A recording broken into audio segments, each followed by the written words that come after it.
Chapter 365. It was July 4th on Tuesday in the 11th week of the semester. The Shuego sect incident had come to an end for the time being, and the centuries-old enmity between the two senior brothers had finally been resolved. Old Antique couldn't run away from offering incense at Black Gauze's grave. Thus, on the day the incident ended, Old Antique applied for a whole week's leave from school. He had used up his annual leave, and the number 60 high students complained incessantly about it. They couldn't gossip, and couldn't secretly do their homework in Old Antique's history class. Later, Wang Ling learned from Killer Taoist that the main members of Shuego sect this time were actually former subordinates of Killer Taoist's Cheongqi sect. These old cadres revered Taoist very much, and were the type who would come at a call and leave at a call. Their ultimate goal in turning the whole of Songhai City upside down was nothing more than to force Old Antique to show himself. Of course, the entire plan hadn't actually gone so smoothly. For example, the fire on June 29th was actually caused by a Cheongqi sect cadre who had suddenly gone berserk while trying out a spirit fruit. At that time, the spirit fruit had still been in its first testing phase, and its effect hadn't actually been stable. The spirit fruit now was the second version which Taoist Tao Tai had carefully refined. The second version had improved safety features. Even a foundation establishment cultivator wouldn't immediately go berserk after taking it, and there was also a corresponding antidote to ensure their safety. But in order to force Old Antique to show himself in the end, Taoist Tao Tai had simply put on a complete show. He had personally set up the so-called spirit power storage array, although Wang Ling and Fang Xing had secretly dismantled it later on. In the end, this matter became an unsolved mystery of this matter. A perfectly good array disappearing at the drop of a hat was as frightening as having a sister-in-law, or a younger brother. Of course, the whole thing seemed like an illusion which Taoist Tao Tai had meticulously planned out, but there was one thing that was true. That was Shuego sect's hierarchy. Whoever looked ugly could be a cadre. This was a rule which Shirliji had set down back then after Taoist Taoye's face was disfigured, and hadn't been changed to this day. After the whole thing was over, some people were naturally happy, while others were sad. On the top floor of the office building in the heart of Songhai City, the lord of the castle stared at the masked Taoist Tao Tai on the sofa with an unsightly expression on his face. Next to the lord, the lady also lowered her head in silence and didn't dare speak at all.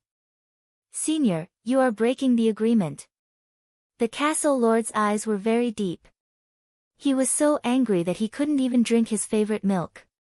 Taoist Tao Tai waved his hand very naturally. "No, this isn't a breach of contract. I just unilaterally rejected the follow-up cooperation. As for gorgeous itinerant's trump card, I've already found it for you." The lord of the castle's expression turned for the better. "Really, senior?" Taoist Tao Tai nodded. "I've already ordered someone to send it to your phone." With that, Taoist Tao Tai got up to leave, but before he left, he glanced at the lord of the castle.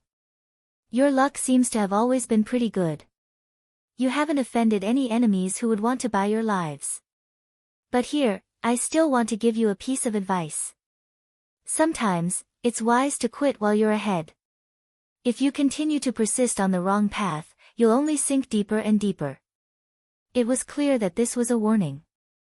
The lord of the castle smiled. "Many thanks for the kind reminder, senior. This junior knows his limits in this world."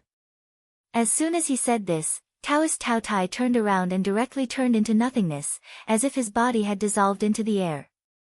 Following Taoist Taoye's disappearance, the heavy and austere air in the air was instantly swept away, and the lady breathed a sigh of relief. "Lord, Taoist Tao Tai has severed his cooperation with us. What should we do in the future? It's a small matter." The lord of the castle shrugged and said, "In terms of raw strength, we can't compare to Immortal Mansion. In terms of scale, we can't compare to the Gua Pai army. But our Mo Immortal Castle also has its own characteristics, which is that we have a very powerful intelligence network. If we can make good use of this intelligence network, we should be able to exchange it for a lot of good resources. If we lose our backer, we can always find another." Speaking up to this point, the lord of the castle raised an eyebrow and continued, "Furthermore, it's not like we came away empty-handed this time." The lady, "Are you talking about gorgeous itinerant's trump card? But, is that reliable? What kind of trump card can be transmitted through a phone?" The lord of the castle narrowed his eyes. "Maybe it's a virus program." In the world of killers, there are many well-known killers who are proficient in this type of virus invasion. By implanting viruses in magic treasures, they can cause them to malfunction. The lord of the castle turned on his phone curiously. Sure enough, as Taoist Tao Tai had said, he had received an anonymous email. But the content wasn't a virus program as he had imagined, but a flash picture which would self-destruct 3 seconds after it was opened. The lord of the castle opened the flash picture and was completely stunned. It was actually a picture of gorgeous itinerant topless.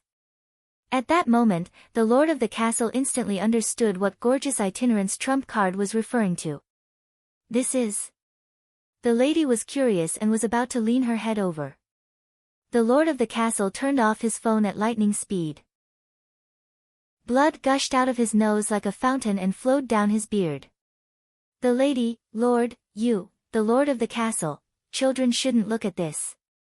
The lady, when Wang Ling arrived at school that morning, he found that a lot of people were missing. Super Chen wasn't here, Dopey Guo wasn't here, and even Little Peanut wasn't here. Because of the spirit seal, all the students who had taken the fruit would need some time to recuperate and recover. This made Teacher Pan look like she had suffered a great deal early in the morning. Seeing that the midterm exams were coming up, Teacher Pan had originally planned to do a sudden revision for the Dao Talismans class, but because of the Shuego sect incident, her revision plan had been delayed. Furthermore, because a lot of people were missing, she couldn't collect today's homework, so that morning, Grade 1, Class 3 was particularly quiet. There was no ridicule from Super Chen, no agreement from Little Peanut, and no gossip from Dopey Guo. Bored to death, Wang Ling sat in class for a while, when a familiar figure suddenly appeared at the door. It was Teacher Yi Han, who taught PE. Teacher Yi came to the door and knocked. He was still dressed in his sportswear and was holding a blue notebook in his hand. "Teacher Pan." Teacher Pan was marking exam papers. When she looked up and saw Teacher Yi, she was very curious. "Old Yi, why are you here? Have you also learned how to steal lessons?" Teacher Yi, when the few students in the class heard this, they secretly cast resentful looks at Teacher Pan. This was a classic case of bullying an honest person. "Teacher Yi, it's like this. I signed student Wang Ling up for the running event in our number 60 high school sports meet, but there are some things I need to explain, so I need to hold a small meeting." "Oh, I see."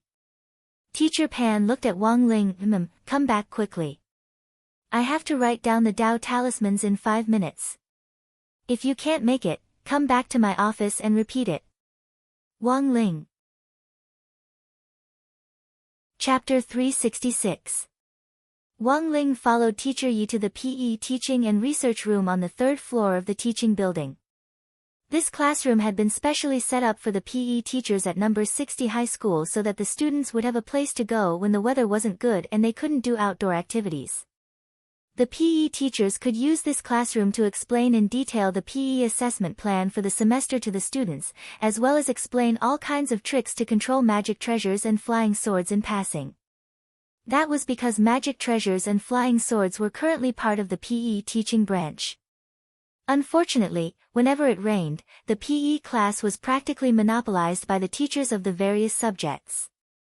This PE teaching and research room existed only in name. Except for the PE exam at the beginning and end of the semester, the teachers of the other subjects wouldn't deliberately fight over it.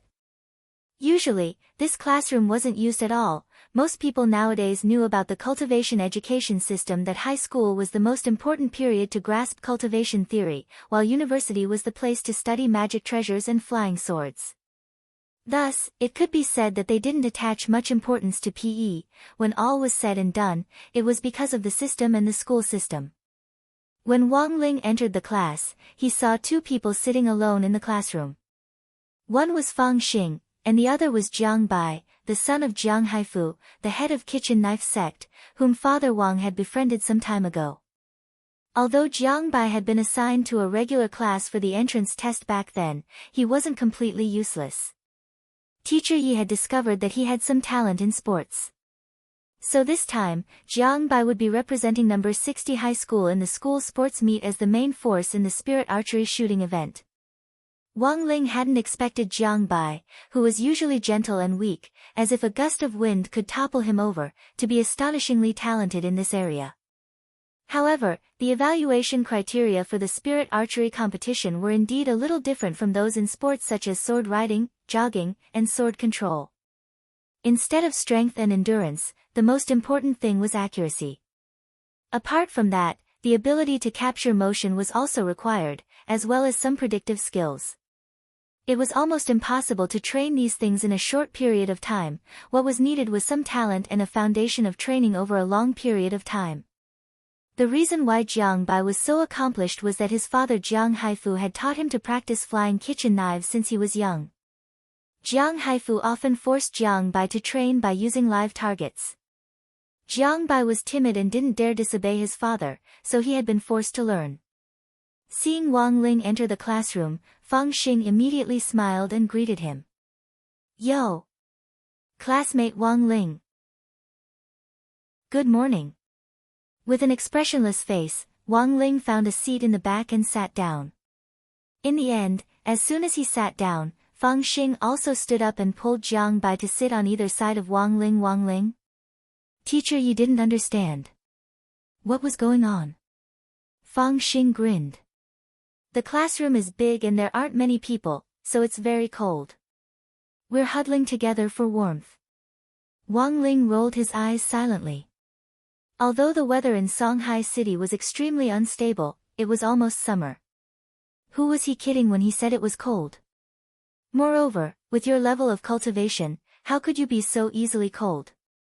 However, Wang Ling realized that this wasn't the crux of the problem.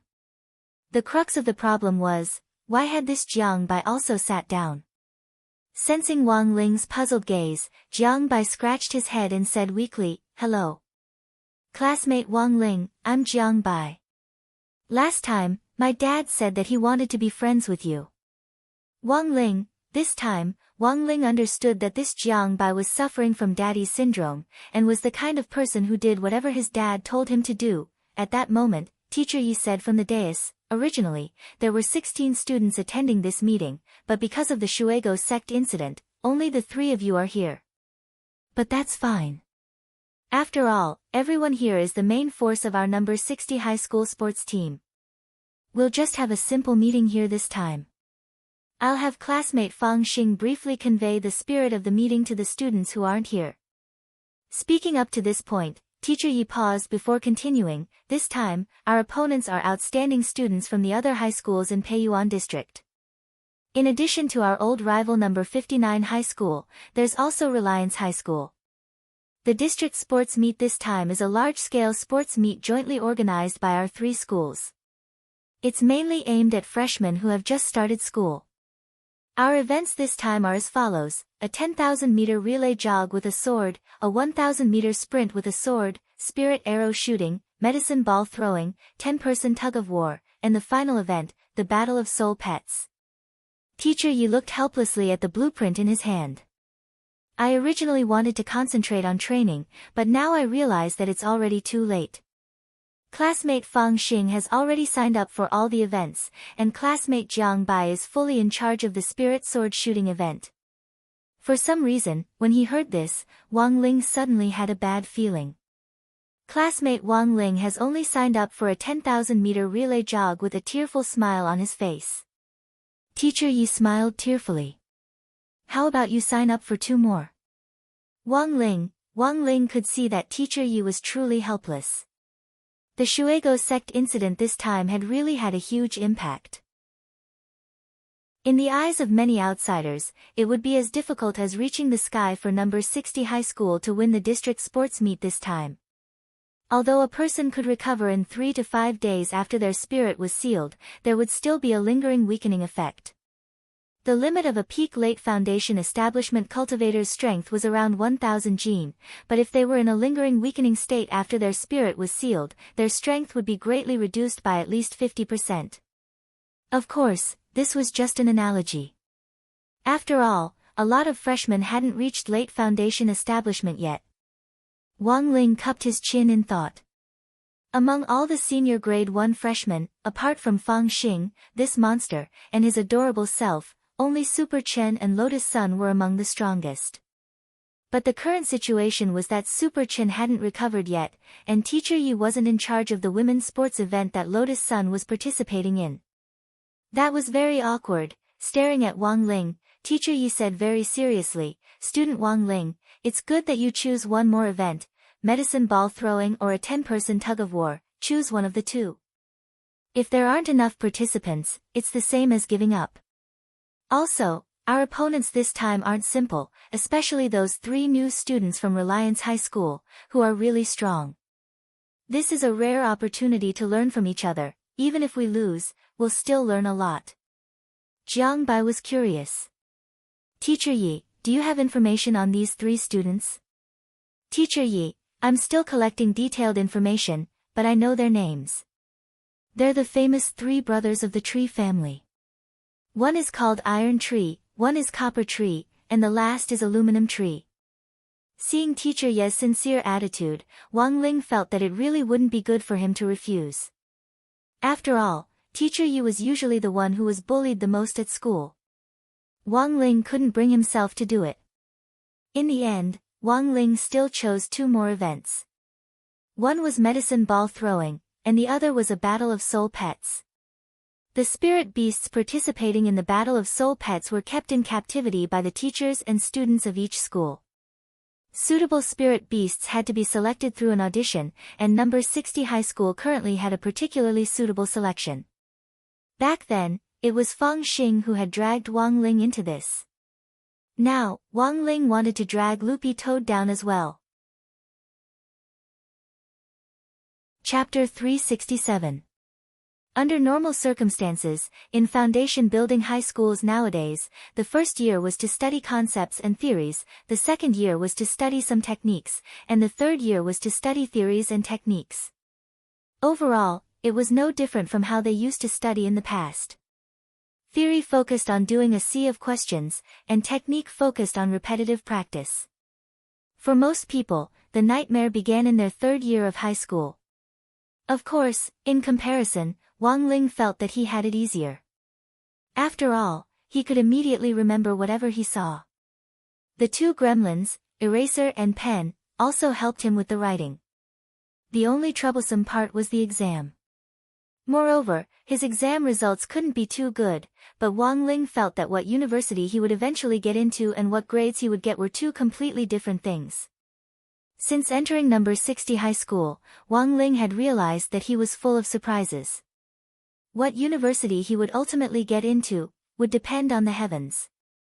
When Teacher Yi saw Wang Ling tick, Battle of Soul Pets, he instantly understood. He almost instantly thought of Loopy Toad. It could be said that Teacher Yi had a very deep impression of this dog. Especially that green dog fur, it was unforgettable. "Student Wang Ling, I remember that your class got a spirit dog before the start of the semester, right? You want him to participate in the competition?"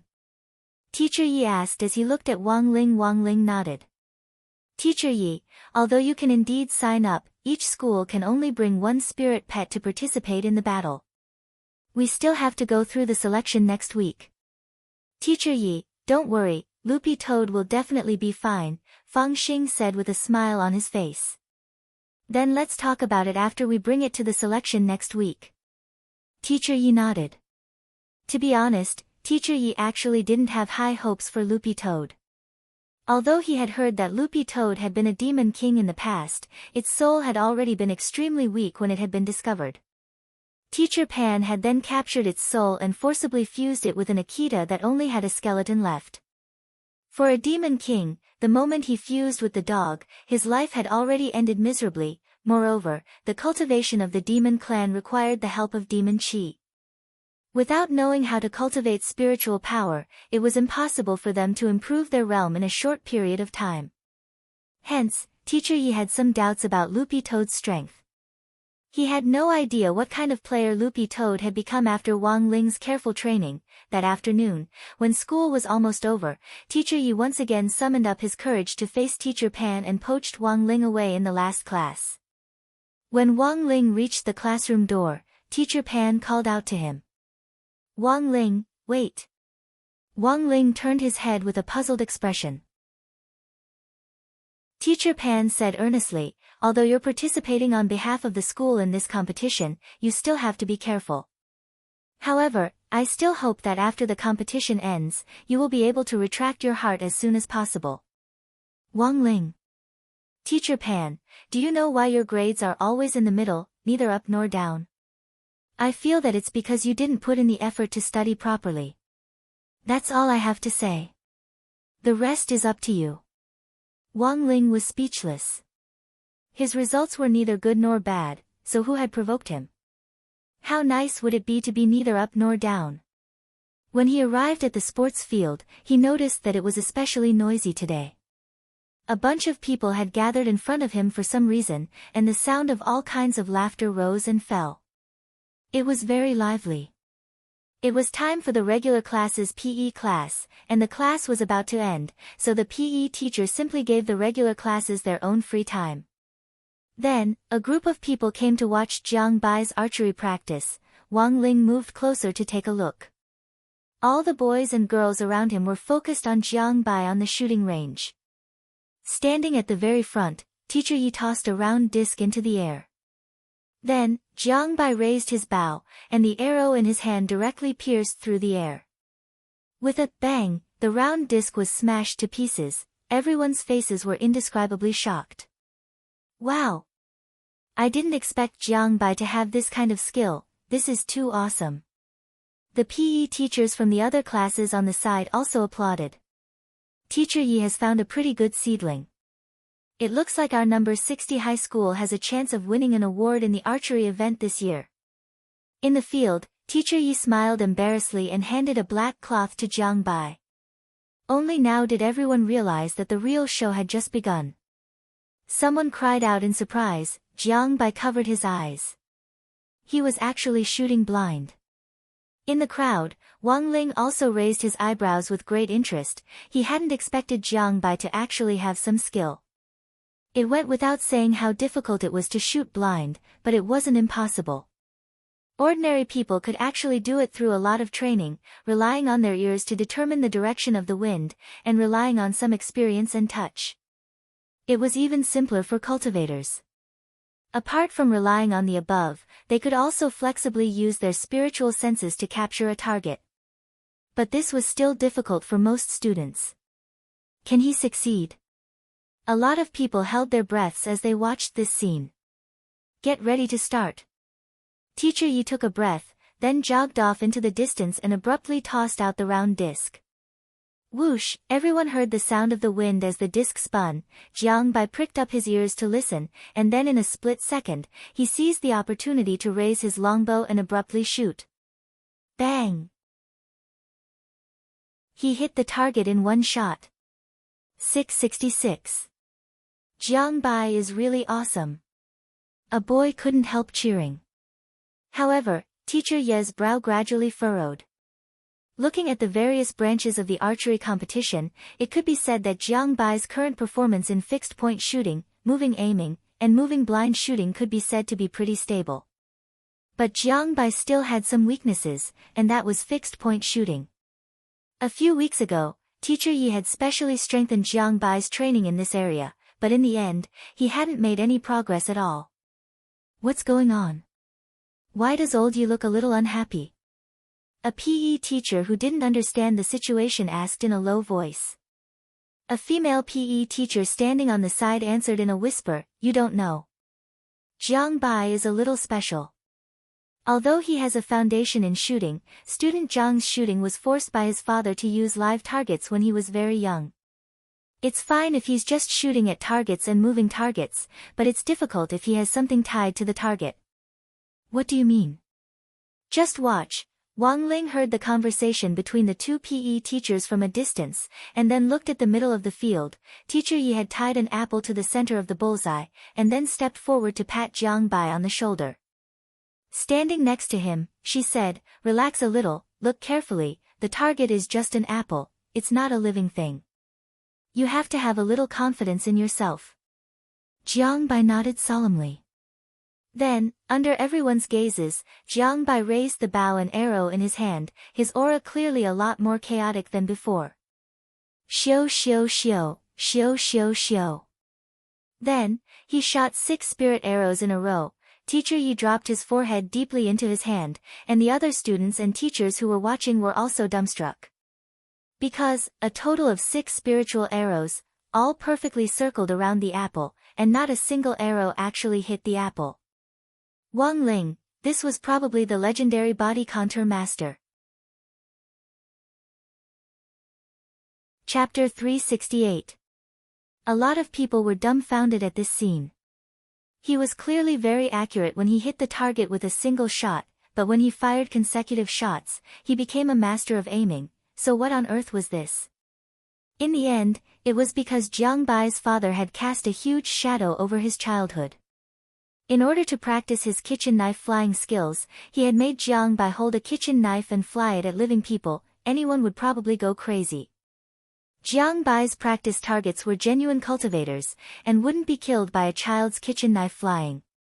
But the crux of the problem was that Jiang Bai didn't know what a cultivator was when he was a child. After all, not everyone could automatically learn and accept all kinds of information as soon as they were born like Wang Ling. Most children didn't have the concept of cultivators in their childhood, but they knew very well that being cut by a kitchen knife would cause bleeding and injury. Thus, Jiang Bai had been tricked by his father, Jiang Haifu, into practicing kitchen knife flying from a young age. In order not to hurt people by accident, Jiang Bai had shown his amazing talent at that time. But Jiang Bai's father probably never thought that he would train his son to become a master of aiming. As expected, consecutive shots aren't very good. Teacher Yi sighed, feeling a little pained. Indeed, a person was more nervous when they fired consecutive shots than when they fired single shots, and it was easier for them to become emotionally unstable. The key was to adjust Jiang Bai's mental state when he fired consecutive shots. Unfortunately, Teacher Yi realized that Jiang Bai's childhood shadow was much deeper than he had imagined. This definitely couldn't go on. Number 59 High School and Reliance High School also had archery experts participating in the competition this time, and Jiang Bai's greatest characteristic was his high accuracy and stability when he fired single shots. But if number 60 High School wanted to win this time, it clearly wasn't realistic to just rely on the single shot event to score points. After all, the final archery competition was based on the average of the scores from each event combined. If you scored 0 in consecutive shots, it didn't matter how high your scores were in the previous events. Jiang Bai actually understood the principle, but it was still difficult and challenging to put it into practice. There were a lot of onlookers at the scene, which made Jiang Bai especially nervous. Standing in the frolicking crowd, Wang Ling could hear Jiang Bai's rapid breathing, and even the hand holding the bow was trembling slightly. This already wasn't just a matter of nervousness, but a sign of a lack of confidence. Seeing this, Teacher Yi hurriedly comforted him on the side, and then simply went up himself to tie the apple to his head. "Come. Shoot me." Jiang Bai was astonished. As soon as these words left his mouth, the surrounding air froze. What? Why does this sound a little weird? What the hell? Teacher Yi drove. Soon, Teacher Yi cleared his throat and said, "I'm talking about the apple on my head." He knew his words were ambiguous and could easily cause misunderstandings. "I'm at the golden core stage, and I've practiced the golden bell cover and iron skin before. These spirit arrows can't hurt me at all.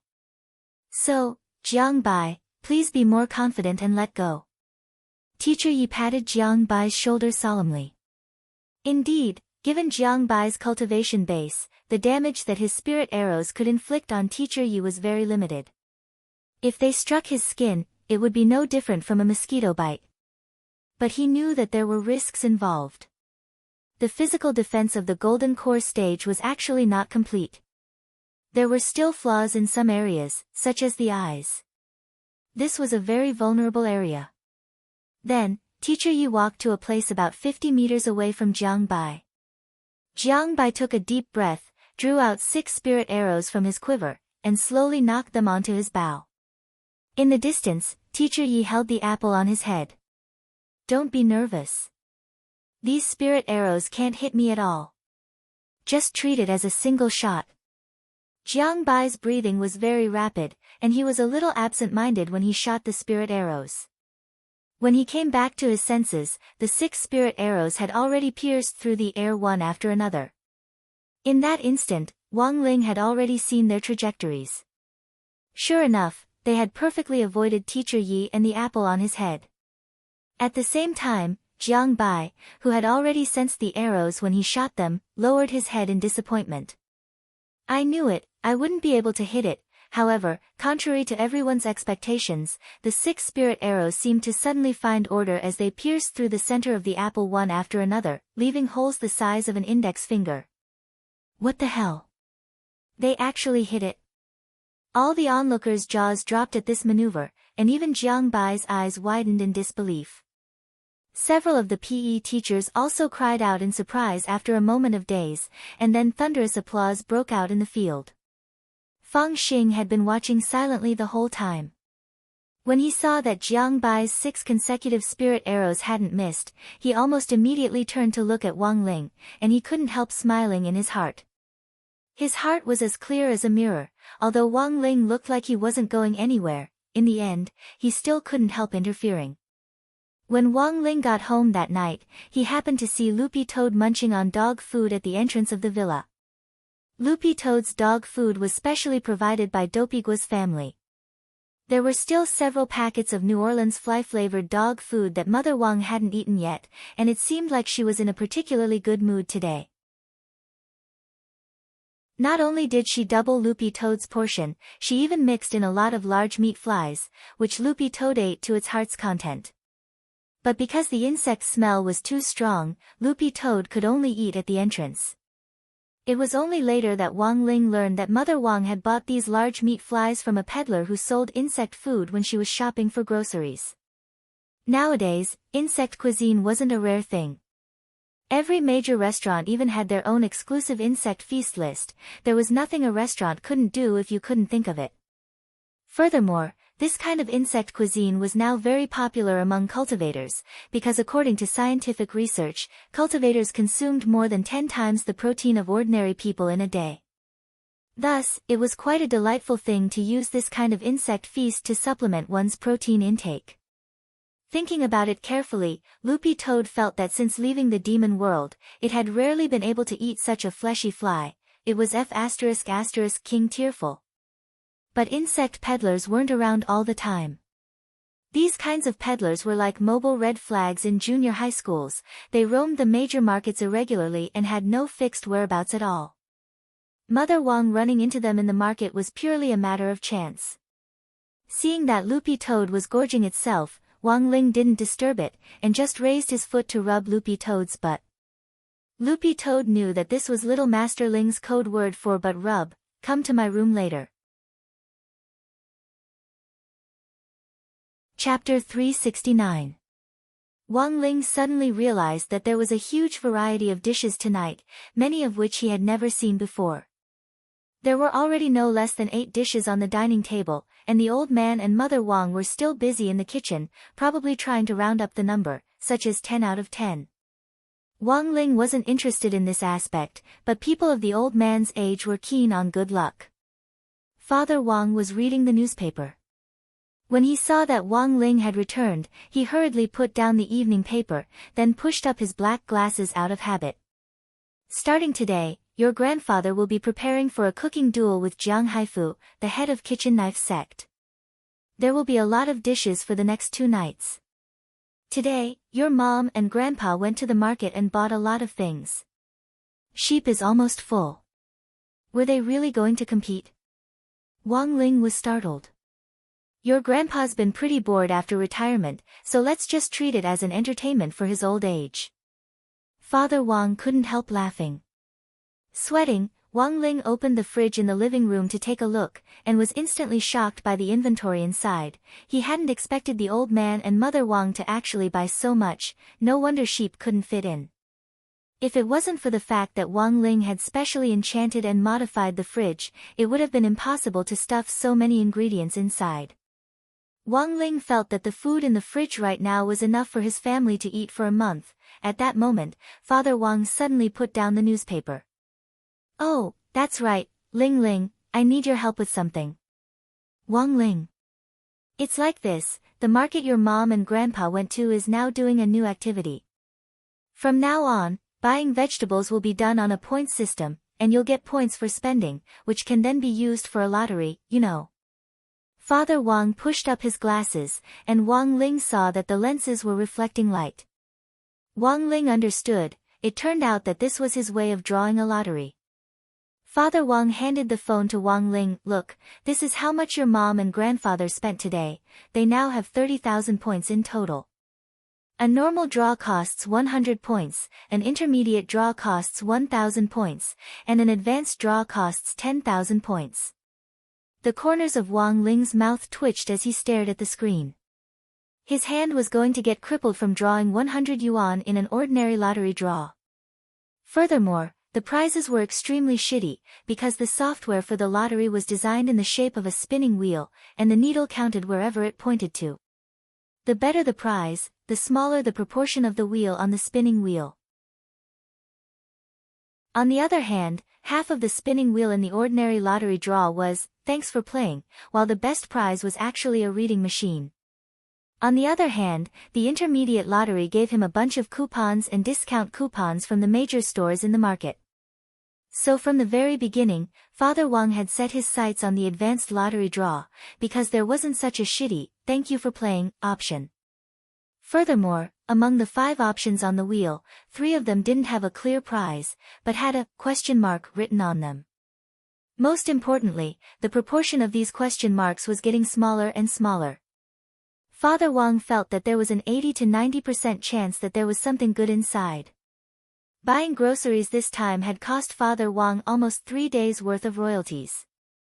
Now, the most important thing was to cut his losses. Although even Father Wang himself didn't know what he would get, humans were curious creatures. Under normal circumstances, he wouldn't play card games like that. Because every time he drew a lucky draw, it would always be a golden legendary card, which was very boring. There were at least 100 to 1,000 characters in a card game, and gold cards usually accounted for 5 to 10% of the total.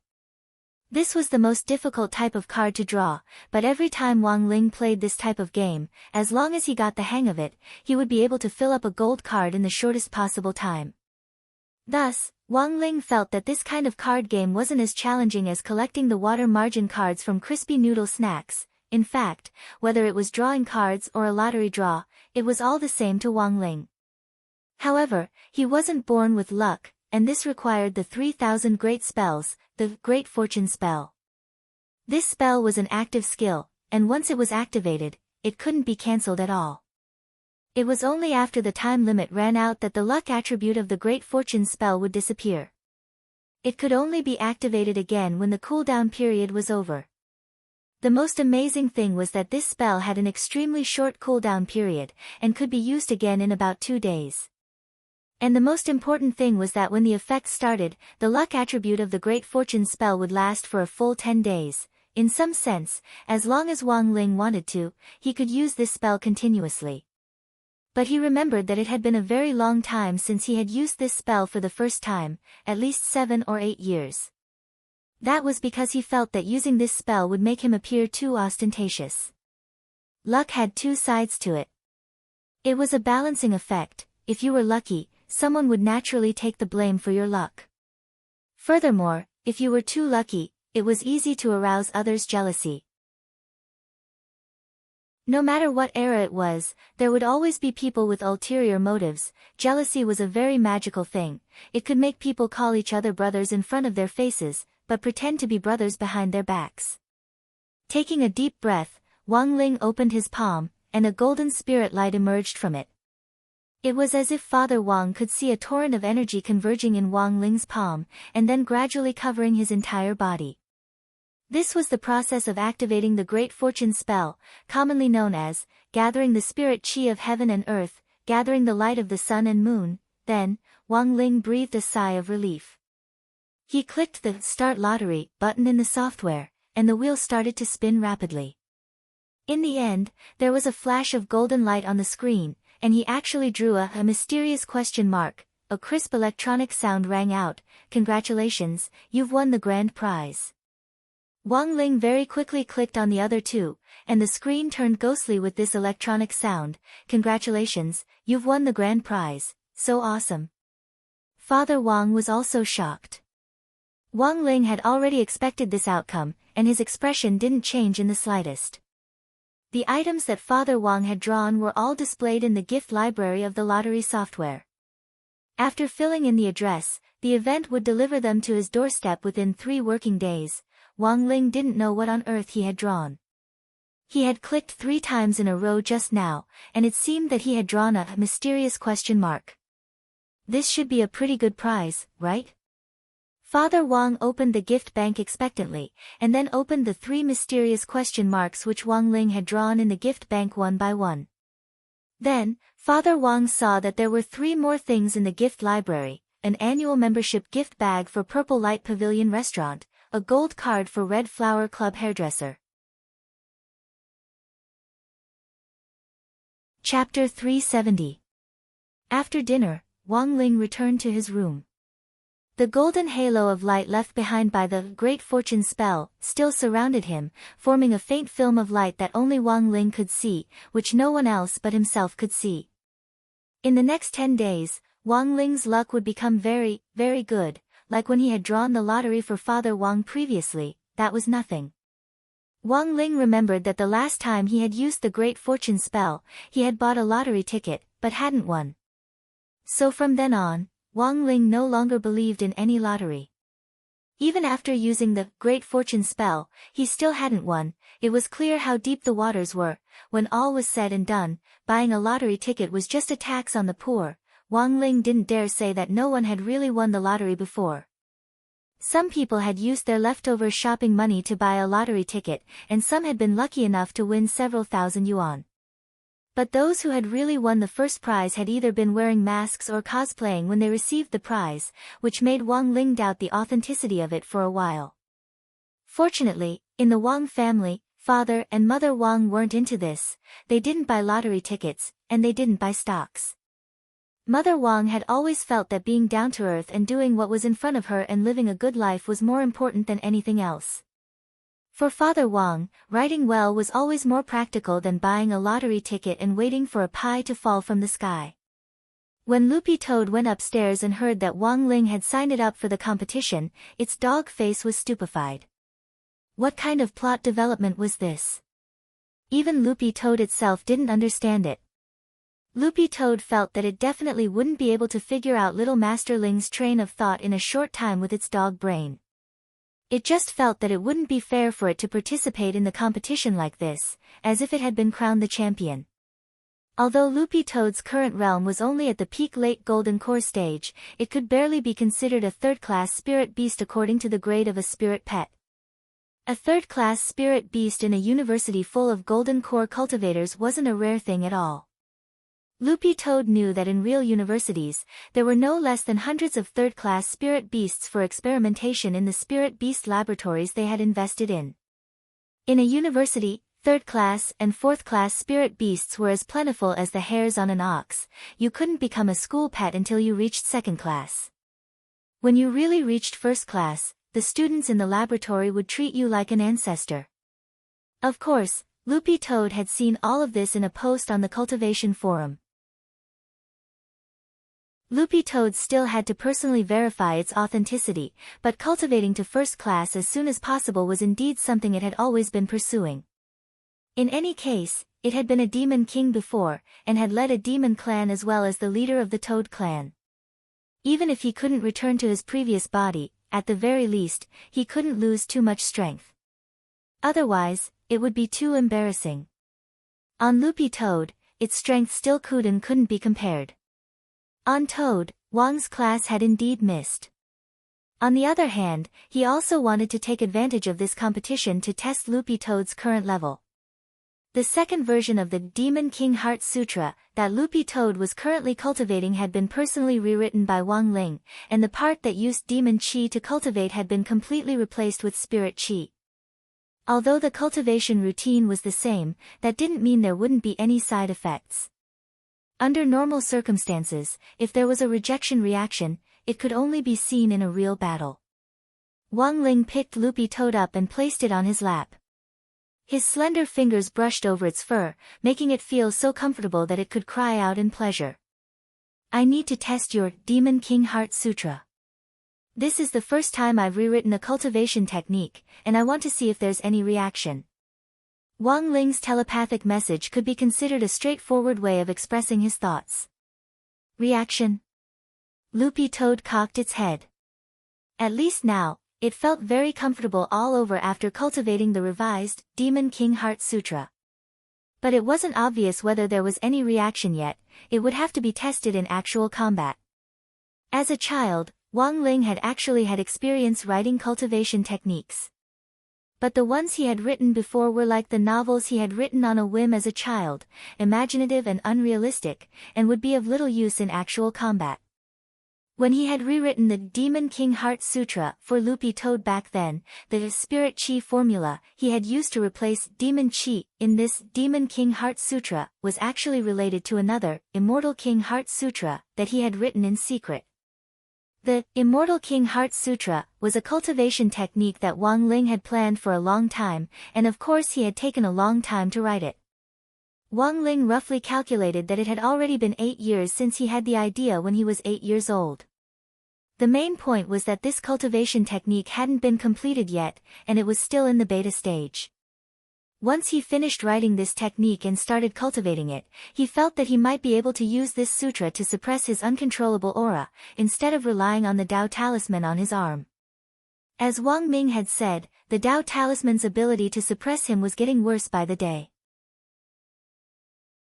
This situation was similar to that of hospital patients who had been given too many antibiotics. Everything had to be taken in moderation, and once it was taken too much, the body would naturally develop the ability to adapt. Do you think it's possible for you to cultivate to become a holy beast? Wang Ling suddenly stared at Loopy Toad and picked the dog up. I don't think that's possible. Loopy Toad's face was full of shock, and then it couldn't help smiling bitterly. It wasn't that easy to cultivate to become a holy beast.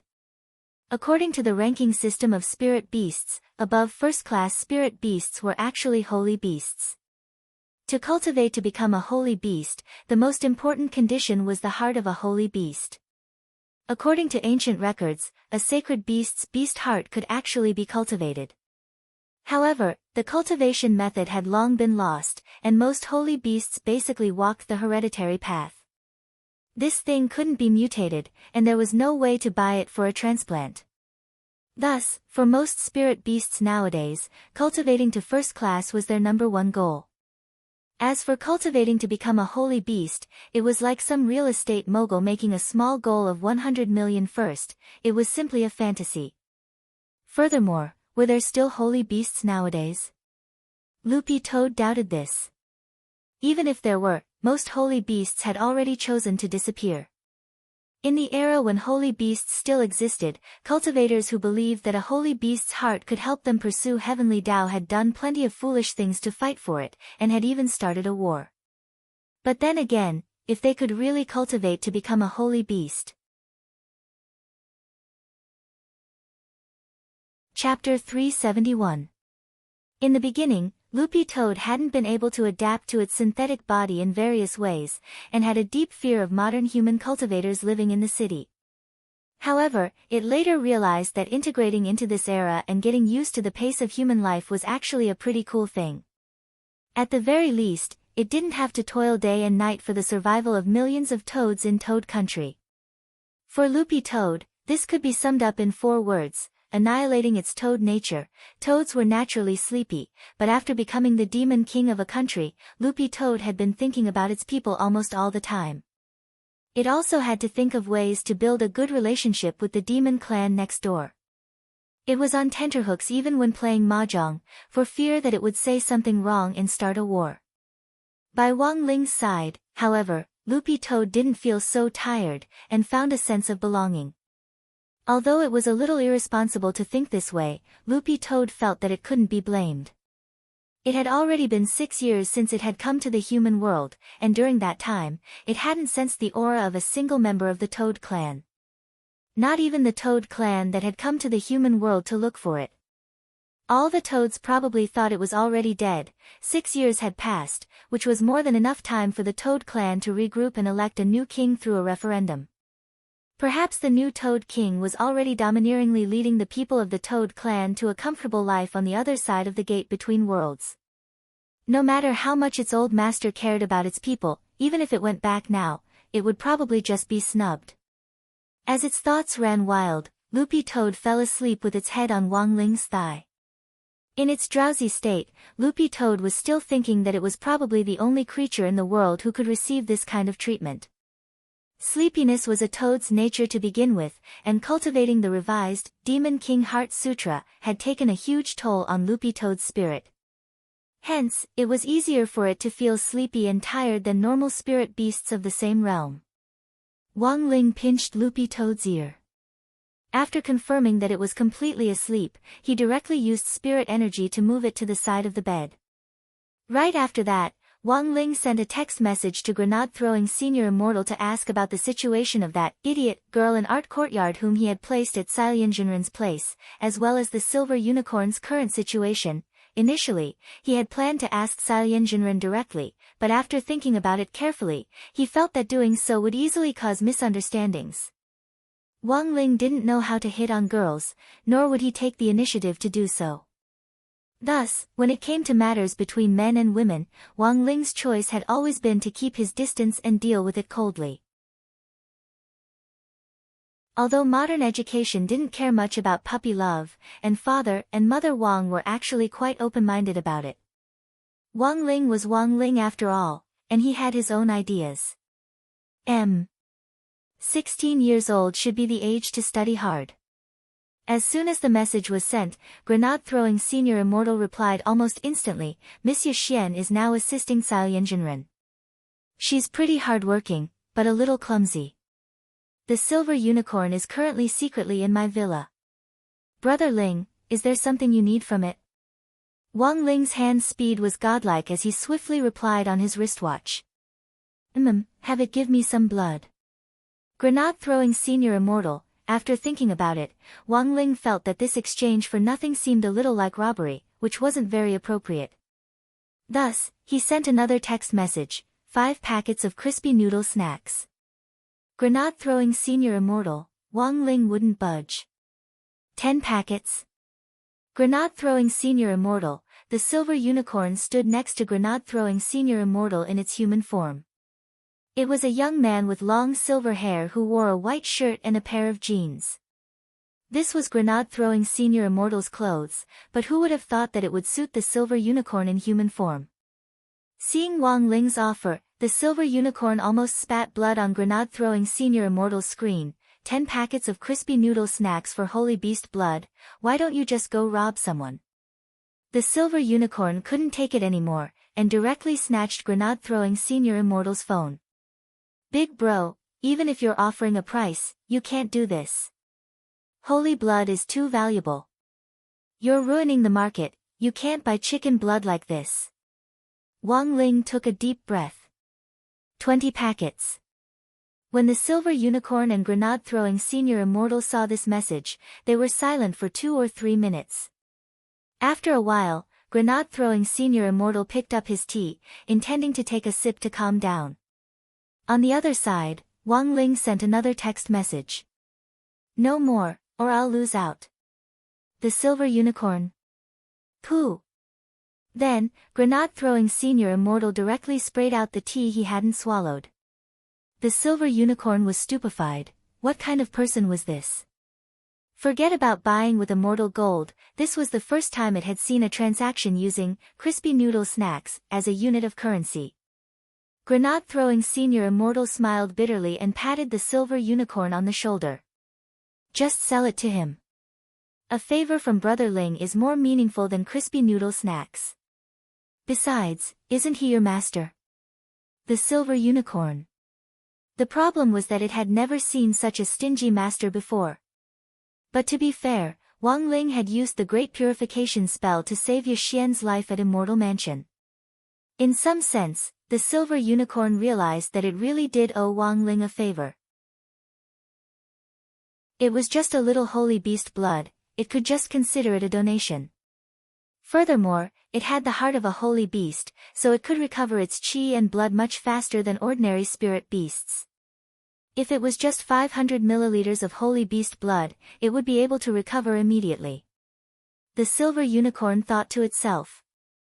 After a long time, the silver unicorn finally used Grenade-throwing Senior Immortal's cell phone to send a text message. "How much do you want?" Wang Ling replied almost instantly, "A ton." The silver unicorn. After sending the message, he felt that his request might have been a little too much, so he sent another message, "Give me 1000 milliliters first. After that, you can give me 1 ton of blood every day." The silver unicorn's eyes were full of resentment as it read the text message. Grenade-throwing Senior Immortal stared at the silver unicorn. "You should be recovering very quickly, right?" The silver unicorn, "You're abusing animals." Grenade-throwing Senior Immortal, "Strictly speaking, holy beasts are extinct creatures, they're not protected by the state." The silver unicorn opened its mouth, but for a moment, it was speechless. Had it really boarded a pirate ship? However, just as the silver unicorn was feeling utterly disheartened, Wang Ling's next text directly dealt it a final blow. It wasn't a long text, and only had 8 words, the first 4 words, "Remember to include postage." Chapter 372. Wang Ling naturally had his own reasons for wanting such a large amount of holy beast blood. Because in some sense, Loopy Toad's current drowsiness had a lot to do with cultivating the revised Demon King Heart Sutra. Although Wang Ling didn't know if this could be considered a side effect, this kind of drowsiness wasn't a good thing. Because once Loopy Toad fell asleep like this, it would be as if it were dead, and wouldn't be able to feel anything for a period of time. The blood of holy beasts, as recorded in ancient texts, had a miraculous effect on treating this condition. As long as Loopy Toad was soaked in the blood, it would be able to alleviate this special drowsiness. But there was one thing that made Wang Ling a little unhappy. He had actually spent 20 packets of crispy noodle snacks on this holy beast blood. This was too much of a loss. While Loopy Toad was sleeping, Wang Ling had wanted to review his homework, but he suddenly heard Father Wang's call from the first floor. When he went downstairs, he saw that Mother Wang had actually fallen asleep on the table, and Father Wang was taking off her apron. She had been busy all day today, and in the evening, she and the old man had prepared such a large table of dishes, which was a huge drain on her spirit. Father Wang carefully pulled off Mother Wang's apron and carried her in a princess carry. He then looked at Wang Ling and said in a low voice, "Send us up." Wang Ling nodded, put his hand on Father Wang's shoulder, and directly sent them to the bedroom on the 3rd floor. A human self-propelled elevator was just that awesome. On the side, the old man couldn't help exclaiming, "This ability, it's really convenient." "Grandpa, aren't you tired?" Wang Ling tilted his head and asked the old man telepathically. "It's fine, it's your mom who's tired herself out today. She bought so much food, and she carried it all to the car on her own. In the end, I'm still getting old." The old man sighed. "Back then at Kikara restaurant, I did all of it on my own, from selecting the ingredients, loading and unloading the goods, then moving them to the back kitchen and processing them into food. Now, I can't do it without help." As he spoke, the old man's eyes were fixed on the TV screen. Wang Ling heard a male live broadcaster's loud and clear voice on the TV, "Chasing breasts in white night. Starting immediately." It turned out that the old man was watching Chasing Breasts at White Night. This was a popular TV series recently. It was about a pair of twin brothers searching for their mother. The 2 brothers' mother had passed away when they were very young, and the 2 brothers had very limited impressions of their mother. They only vaguely remembered that when their mother was breastfeeding when they were young, there was a plum blossom mark on her chest. So one day, after the two brothers obtained clues about their mother in a certain city, they chased after her day and night. One moved during the day, while the other moved at night. They used all kinds of methods to find their mother. Later, after the two brothers found their mother, they worked together to write a guide for single dogs, called 100 Ways to Undress. The old man had been waiting in front of the TV for a long time. He couldn't help but say, the broadcasting time of the TV stations nowadays is not punctual at all. The commercials are also very repetitive. One commercial can be played 3 times in a row. As soon as the old man said that, another advertisement played on the TV. The old man hurriedly clicked his tongue. Why is it the Society of Saints again? I've watched this advertisement on TV more than 30 times recently. Society of Saints? Wang Ling felt that the name was a little familiar. It seemed that he had heard someone mention it when he came home from school recently. There seemed to be an advertisement for the Society of Saints on the side of the road. Following the advertisement on the TV, Wang Ling took a quick look at the introduction of the Society of Saints. In the advertisement, a member of the Society of Saints was having a tug-of-war with a group of grade 3 students from a foundation establishment high school. No matter how hard the students tried, the member of the Society of Saints was as firm as a rock and wouldn't budge even half a step. Then, the member of the Society of Saints just gave a gentle tug and easily won. Finally, the advertisement directly revealed the member's information. This was a grade 1 freshman from Building Materials High, Chu Yuanhao. Age, 16, realm, Peak Late Foundation Establishment. Wang Ling's eyes twitched fiercely at this news. A grade 1 freshman at Peak Late Foundation Establishment had actually won a tug-of-war with 10 grade 3 students who were also at Peak Late Foundation Establishment. Wang Ling didn't think this was a fake advertisement. Nowadays, the crackdown on fake advertisements on TV was very strict. Furthermore, after the Shuego sect incident, there wouldn't be any fraudulent organizations that would dare go against the wind and court death. Generally speaking, organizations that could advertise on TV were mostly light forces recognized by the state. After watching the advertisement, Wang Ling had initially thought that this Society of Saints was a private education organization. But the white line at the end of the advertisement completely changed Wang Ling's mind. It read in white, "The Society of Saints is officially open. Talents from all schools across the country are welcome to join." In other words, this Society of Saints wasn't a private education organization, but an organization of talents from all over the country. Its purpose was to recruit talented people from all schools for specialized training. The spokesperson Chu Yuanhao in the video advertisement was incredibly strong, and clearly met the Society of Saints standards. According to the normal standards of the modern cultivation system, the limit of a Peak Late Foundation Establishment cultivator's strength was usually around 2000 gene. But Wang Ling had always felt that there might still be some people with extraordinary talent in this world. And this advertisement from the Society of Saints indeed confirmed Wang Ling's thoughts. It seemed that there were indeed other talented people and amazing things in this world. It was July 5th on Wednesday in the 11th week of the semester. This morning, Grade 1, Class 3 had finally resumed its usual liveliness. Super Chen, Dopey Gua, Little Peanut and the others were already at school. Although their spirits were still sealed and they couldn't use their spirit energy, Teacher Pan felt that their studies couldn't be delayed. So last night, Teacher Pan had spared no effort to call the parents one by one to motivate them for the midterm exam. Thus, it was all thanks to her that all the students in Grade 1, Class 3 could be present today. The students in the other classes who also had their spirits sealed were still resting at home and wouldn't be here until next week. After about 10 minutes or so, Teacher Pan came to the classroom.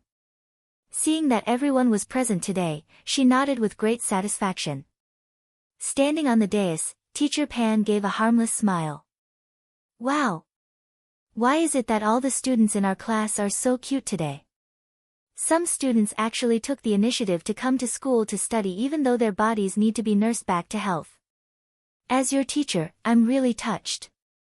It wouldn't have mattered if she hadn't said this, but as soon as she did, Wang Ling could already feel the class brimming with resentment. Teacher Pan looked around and smiled slightly as she pulled out a stack of test papers from somewhere.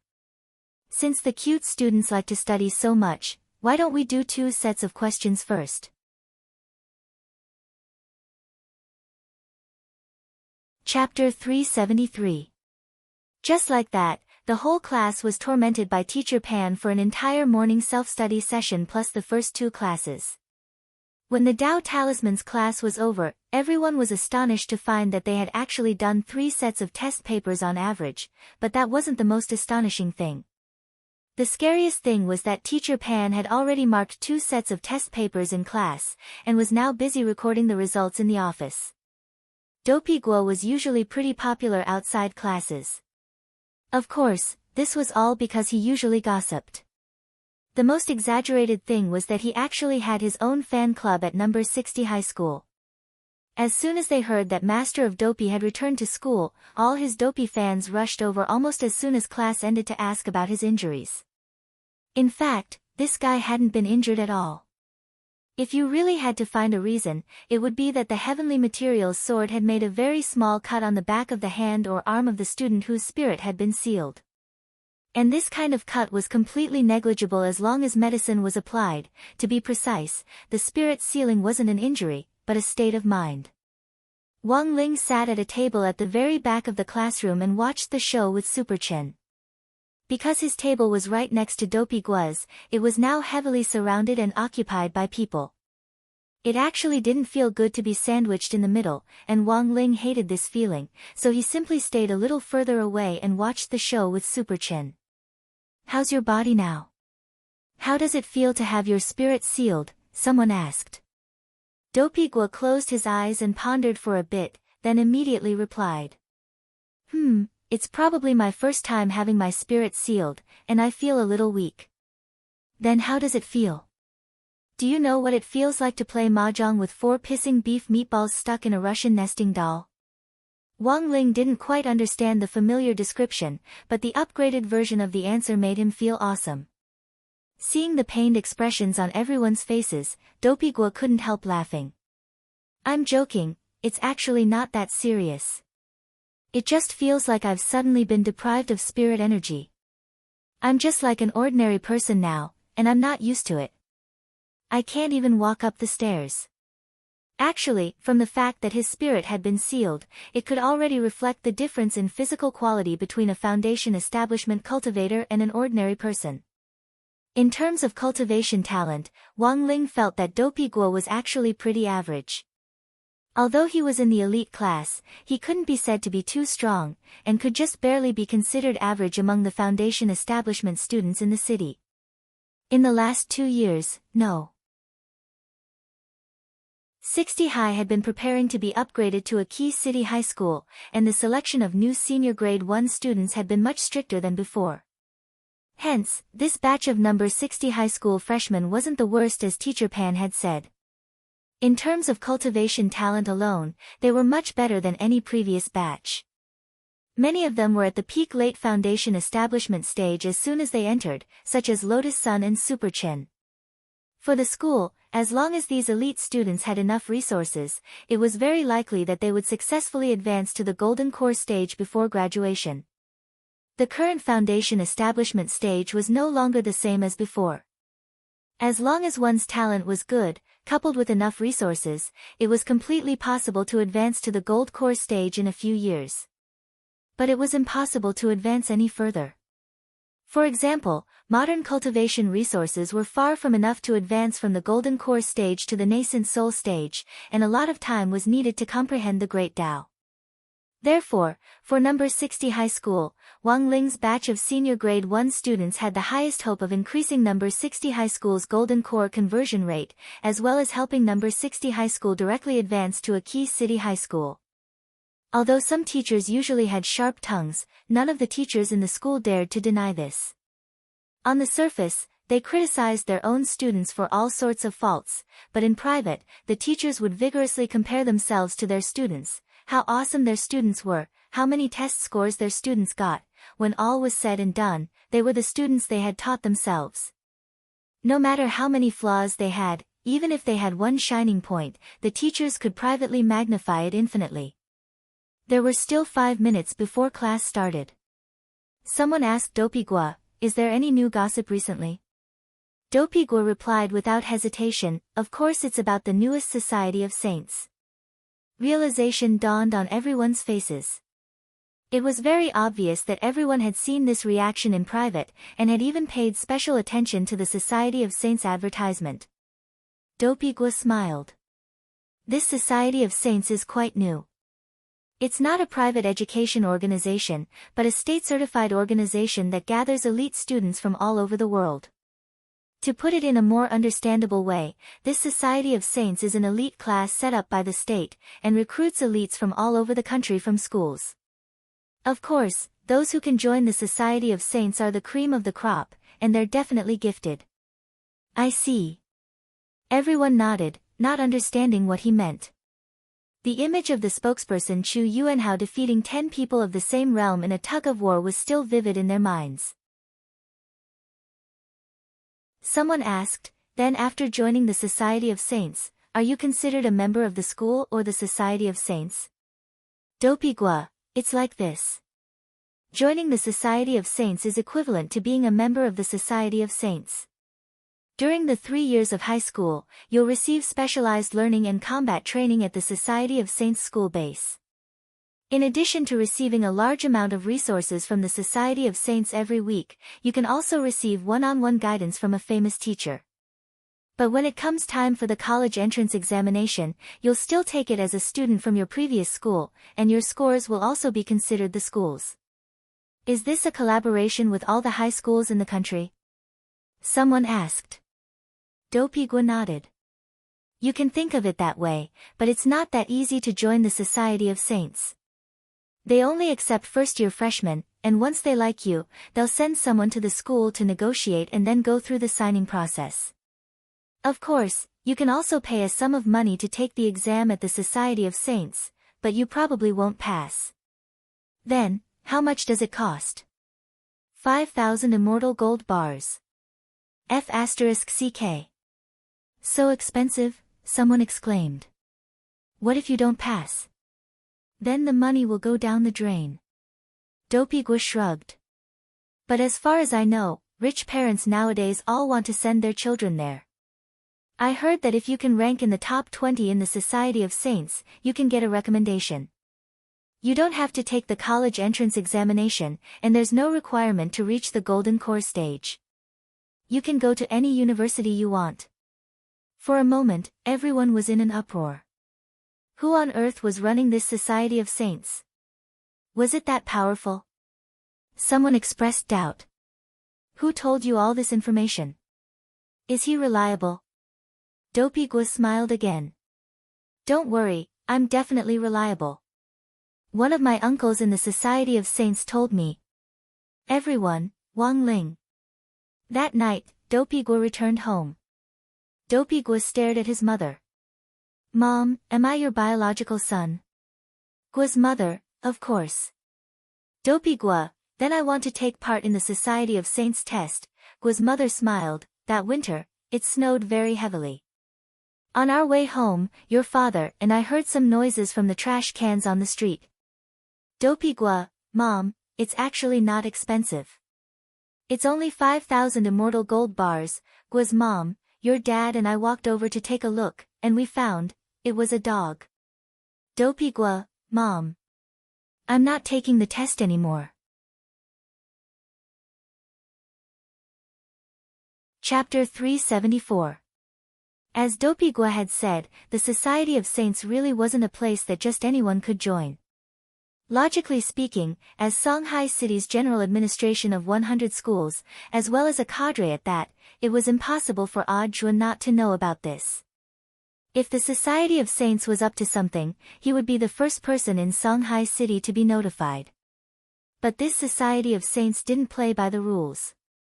The entire organization's existence had actually been classified as a state secret at the beginning, and was directly managed by the Alliance of 10,000 Schools. Furthermore, it had already been operating in a small place for some time, and it was only in the last 2 days that it was announced to the public. Audiobook had only received the news when the Society of Saints advertisement had appeared on TV. Of course, the most tempting thing about the Society of Saints was the legendary guaranteed entry. There was no golden core restriction. As long as you were talented enough and ranked in the Society of Saints, you could go to any university you wanted. For example, Seven Stars Sect, a sect with a comprehensive cutoff score of 200,000, was a university holy land that many people would never be able to reach in their lifetimes. If you could enter the Society of Saints, then everything was possible. So here was the question: how would you know if you were talented in the eyes of the Society of Saints? This was a question worth thinking about. Wang Ling had seen an online post where someone had specially dug up information about the student Chu Yuanhao who had appeared in the Society of Saints TV advertisement. Building Materials High was a high school that Lin Xiaozong's father, Lin Sikong, had invested in and built, and this Chu Yuanhao was in fact directly related to Lin Xiaozong. Originally, Chu Yuanhao had just been Lin Xiaozong's follower. A while ago, Lin Xiaozong had been walking on the road when he had been blocked by several senior students in a corner, and Chu Yuanhao's potential had suddenly burst out. According to the post, at that time, several men in black had descended from the sky and directly taken Chu Yuanhao away. These men in black were cadre of the Society of Saints scattered all over the country, and were specifically responsible for selecting talented students.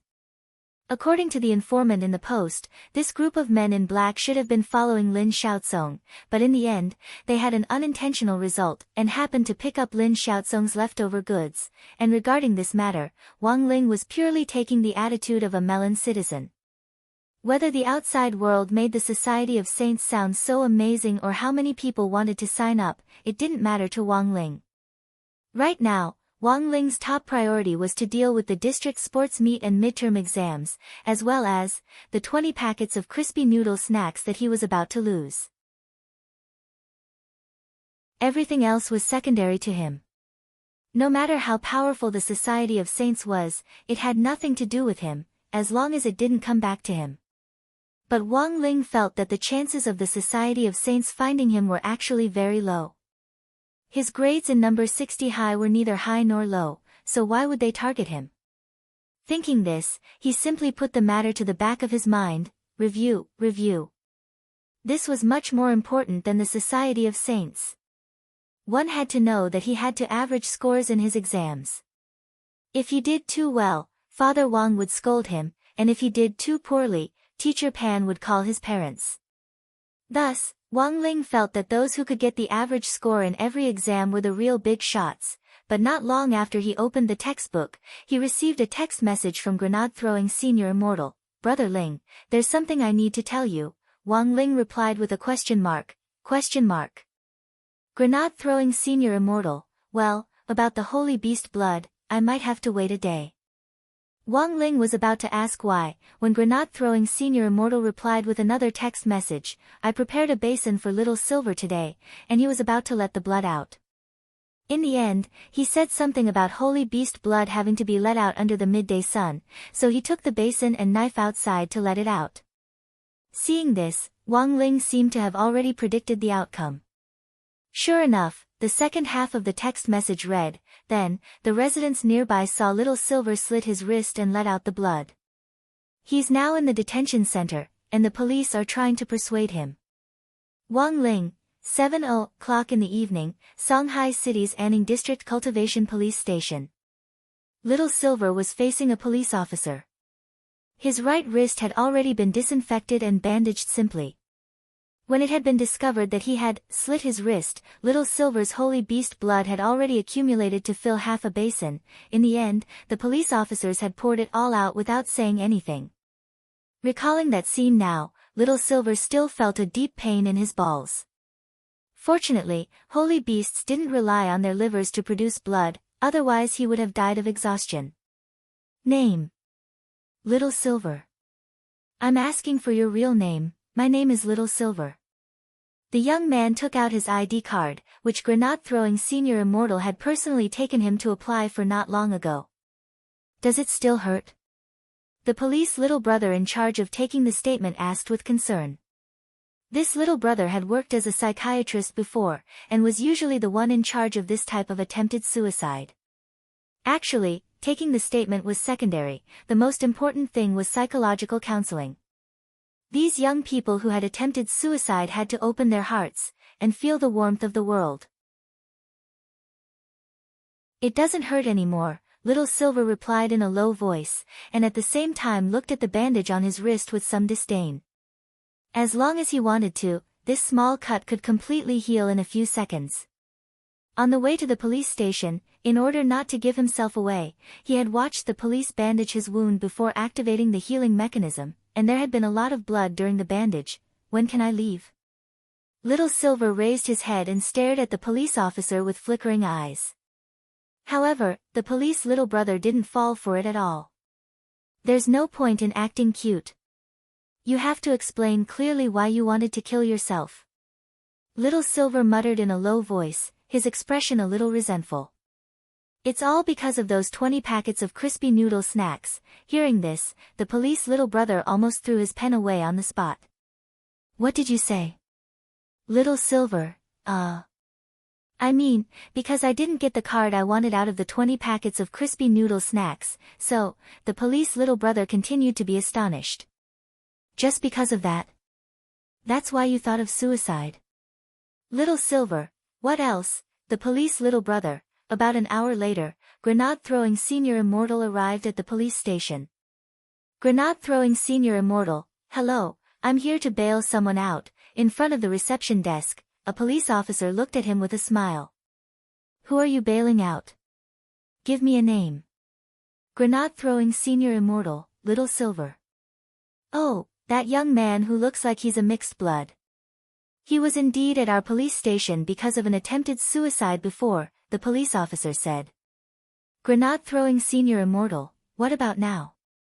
Police officer, "Go to the psychiatry department in the independent ward of 2nd Hospital." Chapter 375. After seeing Little Silver's miserable experience, Wang Ling was speechless for a long time. When all was said and done, a holy beast was still too honest. It would be strange if no one noticed such a strange action of cutting one's wrist and letting out blood in broad daylight. If Loopy Toad could cast an invisibility spell or set up a barrier, things wouldn't be so troublesome. It looked like the matter of the holy beast's blood would be delayed for 2 days because of this accident. Wang Ling sighed in his heart, but he actually wasn't in a hurry. Loopy Toad's soul was actually still in a long period of adaptation to its current body. Apart from cultivating the new version of the Demon King Heart Sutra, symptoms like lethargy were a sign that the body was still adapting to the new body. The holy beast's blood was like a catalyst that could greatly shorten the time it took for the body and soul to adapt. This wasn't a situation unique to Loopy Toad. When a soul entered a new body, it would definitely go through a long period of adjustment, which was unavoidable for everyone. For example, the old devil who had borrowed the body of the master of Shadow Stream, or the delivery little brothers who had suffered at the hands of the old devil back then. Although insurance companies had already successively created brand new, lotus root bodies, for these little brothers, it wasn't easy for them to truly adapt. For these delivery little brothers, even simple actions like shaking hands and hugging had to be done very carefully at the very beginning. Lotus root bodies were especially brittle before they got used to it, and if they weren't careful, they could break their arms and pull out a bunch of lotus roots. Just thinking about it was frightening. It was already past 8:00 in the evening. Wang Ling revised for a while, then couldn't help taking out his wristwatch. Nowadays, all kinds of electronic products were really quite sinful. People couldn't control their hands, and always wanted to take them out for a look. In the morning, the Society of Saints incident hadn't completely blown up, and had only spread widely in school. At this point in time, Wang Ling was surprised to find that this Society of Saints was already trending. All the major news media, even the space and the special trending topics at the top of the list were related to Society of Saints. But Wang Ling didn't click on it, and instead chose to ignore it. Then, he opened the class group chat, and unsurprisingly found that it had also fallen into the hands of the students. Discussions about this society of saints were getting more and more enthusiastic, as if everyone was gifted and could be signed by the Society of Saints at any moment. After all, the temptation of a guaranteed spot was really too great. After graduating from high school, if he could successfully enter the university he wanted to go to, his life would be more than half complete. As mentioned before, in modern cultivation, the cultivation time between the building foundation stage and the golden core stage was extremely short. As long as one was talented enough and had enough resources, a breakthrough in a few years was not a problem at all. However, advancing from Jindan to Yuanying was different. At this time, a very good life mentor was needed. And this kind of opportunity could only be encountered in those famous universities. Of course, Wang Ling felt that none of this had anything to do with him. While Wang Ling was browsing online, Teacher Yi suddenly sent him a private message. Classmate Wang Ling, this is the competition form for the Battle of Soul Pets. When you have time, fill it out and send it to me. There are templates in the competition form, and these are spirit beasts that have already been selected by other schools. You can take a closer look at them. Then, Teacher Yi directly sent him the spreadsheet. Oh, that's right, student Wang Ling. All the spirit beasts participating in the Battle of Spiritual Pets need a certificate of their aptitude. When you come to school later, just give me a copy. To be honest, if it wasn't for Teacher Ye's physique, Wang Ling would have completely forgotten about this. Until now, Loopy Toad hadn't had its aptitude assessed by a proper organization. But it sounded troublesome. Loopy Toad could just take the test itself later. After that, Wang Ling opened the spreadsheet and directly flipped to the last few pages of the templates. This was the competition form for the Battle of Soul Pets event in the district sports meet between number 59 High School and Reliance High School. Both schools had already selected spirit beasts suitable for the battle. This time, the spirit beasts of both schools were provided by their own students. Number 59 High School would be sending out a combat spirit beast called Jinbei. Its owner was the famous delinquent He Buffeng, who was currently in the process of turning over a new leaf. The information on Jinbei on the form was quite comprehensive. Name, Jinbei age, 300 rank, level 4 spirit beast species, golden back gorilla personality, docile, kind and pleasant hobby, banana special characteristics, when it sees bananas, it will go on a rampage. After looking through the information, Wang Ling noticed that there was a photo of Jinbei in the upper right corner of the spreadsheet. Although this golden-back gorilla was already 300 years old, it was still considered a teenager in its family. All spiritual pets basically had a contract, and usually, spiritual pet contracts could be inherited through direct blood relations. Thus, Wang Ling speculated that the one in He Bufeng's hand was probably a family heirloom. There were actually a lot of golden-back gorillas in the world of spirit beasts, so they couldn't be considered rare. But in the world of spirit pets, they were priceless, and very few people would keep such a gorilla as a pet at home. This also indirectly confirmed that He Bufeng's family conditions were actually pretty good, but it wasn't clear exactly how good they were. Apart from He Bufeng's golden-back gorilla this time, Reliance High School had also brought out a ferocious spirit beast, a land shark. Furthermore, it was a third-class one. Its owner was Aluminum Tree, one of the 3 tree brothers whom Teacher Yi had mentioned last time.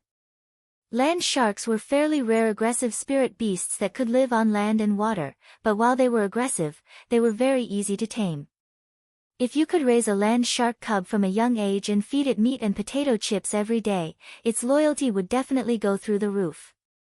While it was true that land sharks were indeed very strong, they also had a fairly big flaw, and that was that they ate a lot. This species of spirit beast loved to eat, and not only did they like to eat, they were also very picky about what they ate, and normal people couldn't afford to keep them at all. Looking at this spreadsheet, Wang Ling couldn't help sighing in his heart. It turned out that the 2 opponents he had run into this time were both nouveau riches. In contrast, Wang Ling felt that Loopy Toad was really a lot easier to raise. It wasn't big, and apart from being easy to carry around, it also saved on food. The most important thing was that when you were tired from doing homework, its green fur always gave you a feeling of spring. As he thought this, Wang Ling scrolled down the spreadsheet and saw the specific information on the land shark. Name, aluminum small fish age, 233 years rank, 3rd class spirit beast personality, loves water, walks, gluttony, ferocious hobbies, all kinds of meat and potato chip special characteristics, it won't move if it doesn't eat.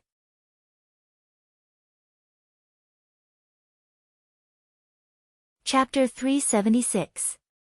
There were 3 Spirit Beast Aptitude Assessment Centers in Songhai City, which were mainly used to identify spirit beasts. You just needed to produce a relevant soul pet contract and pay a certain test fee before you could take part in the aptitude assessment test.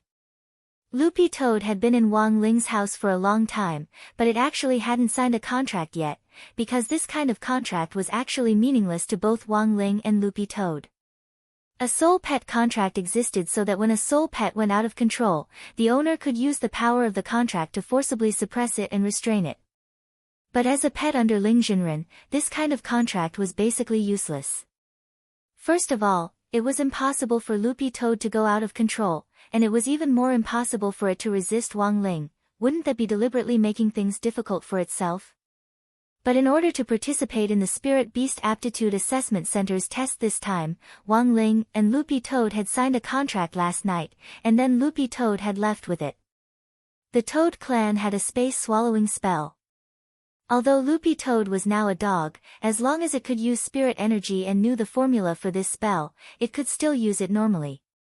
And this contract was now hidden in Loopy Toad's mouth. It was almost 11 o'clock in the afternoon when a green Akita appeared at the entrance of the Aptitude Assessment Center. This was the Spirit Beast Aptitude Assessment Center in the center of the city. It was a very magnificent building shaped like a giant egg, densely inlaid with all kinds of decorative spirit stones. Loopy Toad jumped up to the glass door in 2 or 3 steps. Although it hadn't entered yet, it could already hear the noise inside. There was a long line in front of the reception desk as many cultivators lined up with their spirit beasts to wait for the aptitude assessment. What Loopy Toad hadn't expected was that the spirit beasts in front of it were fairly normal in size. There were all kinds of spirit beasts, some flew in the sky, some ran on the ground, some swam in the water. The most novel spirit beast was actually a butterfly, and its owner was a youngster in a red cap who stood in front of Loopy Toad. The butterfly was very obediently perched on the youngster's shoulder and didn't move at all.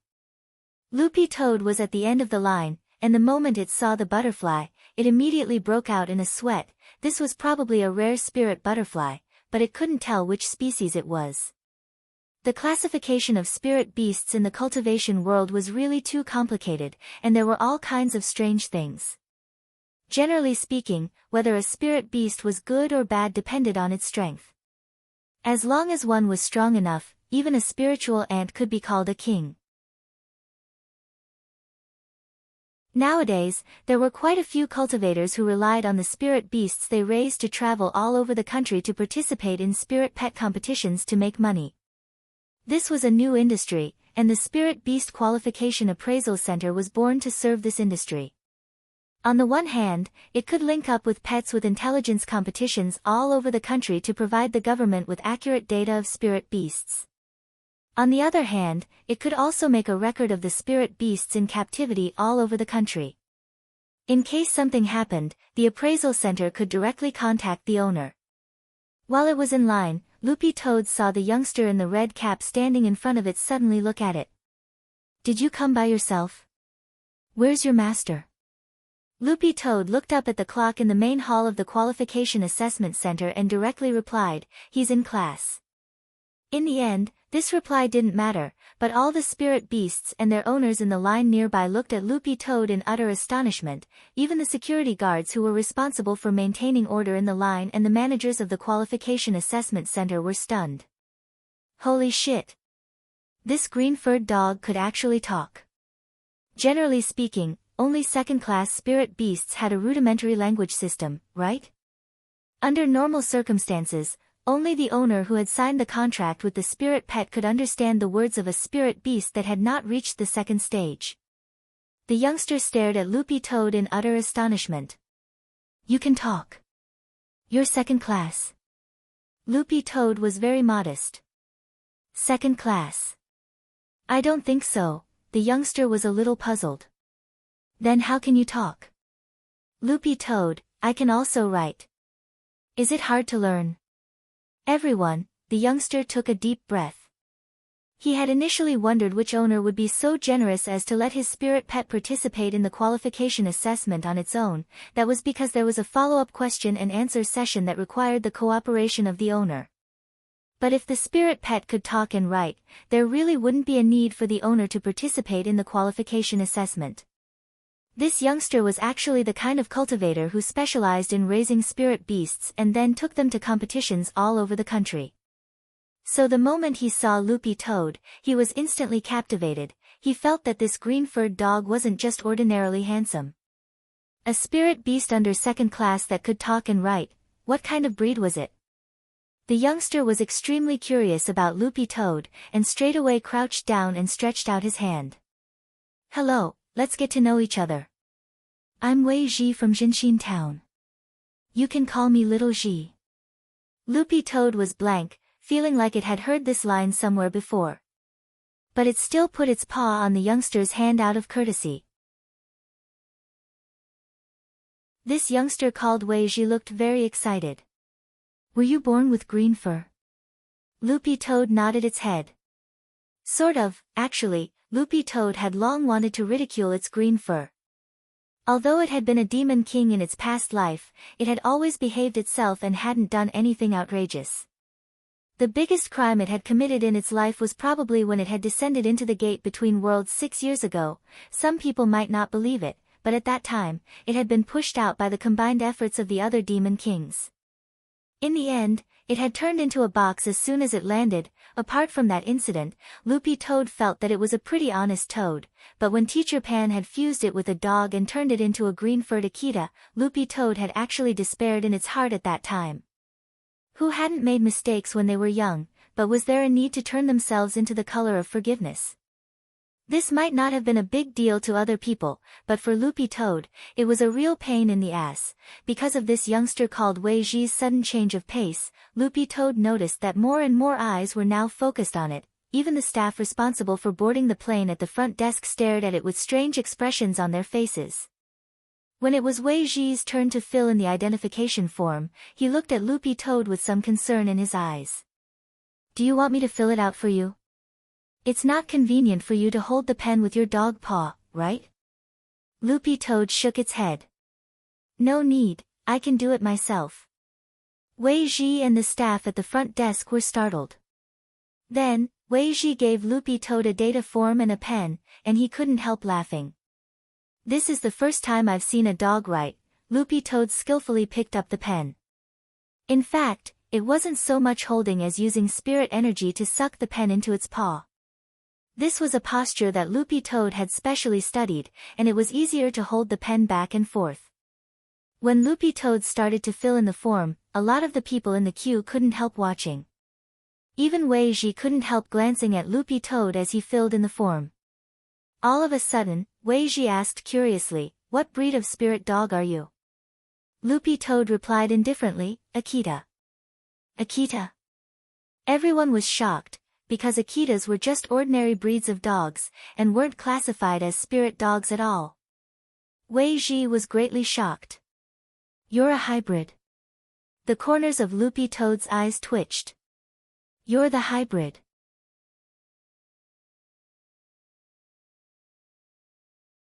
Chapter 377. Lying on the ground, Loopy Toad finished filling out the registration form. Wei Ji helped Loopy Toad hand the form to the receptionist at the front desk, and in the end, he was greatly shocked when he saw the words on the form. Many people might not be able to write this beautiful skinny body. Although Loopy Toad had written it with a dog paw, the words were so neat that they looked like they had been printed. How did you practice? Wei Ji was now more and more curious about Loopy Toad. He felt that this was definitely a dog with a story. Diligent and diligent. Loopy Toad's answer was just 4 words. As it spoke, Loopy Toad's eyes looked a little smug, but there wasn't much joy on its face. Loopy Toad didn't know if it was because it had been with Ling Jinren for too long, but it felt that its facial expression had clearly become a lot less rigid, and it was also faintly showing signs of facial paralysis. "You're really interesting. If it's possible, I really want to meet your owner," Wei Ji said. "If there's a chance." Loopy Toad replied very politely. From this reply, Wei Ji instantly understood that if he wanted this strange green-furred Akita to help him meet its owner, it would be impossible. But even if it didn't take him there, Wei Ji felt that he could find his way there. That registration form just now had its owner's name and specific home address written on it. When he had helped Loopy Toad submit the registration form, Wei Ji had also secretly taken a photo. He could follow the address and find his way there. What kind of person could raise such a strange Akita? Wei Ji was becoming more and more curious. On the side, Loopy Toad couldn't help laughing in its heart when it saw Wei Ji's evil plan succeeding. When all was said and done, he was still a youngster, too young. Loopy Toad had in fact already sensed that Wei Ji had secretly taken the photo, but it wasn't worried at all, because the Great Shielding spell would definitely affect the data that had been secretly stolen like this and turn it into a mosaic. After waiting at the reception desk for a while, the staff quickly entered Wei Ji's information and the information that Loopy Toad had filled in into the computer, and then gave them 2 number plates. "Please go to the testing hall and wait in line for the test." Loopy Toad held the number plate in its mouth. It was number 177, and Wei Ji was number 176. After seeing the number plate clearly, Loopy Toad raised its head and emitted a faint spirit light from its mouth. It directly used the space-swallowing spell to put the number plate away. It would be a little troublesome if it hung on its body. Wei Ji was even more surprised to see this. "What spell technique is that?" Loopy Toad replied, "It's nothing. It's a very ordinary space spell that can store things in my mouth." When Wei Ji heard that, he cursed, "Mouth trick." Loopy Toad, a man and a dog walked toward the testing hall. The interior of the appraisal center was very large, and it was very easy to get lost here for the first time. But Loopy Toad appeared very calm, and strode forward without the slightest hesitation. "There's a map over there. Do you want to take a look?" Wei Ji asked. "No need." Loopy Toad shook its head. Before coming to the testing hall, Loopy Toad had already memorized the aura of the person in front of Wei Ji in line. It was now following the aura of the person in front of it. That person had already arrived at the testing hall, and his aura had already stabilized, so there was no doubt about it. Although this wasn't Wei Ji's first time at the appraisal center, it was in fact Wei Ji's first time here as well. He followed Loopy Toad, and in the end, they arrived at their destination. This time, Wei Ji's reverence for Loopy Toad deepened. It could talk, write, use the mouth trick, and even navigate. This was simply a must-have pet for home travel. At that moment, Wei Ji had already made up his mind. When he went back, he was going to get a dog too. When they arrived at the entrance, there were a lot of people in line in the testing hall. Loopy Toad glanced around and saw that there were more than 10 people in front of it. The testing wasn't as fast as filling in the form, and it would probably take a while. However, the people in line could view live images of the spirit beasts being tested through the crystal screen in the center of the testing hall. These images would only be played with the owner's consent. If the owner didn't agree, the images wouldn't be played publicly. However, the vast majority of people who had spirit beasts and had full confidence in them would choose to agree to this option. This was a chance to show off publicly and satisfy all kinds of vanity. As long as the spirit pet was strong enough, the owner would also be proud. Loopy Toad stared at the crystal screen. This was an image from room 2 of the testing hall. It was a rabbit with muscles all over its body being tested. This rabbit wasn't just ordinarily big, it was a full 160 meters tall, and it was covered in muscles all over its body. It wore boxing gloves on both hands, and looked very terrifying. Who knew if it was because of its owner's bad taste, but the rabbit's ears were tied in a bow.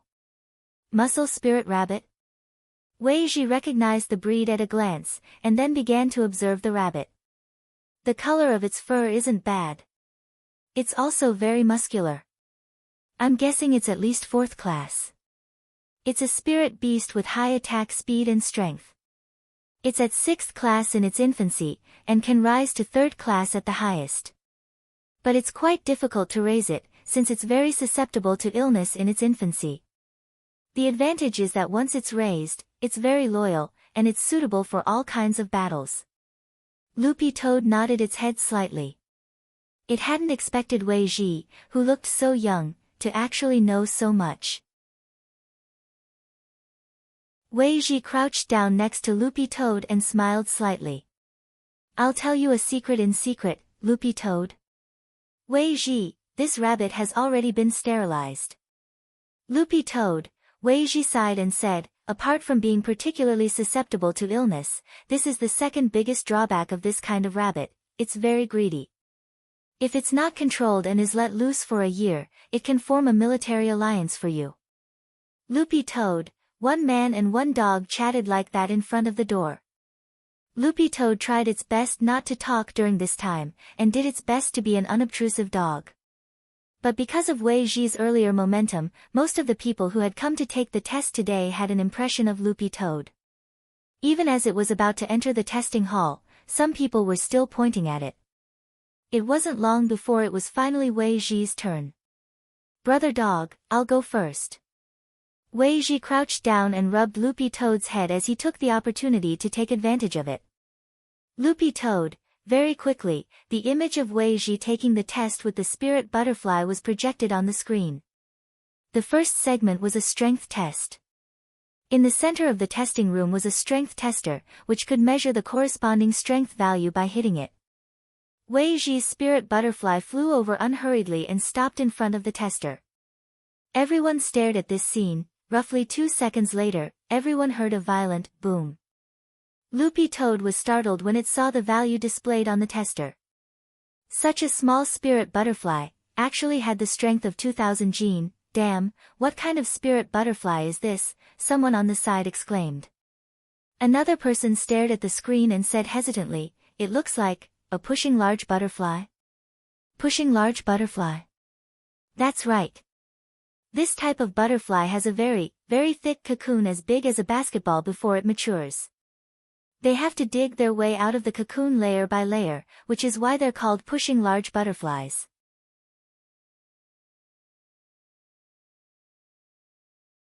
Chapter 378. There were many tests at the assessment center. In addition to the 5 basic ability tests of strength, speed, jumping, defense and intelligence, the most important part was the final practical test. Before Wei Ji had entered, Loopy Toad had heard him say that the assessment center had trained the spirit beasts for the practical test. The abilities of all the test beasts were the same, the only difference was their grades. The assessment center's usual rule was that after the 5 basic ability tests, the instructors would directly assess the spirit beast's grade based on its overall ability. For example, if a spirit beast was assessed as a 4th class spirit beast, it would be assigned a 4th class test beast for practical combat in the final segment. If the spirit beast won, its final grade would be upgraded to 3rd class or kept unchanged based on its performance in the actual combat. But if it lost, it would be demoted by 1 level. This rule had been set when the assessment center had first been established, and could actually be considered fairly fair. The only troublesome thing was the test beast's abilities. According to Wei Ji, all the test beasts in the assessment center were spirit emperor penguins. Loopy Toad had learned about this type of spirit beast before. Apart from being extremely patient and able to take a beating, they also had an extremely powerful ability to imitate. In a short period of time, they could completely replicate the spells that spirit beasts cast, and could be considered quite versatile. But they also had a weakness, and that was that their lethality was generally very limited. Thus, spirit emperor penguins were actually the most suitable spirit beasts for the assessment center to use as test beasts. While Loopy Toad was still thinking about this, a test room had already been emptied. At the same time, a number was announced, and it was Loopy Toad's number, 177. There were 5 test rooms in the test hall in total. Wei Ji had entered room 4, and the test room that Loopy Toad was about to enter was room 5, which was next to Wei Ji's. Loopy Toad glanced at the screen. Wei Ji and its pushing large butterfly had just started the speed test. After the number was called, Loopy Toad spat out the number plate from its mouth and waited quietly at the door of room 5. After that, the person who had entered room 5 to take the test first came out. It was a man in a black trench coat, and the spirit beast behind him was actually a small bone dragon. This small bone dragon looked very obedient as it followed the man in the black trench coat, but the 2 balls of hellfire in its eyes looked very terrifying. Is this guy a foreigner? Loopy Toad's heart trembled. Spirit beasts like bone dragons were all necromancers, and it was impossible to see them in Huaxiu Nation. Furthermore, domestic cultivators mostly pursued auspicious feng shui, and very few people would want to raise a spirit beast of the undead type. Therefore, the domestic market was not very good, but this kind of spirit beast was quite popular abroad. I really want to see the grade of this bone dragon. It should be very powerful. But it seems like its owner didn't choose to publicize the video of the test. What a pity. It's rare to see one. Discussions could be heard from the surrounding people. Loopy Toad watched the man in the black trench coat and the little bone dragon as they walked toward the door step by step. When they reached the entrance of the test hall, Loopy Toad saw the man in the black trench coat suddenly pause. Then, Loopy Toad clearly sensed a powerful spiritual sense bearing down on it. Trying to test me? Loopy Toad narrowed its eyes and deliberately released its Demon King soul in return. As a result, the man in the black windbreaker at the door was obviously stunned. Then, he staggered and almost fell. Loopy Toad sneered in its heart at this scene. A golden core cultivator, what the hell was he showing off to it for? After the man in the black windbreaker left with his bone dragon, Loopy Toad waited at the door for over 3 minutes before a very greasy-looking middle-aged male instructor came out of the test room. Mr. 2, sorry to keep you waiting. We were clearing the place just now, you can go in and take the test now.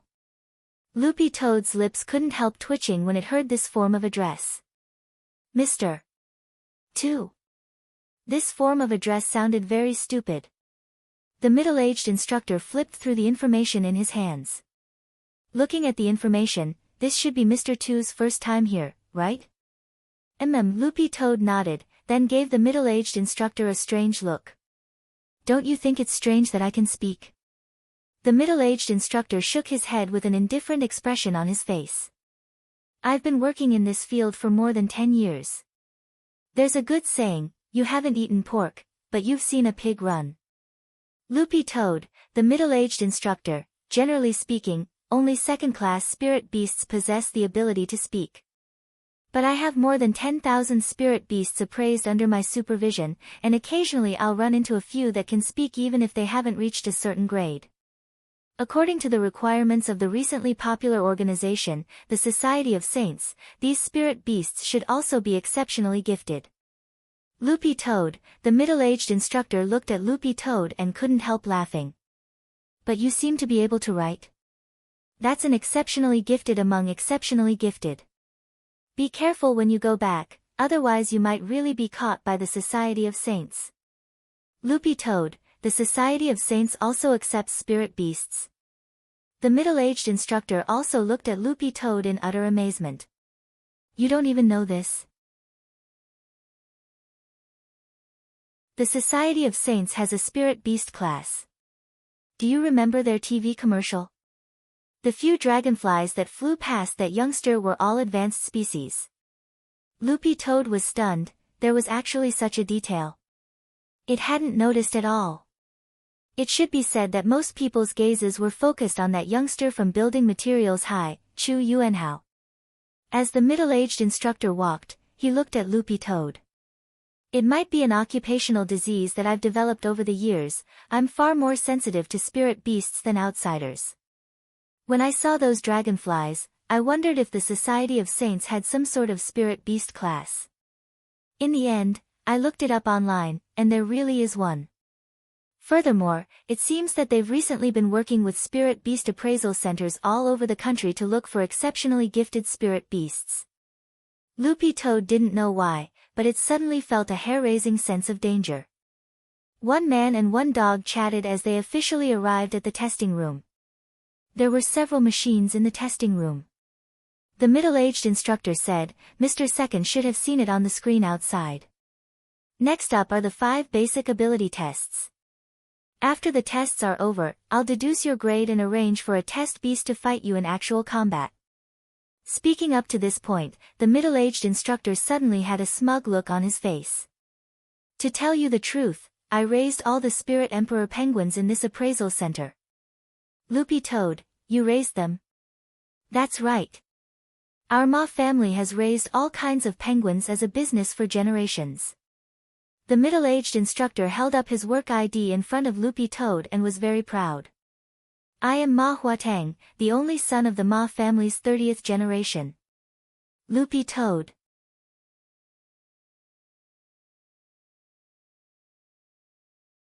Chapter 379. The entire test went smoothly, and Loopy Toad successfully came out of the test room at around 2:00 in the afternoon. Its test hadn't been directly made public, and because of Wei Ji's provocation earlier, too many eyes had been focused on it. Thus, Loopy Toad decided to keep a low profile and leave after the test. The grade appraisal didn't mean much to begin with, whether it was for Loopy Toad or Wang Ling, it was actually just a formality.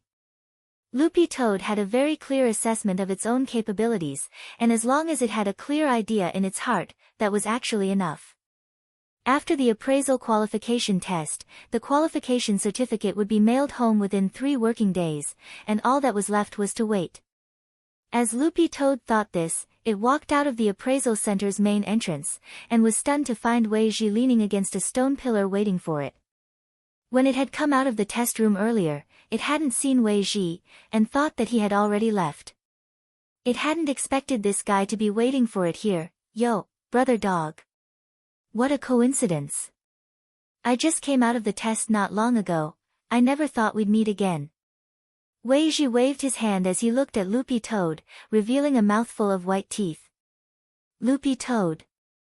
It had truly never seen such a shameless person. Actually, Loopy Toad didn't dislike Wei Ji, on the contrary, it thought this friendly youngster was a little interesting. The most important thing was that Loopy Toad realized that Wei Ji was very knowledgeable about the entire spirit beast system in Huaxiu Nation, and could be said to be very knowledgeable. And this was all knowledge that Loopy Toad wanted to understand. Maybe they could be friends. Loopy Toad pondered in its heart. How was the test? What grade? As he spoke, Wei Ji habitually grabbed the brim of his red cap and pulled it back. This was probably Wei Ji's signature move, which Loopy Toad had seen quite a few times at the appraisal center. 4th grade. Loopy Toad felt that it had nothing to hide about the test results. In any case, it had held back for this result, and its real grade should be peak 3rd grade. To Loopy Toad's surprise, it seemed that Wei Ji had already anticipated this result, and smiled at it with a calculated expression. "Brother dog, you held back, didn't you?" Loopy Toad wagged its tail. "You know again. Our family has been raising spirit pets for generations, and we have a unique secret art that allows us to judge a spirit beast's strength through a special aura, which is unique to spirit beasts. I smelled it on Brother Dog, and it's very concentrated. You're at least at 3rd class." Speaking up to this point, Wei Ji suddenly stared at Loopy Toad and couldn't help wiping away his saliva. Loopy Toad was stunned. What the hell? What was he trying to do? Wei Ji asked, "Brother Dog, do you mind letting me hug you?" Loopy Toad, get lost, Wei Ji sighed, and there was an obvious sense of loss on his face. "Sigh, why is it like this? It's fate after all. It's been a long time since I've smelled such a strong and unique scent." The corner of Loopy Toad's mouth twitched. "Are you a dog? How did you know?" Loopy Toad, after a moment of silence, Loopy Toad looked into the distance. "I'm going home." Saying this, it jumped down the steps very handsomely. There was an endless stream of cars and pedestrians in front of the appraisal center.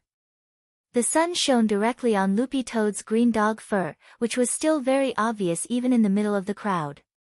Standing on the steps, Weiji looked at Loopy Toad's back and shouted, "Brother dog. Will we ever meet again?" Loopy Toad didn't say anything and just raised a front paw. Only then did Weiji realize that his hat had actually been taken away. "I'll look for you." When it was a distance away, Loopy Toad turned its head slightly, and then its figure flashed as it disappeared into the crowd like a bolt of lightning. As expected, Brother Dog isn't simple. At the entrance to the appraisal center, Weiji took out a new hat and put it on his head, his heart filled with endless excitement. On the way back, Loopy Toad quietly crouched under a bench at the bus stop, ready to take the next spirit bus back to the Wang family's small villa. It had also done the same thing before, considering that it would cause a huge uproar if a dog paid its own fare or used a public transport card to take public transport. Loopy Toad's usual strategy was to wait for the moment the door opened to slip in like a bolt of lightning to hide, and then leave 2 coins under the bench before leaving. Loopy Toad had tried this method time and time again, and it was very confident in its speed. Even if the surveillance footage wasn't slowed down by around 50 times, it wouldn't even be able to see its shadow. Just as Loopy Toad was crouching under the bench and yawning, it suddenly sensed a familiar aura, which instantly raised its guard. It had smelled this aura before. And it was very obvious that it was hostile. Under the bench, Loopy Toad narrowed its eyes, and then saw a guy in a black windbreaker appear in front of it. Loopy Toad was sure that this was the man in the black windbreaker who had brought the bone dragon with him in the test hall. Was he here for revenge? Loopy Toad couldn't help laughing in its heart. It was too lazy to avoid him, and simply walked straight out. In the end, it realized that as soon as it walked out, several black shadows had appeared out of nowhere and directly surrounded it. These people had lassos in their hands and a cage in their hands. The most frightening thing was that one of them even had a taser in his hand. This group of people had wretched smiles on their faces, and it was obvious that they were up to no good. F***K, what were they doing? Loopy Toad knew that it had already been targeted. Staring at the men in black in front of it, Loopy Toad's heart sank. There were now 5 men in black surrounding it, and all of them were at the Golden Core stage. If it had only been 1 or 2 of them, Loopy Toad felt that it could completely deal with them, but given the current situation, after all, 4 paws were no match for 10 hands, and it would be too much for it to fight them. But if it wanted to slip away, it might still be able to find a chance. Thinking this, Loopy Toad felt resentful. In any case, it had been a demon king back then. If it hadn't been for the fact that it hadn't recovered to its peak, it would have been able to swallow these insignificant miscellaneous cultivators in one bite. "Hello, Mr. Dog. Our organization is very interested in you, and would like to invite you over for some tea and a snack," the man in black with the bone dragon said with a sinister smile as he held the lasso in his hand. Loopy Toad looked at the men in black in front of it with an indescribable look on its face. Robbing a civilian dog in broad daylight was still acceptable. It had finally managed to come out for a stroll, and now it was being targeted just for the certification exam. What kind of lousy thing was this? And if I refuse? Loopy Toad looked at the man and replied. The man in black pulled out the taser he carried with him. This taser is a specially modified electric magic treasure that can emit 100,000 volts of electricity. Speaking up to this point, the man chuckled. "If you don't come with us, I'll knock out even a ghost."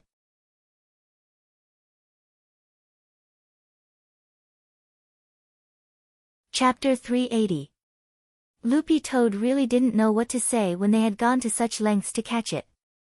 It felt that its performance at the assessment center today had actually been low-key enough. Just because it couldn't speak and write before reaching 2nd class, they thought it was exceptionally talented and wanted to catch it?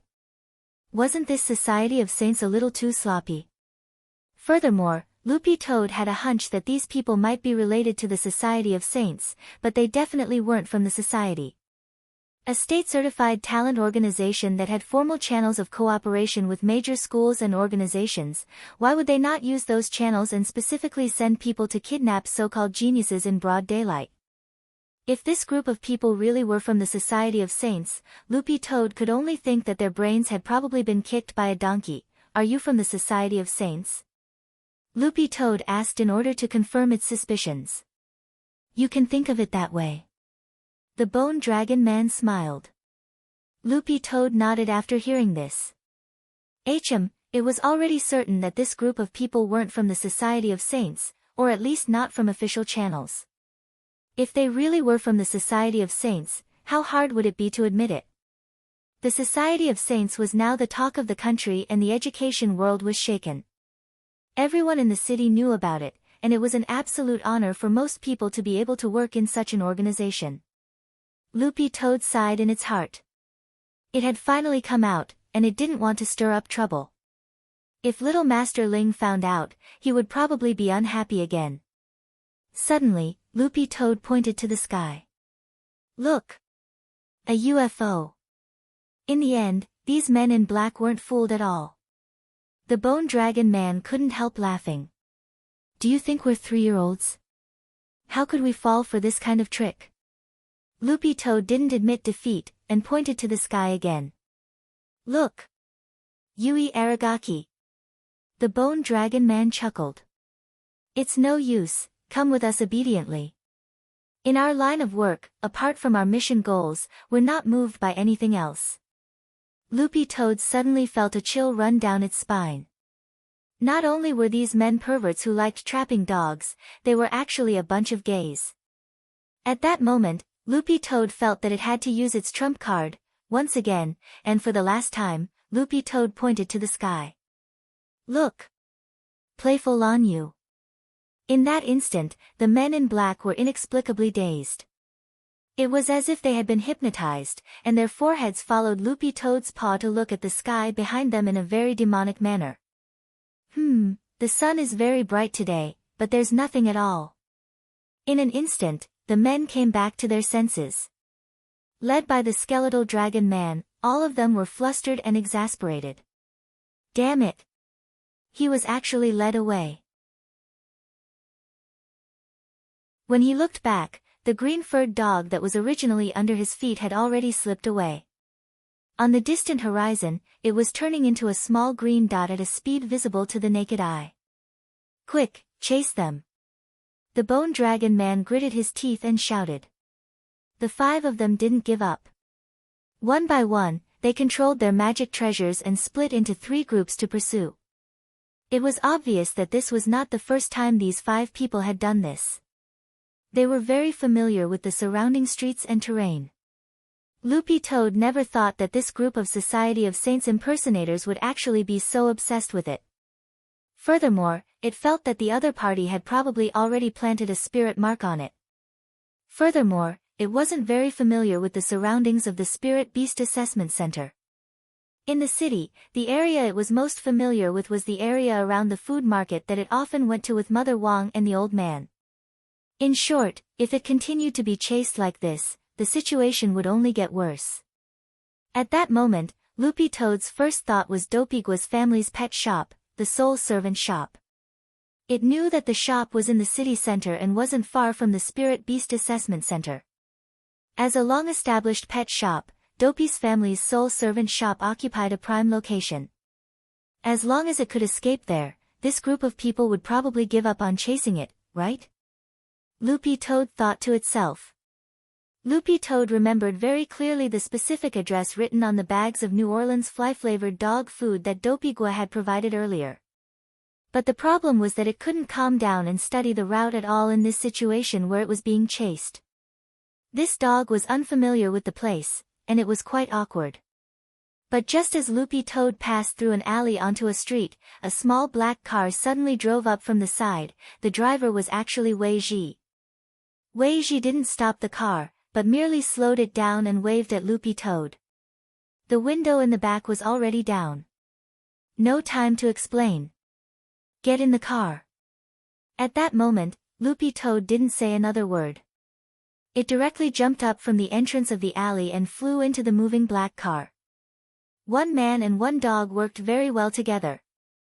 Hi, brother dog. As expected, our fate isn't shallow. Wei Ji greeted Loopy Toad through the rearview mirror. Loopy Toad had actually never believed in fate, but today it realized that it and Wei Ji's fate really wasn't shallow. How did you know I was here? In the car, Loopy Toad stared at Wei Ji, feeling very amazed. Brother Dog, did you forget that I told you that you have a special aura on you? This special aura is unique to every spirit beast, and there are subtle differences. Only people in our family can smell it. Wei Ji couldn't help laughing. Since there's a way to smell out special auras, there's naturally a way to track them. When I left the assessment center just now, I suddenly passed by a street and smelled this familiar aura. Furthermore, it felt like it was abnormally thick. Usually, it's only when we're in danger that the intensity of this aura will soar. Loopy Toad, Wei Ji, let me say this first, I didn't deliberately follow you.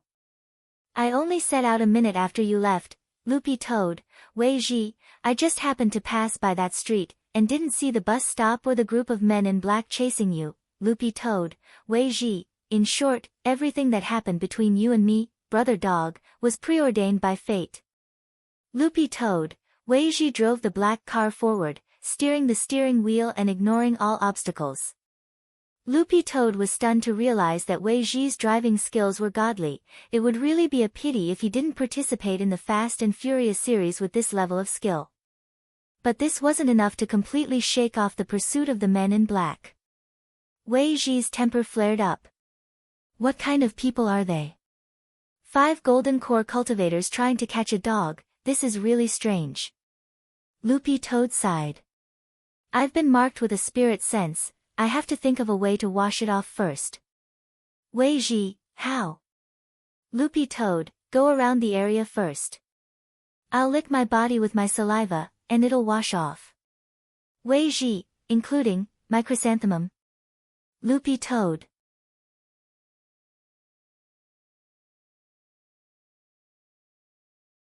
Chapter 381.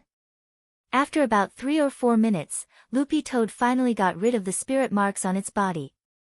A dog's body wasn't as soft as a cat's, and it usually had to curl up to lick some difficult actions.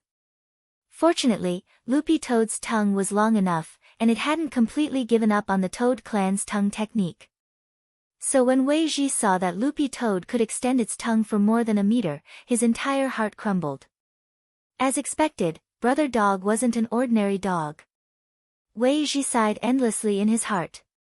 After circling a few more times on the nearby road, the group of black-clothed men finally lost track of them in the traffic. Loopy Toad's tactic had worked, but it wasn't sure if those men in black had any other way of finding it. Although it had indeed escaped, Loopy Toad still felt like it hadn't been wiped clean. Who on earth are these people? Why are they chasing you? Wei Ji stopped racing after breaking away from their pursuers and drove steadily on the road. They should be a bunch of people pretending to be from the Society of Saints, said Loopy Toad. The Society of Saints? They don't just accept people, they also accept spirit beasts. Wei Ji was amused. When I was at the assessment center, a test instructor told me that the Society of Saints does indeed have a spirit beast class. Loopy Toad sighed. But the people chasing me clearly aren't from the Society of Saints. How can a state-certified organization be so violent? That's true. Wei Ji nodded. These people are a little too bold to dare pretend to be from the Society of Saints. Wouldn't it be very awkward if they ran into real people from the Society of Saints? However, at this point, Wei Ji suddenly had to complain about the standard of some of the pirated businesses in the country. Pirated businesses basically relied on popularity. If a milk tea shop became popular, there would be tens of thousands of milk tea shops with similar names. If a hot pot restaurant became popular, there would be similar hot pot restaurants everywhere. Wei Ji guessed that this fake Society of Saints was also a knockoff group like this. Brother Dog, where are you going now? Loopy Toad thought for a bit. If it went back like this, it could guarantee that it would be safe, but it couldn't guarantee that those men in black wouldn't cause trouble later on. Judging from this group of men in black's obsession with it, Loopy Toad felt that it was very likely that there would be trouble later on. And the most important thing was that Loopy Toad felt that it wasn't the type to hold back after suffering a loss. Even though it was no longer a demon king, since that group of people had come looking for him, he had to make them pay the price. "I want to get rid of these people," said Loopy Toad. "So now was not the time to go back. Brother Dog, do you have a way to track them?" "Loopy Toad, I've already memorized their scents. As long as I lock onto them along the way with the aura tracking spell, I might be able to find their lair." But just as Loopy Toad finished speaking, Wei Ji suddenly saw through the rearview mirror that 2 sports cars were following them closely. "Damn it, that group of people is catching up again." Wei Ji stepped on the ground and directly chose to accelerate. He should have thought of it. When this group of people chased after him just now, they made a spiritual mark on the car together. After dealing with this group of people for a few more minutes, Wei Ji finally parked the car in an alley and abandoned it with Loopy Toad. Although Loopy Toad's saliva could remove spiritual marks, given the current situation, it was clearly extremely unrealistic for it to lick a car from top to bottom. How can these people's spiritual marks be so accurate? "I remember that there's a chance that this spell will fail, right?" Wei Ji complained after getting out of the car as he led Loopy Toad toward a residential building. "Do you see that apartment in front of us? That's where I live. Let's hide inside first and think of a countermeasure." Loopy Toad followed Wei Ji as one man and one dog moved at high speed. It wasn't until then that Loopy Toad realized that Wei Ji's strength wasn't simple. His footsteps actually didn't make the slightest sound when they touched the ground, which proved that Wei Ji's body movement technique was very impressive. However, this level of body movement technique didn't match the level of Wei Ji's aura. Thus, Loopy Toad felt that Wei Ji was also hiding some of his strength, but it still had to be verified exactly how strong he was. Generally speaking, aristocratic families who mainly fought by domesticating spirit beasts weren't very strong, and needed to rely on spirit beasts to make up for the gap between themselves and their opponents. But Loopy Toad didn't think too much about it. After all, it was hiding a lot of secrets. Everyone had secrets, and there was no way to live without them. When they reached the ground floor of the apartment, Wei Ji led Loopy Toad up to the 23rd floor. Loopy Toad was surprised to find that there was only one door on the entire 23rd floor. "Is this your home?" Loopy Toad asked. Wei Ji grinned. "To be exact, this entire floor is mine. There were originally 4 suites on this floor, but I bought them all. Then, I knocked down the walls and connected them together into one." Loopy Toad. This was simply inhumanly rich. However, this also indirectly reflected that the current industry of taming spiritual beasts was indeed extremely profitable. In a sense, if this sunrise industry continued to develop in the future, it was very likely that it would stand shoulder to shoulder with the established industries such as smithing and alchemy. In fact, it might even surpass them. For those who were full of vanity, having a powerful battle pet would bring glory to their faces. Entering Wei Ji's home, Loopy Toad felt as if it had entered a garden. Wei Ji's living room was very unique, and had been carefully decorated to imitate a natural ecological environment. There were rockery, a small stream, birdsong, and the fragrance of flowers. This was basically a small forest. "I spent a lot of money to decorate this environment." Wei Ji rubbed his head and smiled. With a snap of his fingers, the pushing large butterfly that had been lying motionless on his shoulder suddenly seemed to wake up. It slowly flew off his shoulder and then perched on a petal. Loopy Toad finally understood that this ecological environment had been specially built for this pushing large butterfly. "It's very safe here, those people probably won't be able to find us," Wei Ji said with a slight smile. "Loopy Toad, are you so sure?" Wei Ji nodded. "This apartment has an unusual origin. It used to be a family apartment, and the people who lived here were all senior military cadres." Loopy Toad. "Are you a ************? My grandfather gave me this house. When it came to my father's generation, our family no longer had any contact with the army. We had to tame spirit beasts on one hand and manage the army on the other. We were really too busy. Wei Ji shrugged. As he spoke, he tugged at a vine hanging from the ceiling, and a side door immediately opened. "Come in, this is my bedroom," Wei Ji said. Loopy Toad followed Wei Ji into his bedroom, which was decorated quite normally. Then, Loopy Toad saw Wei Ji start to rummage through the bedroom. "Are you hungry?" "I happen to have a bag of dog food here. I got it from my nephew," Wei Ji said. "You have a nephew?" Loopy Toad was amazed. "Actually, we're not that far apart in age, but in terms of seniority, I'm indeed his little uncle," Wei Ji said. A moment later, Wei Ji took out a bag of high-grade dog food wrapped in white from the cupboard with the words "Soul Servant Shop" written on it. Wait. Soul Servant Shop? Wasn't this Dopey-gua's pet shop? Loopy Toad suddenly realized that it seemed to have learned some incredible secret.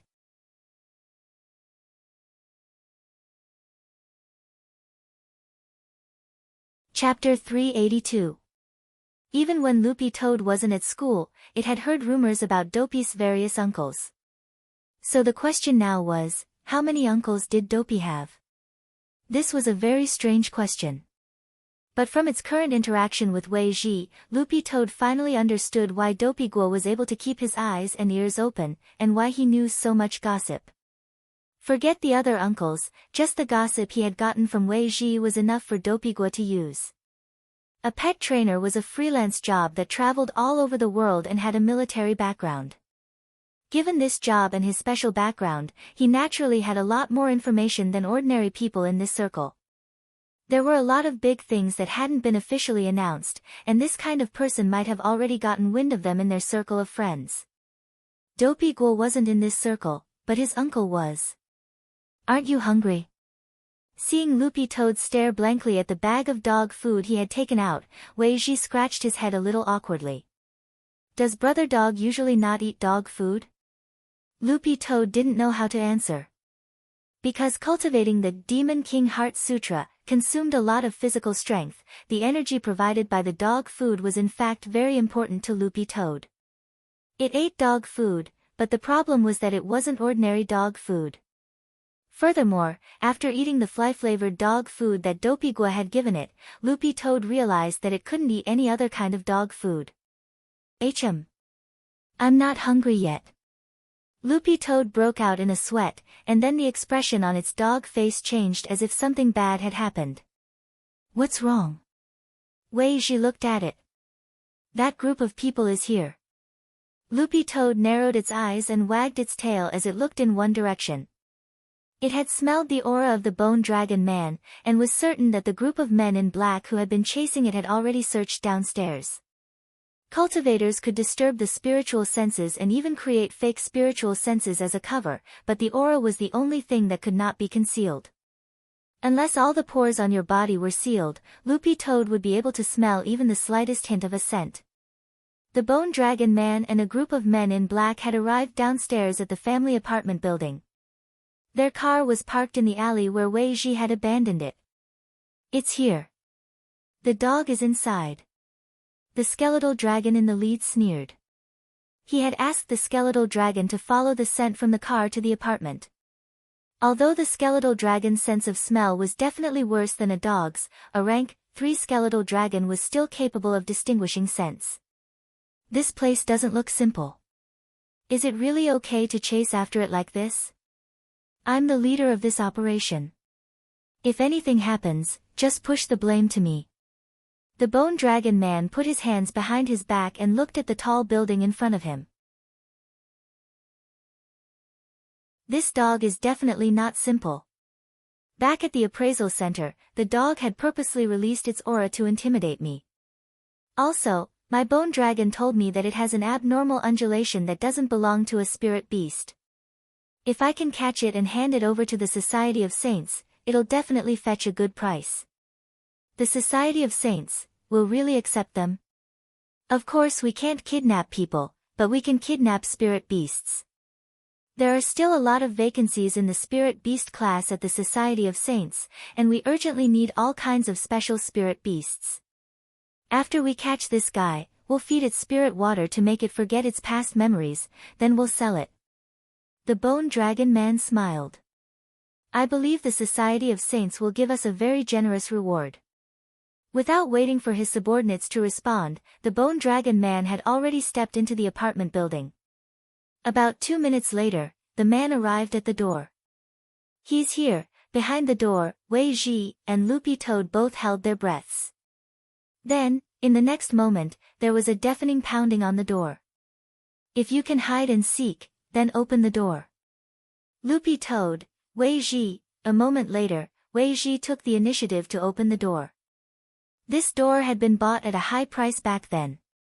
In order to cater to the entire indoor ecological environment, it had been integrated with breathing and circulation technology. It could act as half an air freshener.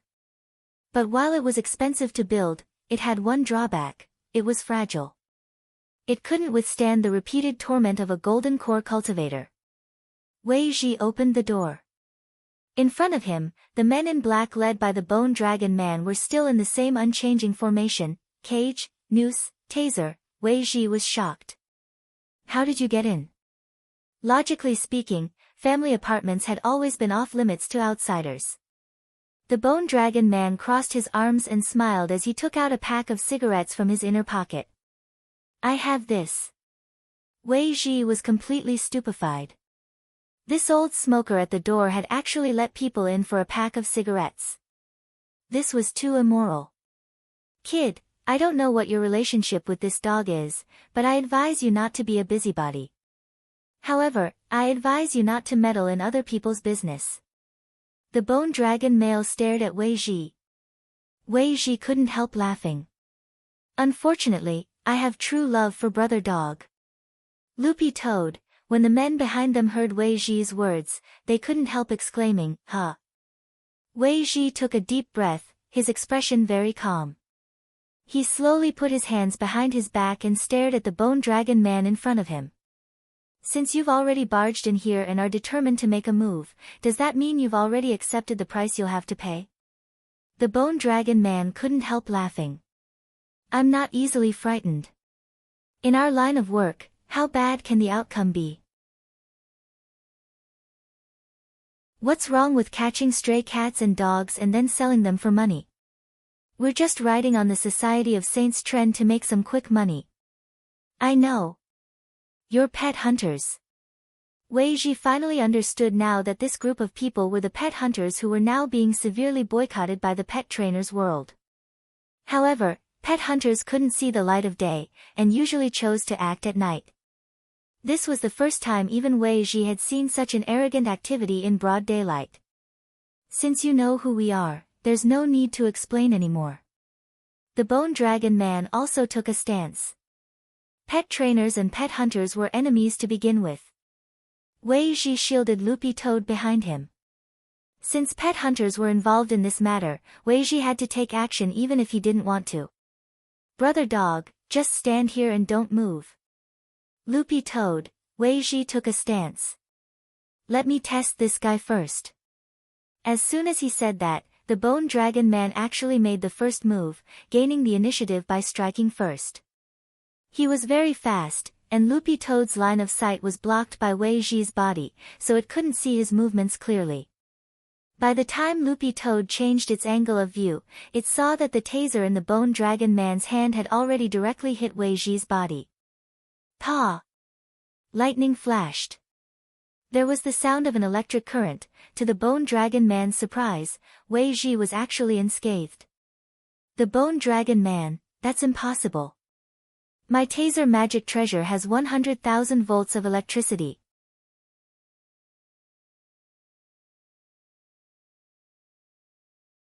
Chapter 383.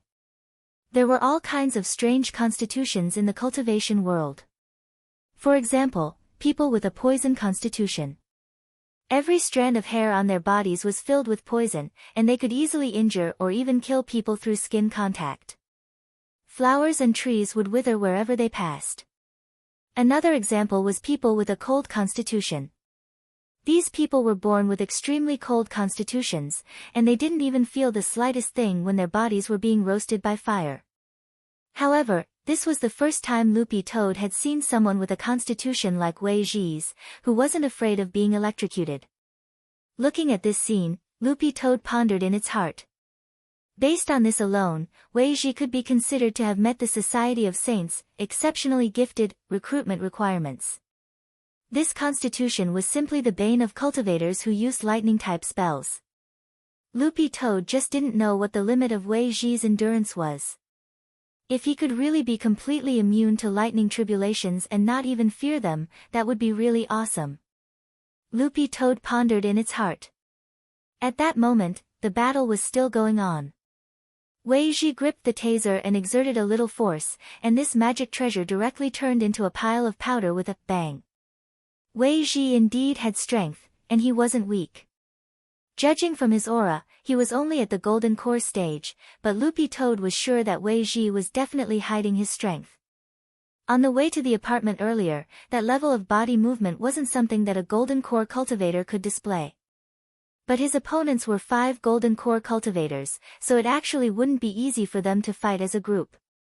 At that moment, it was purely a reflection of individual ability. Hiding behind Wei Ji, Loopy Toad was also ready to join the fight at any time. It looked at Wei Ji with a calm expression. Everyone, attack! The Bone Dragon leader was exasperated. With a roar, the 5 of them took out their magic treasures and prepared to charge forward. At that moment, Wei Ji calmly looked at the time. We're almost there, almost there. What did that mean? Before Loopy Toad could understand, the door to the fire escape on the 23rd floor opened with a hum at that moment, and an old man in a white tank top and bell-bottomed pants slowly walked out of the corridor with a flashlight in his hand. For a moment, the scene fell silent. After a brief silence, the old man looked at the men in black and frowned. How did you get in? The Bone Dragon leader stopped attacking and glanced at the red armband on the old man's arm. Neighborhood committee. He couldn't help but sneer, "Old man, don't be nosy." The old man's expression was very calm. His body was very thin, and he looked a little weak. However, at this time, the old man raised his left arm.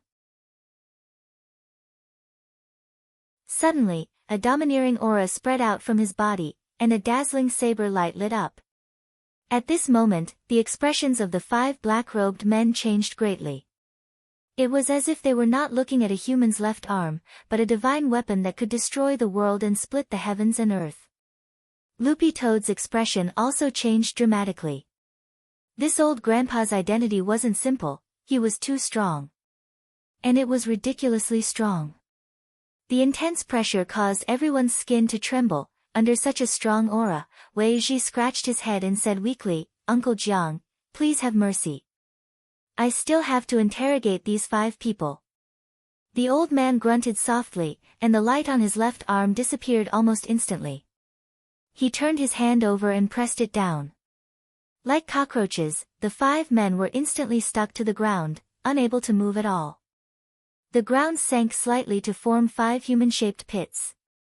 The Bone Dragon leader was trembling all over, his eyes were bloodshot and his nose was dripping with blood. "This place isn't a place where you can come and go as you please," the old man said in a low voice as he stared at the 5 black-robed men on the ground.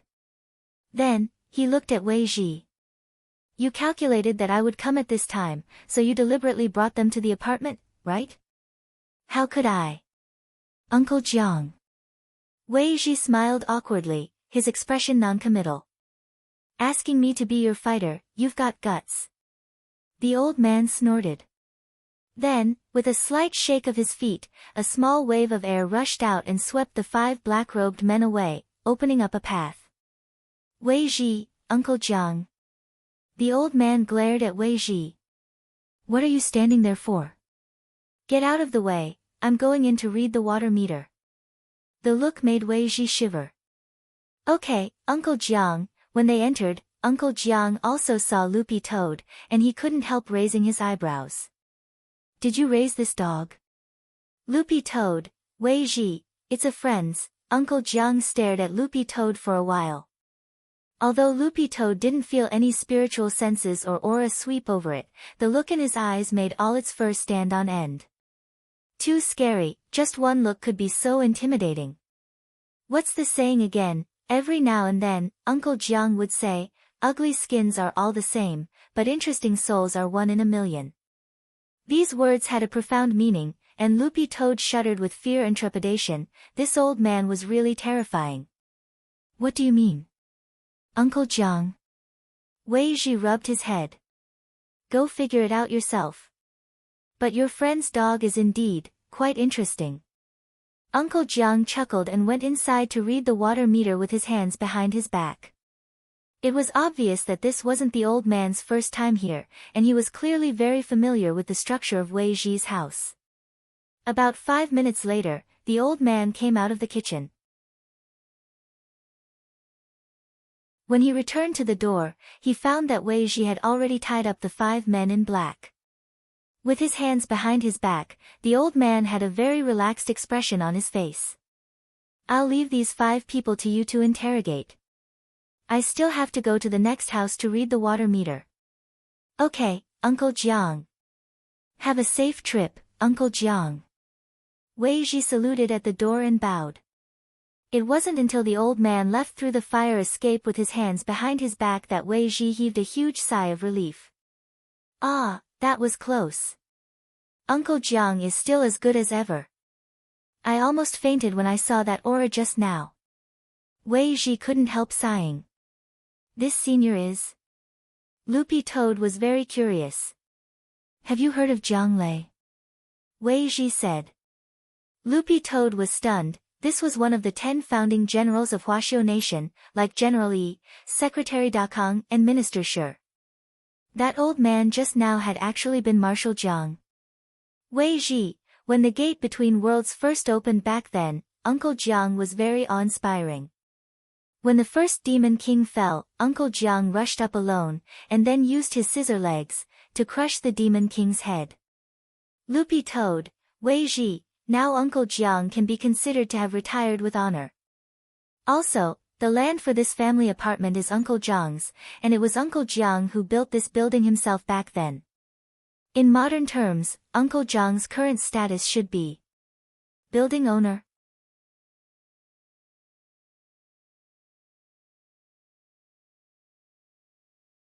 Chapter 384. Of course, in addition to the retired Marshal Jiang, there were still a lot of other experts hidden in the family apartment. This was also why Wei Ji had chosen to buy the 23rd floor back then. Pet trainers were most afraid of these pet hunters, who would do anything to get a spirit beast they fancied. Wei Ji would at least feel more at ease if he could set up a base for cultivating soul pets in this family apartment. After Marshal Jiang left, Wei Ji looked at the 5 men tied up on the ground and sneered. All that was left was to interrogate them. Pa! He snapped his fingers. Instantly, the vines hanging from the ceiling in the main hall actually woke up as if they had a mind of their own. They dragged the group into the room and hung them from the ceiling one by one. They were actually plant spirit beasts. Loopy Toad was startled by this scene. It had thought that the vines on the ceiling were just decorations, and hadn't expected them to be alive. The plant spirit beasts in the spirit energy world were completely different from those in the gate between worlds. Furthermore, the aura they gave off was different from that of a normal spirit beast, so Loopy Toad couldn't react at all. Although it was currently at 3rd class, it still wasn't strong enough. If it could reach 2nd class or even 1st class, it would be a lot better than it was now. At the very least, its perception ability would be several levels higher than it was now. It had to speed up its cultivation of the Demon King Heart Sutra. This was what Loopy Toad thought in its heart.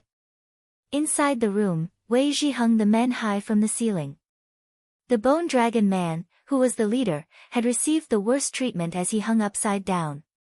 Arms folded, he went over to the Bone Dragon Man and said, "Tell me, what organization are you from?" Wei Ji had already seen that these 5 people didn't have simple backgrounds. A pet hunter organization that dared to break into the family apartment had to be very powerful. Most of the people in this kind of organization relied on the power behind them to survive, and the more power they had, the more arrogant they were. Unfortunately, this group of people had probably chosen the wrong place today. The Bone Dragon Man smiled miserably and gritted his teeth, but didn't answer. His face was already flushed with blood, and he looked very uncomfortable. Loopy Toad knew that apart from absorbing spirit power molecules in the air through photosynthesis, this plant spirit beast actually had a more direct method, and that was to absorb energy from living things. Thus, the man felt exceptionally uncomfortable being hung upside down and having his spirit power sucked away bit by bit. I advise you to confess as soon as possible. Once a large illegal organization like yours is wiped out, it won't be a problem for you to be sentenced to a few hundred years. Wei Ji said faintly, if you're willing to admit your crimes now and help us find your hideout, I can let you become a tainted witness and reduce your sentence in this incident. What do you think?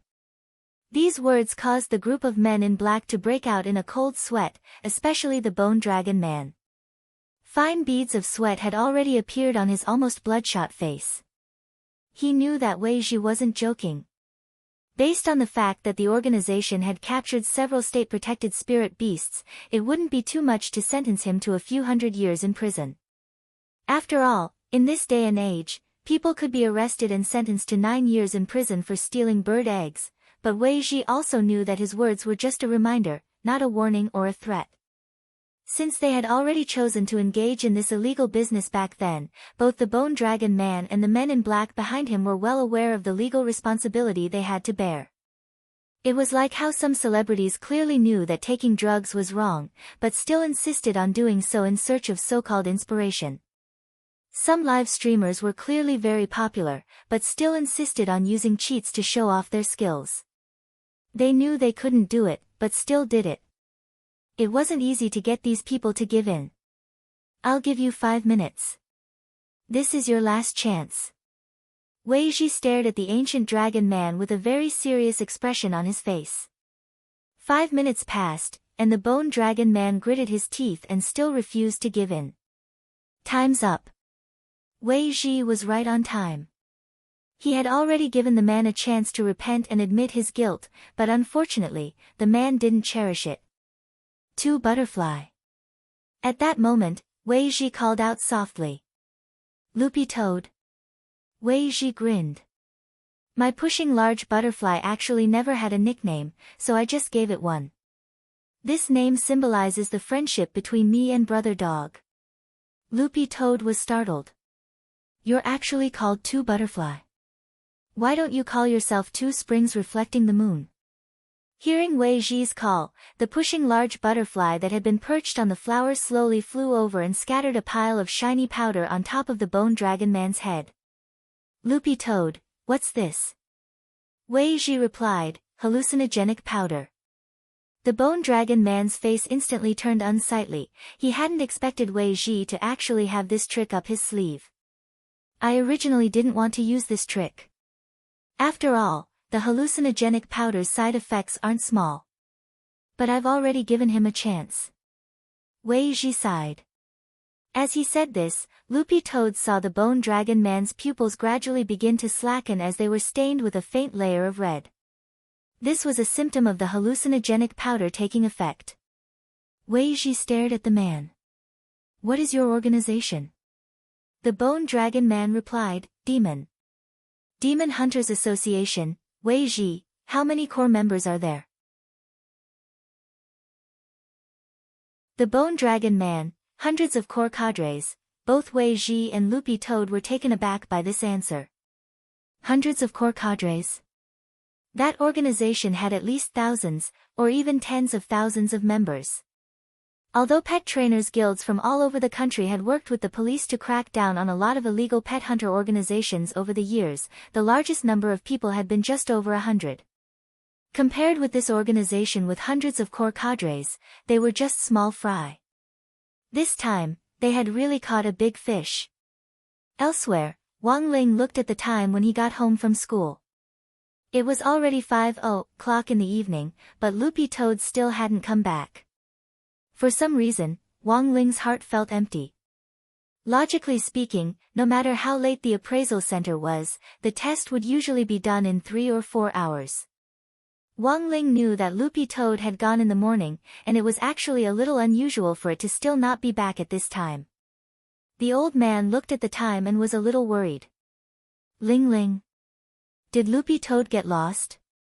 When the old man watched TV, he had learned a lot about pet traffickers. In recent years, in particular, the country's crackdown on them had intensified, leading to an endless stream of news about them. But even so, there were still people who took the risk out of desperation to do it. The old man looked a little worried. Those pet traffickers can even openly steal giant spirit beasts like gorillas. Loopy Toad is so weak and small, what if it really runs into danger? Wang Ling frowned at these words. Because he had signed a soul pet contract with Loopy Toad, he clearly knew that it was safe now. There was no way it would run into life-threatening danger. As for those soul pet traffickers that Grandfather Wang was talking about.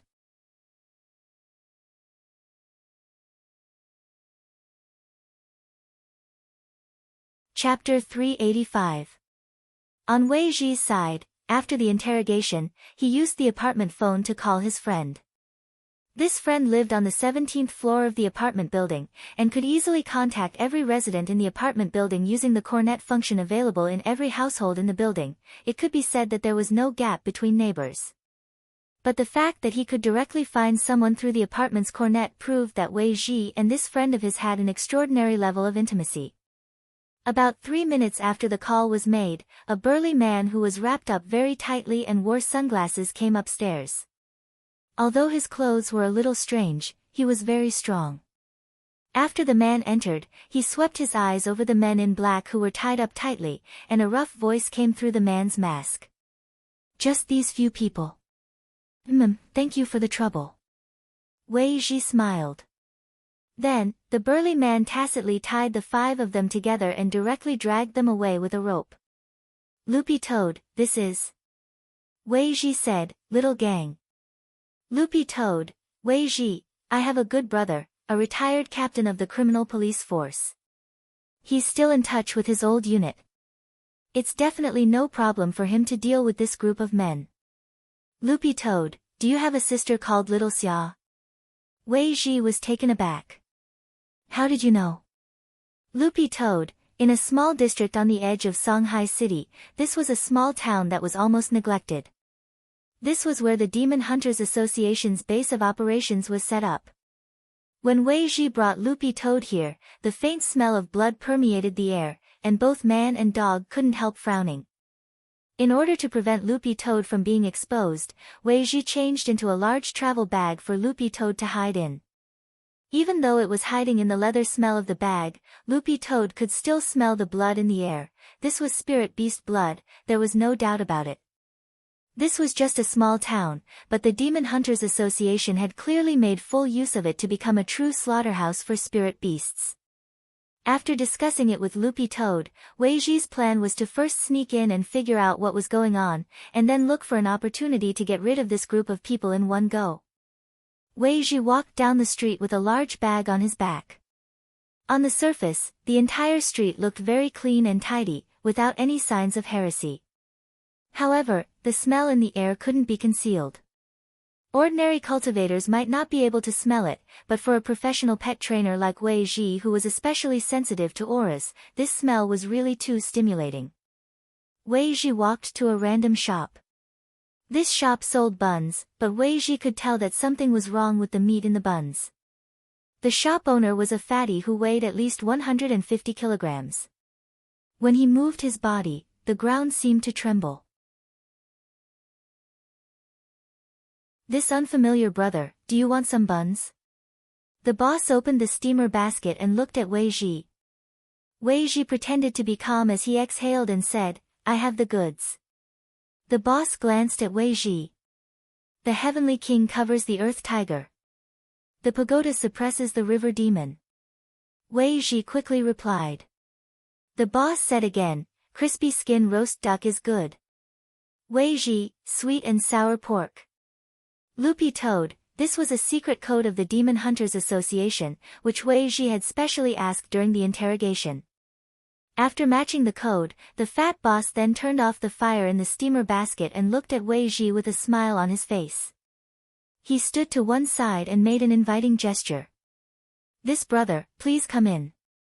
Following the boss's lead, Wei Ji felt that the smell of blood in the air was getting stronger and stronger.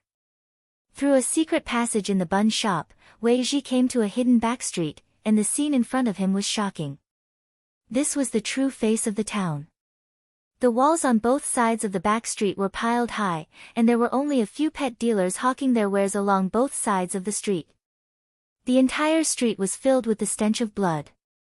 Wei Ji could see a lot of cages made of black iron on the ground, which held all kinds of spirit beasts, cats, dogs, foxes. Most of these spirit beasts had been captured by the Demon Hunters Association. Some of the spirit beasts even had collars on which their owners' names were engraved. Some of the spirit beasts locked in the iron cages were covered in cuts and bruises. They were already on the verge of death as they lay sprawled in the cages, gasping for breath. Seeing Wei Ji's expression, the boss didn't find it strange and smiled. "It looks like little brother hasn't been with the association for long, so it's no wonder. It's a miracle that most newcomers don't throw up every time they pass by this street. Do you see these seriously injured little guys?"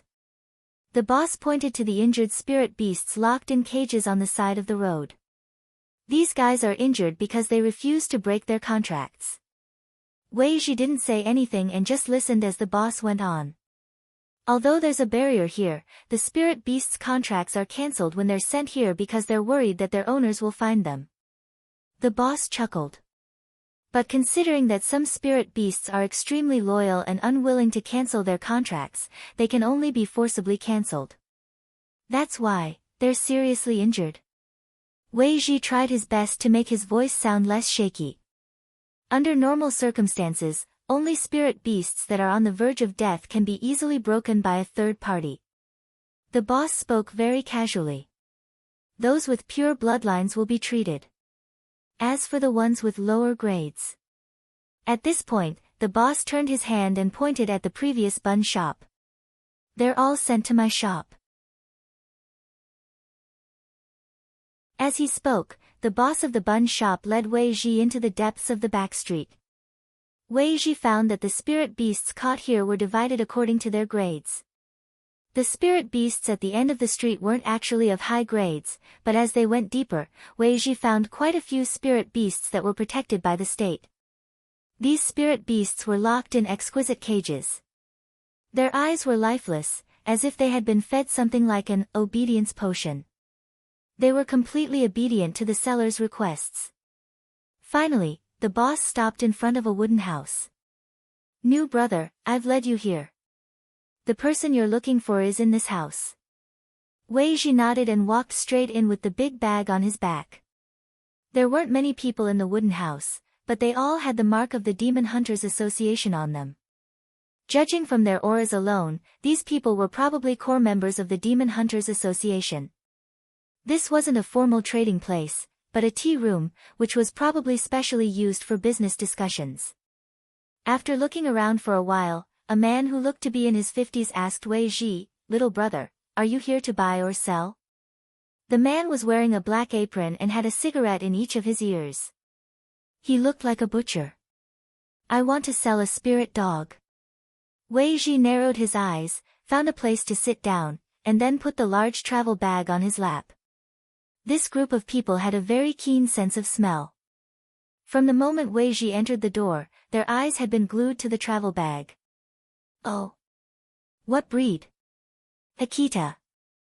Wei Ji opened the travel bag and directly lifted Loopy Toad's fat face. It felt so good. "Akita?" This group of people was blank when they heard this, because they all knew that Akitas weren't spirit dogs. A moment later, the uncle who looked like a butcher spoke again as he stared at Loopy Toad. "Is this a hybrid?" "Wei Ji, Loopy Toad, you. Look." "What?" The uncle was shocked. "And it's only from Dongbei."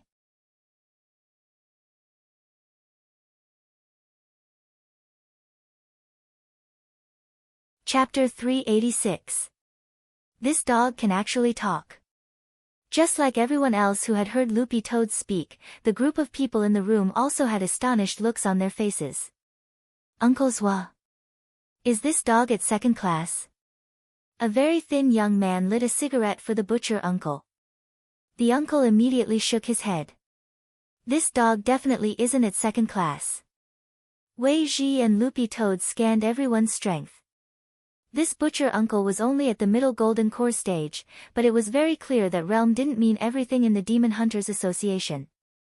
This butcher uncle, who was called Uncle Zwa, was clearly an old member of the association and had some experience in appraising spirit beasts. Uncle Zwa stared at Loopy Toad and reached out to stroke its fur, which made Loopy Toad feel sick. Although normal spirit beasts don't have the ability to speak until they reach second class, it's clear that this dog is very special. Uncle Zwa smiled and blew out a ring of smoke as he stared at Wei Ji. Little brother, where did you get this dog? Wei Ji rubbed his head. I captured it from a friend. He's a good person, his family runs an inn. He has a collection of many exotic species. The first time I saw this dog, I knew it wasn't an ordinary dog, so I wanted to get it. Strong Zwa, it didn't resist. Wei Ji, it's mentally retarded. Loopy Toad took a deep breath. I see. This Uncle Zwa sneered. You actually started with a friend. This little brother looks like you have a bright future ahead of you. You flatter me. Wei Ji faked a smile. I'm the appraisal manager here. If you're willing to sell it, then name a price. Strong Zwa had a cigarette in his mouth, his expression carefree. This dog of mine is very special. Wei Ji smiled. I want to meet the higher-ups here before I make a decision. The young men on the side were clearly very dissatisfied with Wei Ji's attitude, but this Uncle Zwa held out his hand to stop them. He. Among all the newcomers who trade with our Demon Hunters Association, it's really rare for you to say that you want to meet the higher-ups on your first transaction. Although it's indeed rare for this dog of yours to be able to speak before it's at second class, its level actually isn't very high. Even if our president meets it, he won't ask for a particularly high price. What's more, the guild leader usually doesn't meet newcomers easily. At this point, Strong Zwa's eyes narrowed slightly. But it doesn't matter anymore. What do you mean? Suddenly, Wei Ji frowned. He felt a trace of killing intent. Strong Zwa crossed his arms and said with a smile, in our Demon Hunters Association, even if we can't agree on the price, there's no room for bargaining. Wei Ji's eyes twitched. You want to rob us? Young man, this is your first time trading with my Demon Hunters Association, so you don't know the dangers of society. If you will leave the dog, everybody will be happy. If you're unwilling, you'll have to suffer some physical pain. After Strong Zwa finished speaking, he couldn't help but add, this is a society ruled by law. It's not good to kill people. Loopy Toad. Wei Ji. Wei Ji and Loopy Toad were stunned when they heard this. A bunch of pet dealers who broke the law were actually talking about the law here. Looks like I can only fight. Wei Ji sighed in his heart, he hadn't expected things to come to this in the end. He had originally wanted to wait until the highest level here was revealed before making a move, but he had overlooked one point, and that was that from the very beginning, this bunch of pet dealers who broke the law wouldn't talk to him nicely at all. Do we have a chance of winning? Loopy Toad asked telepathically. It had already jumped out of its travel bag and was staring at the people around it. There were 12 people in total here. Strong Zwa, who was their leader, didn't have a high realm, but the people under him were very troublesome. 4 of them were at the peak late golden core stage. What, you want to fight?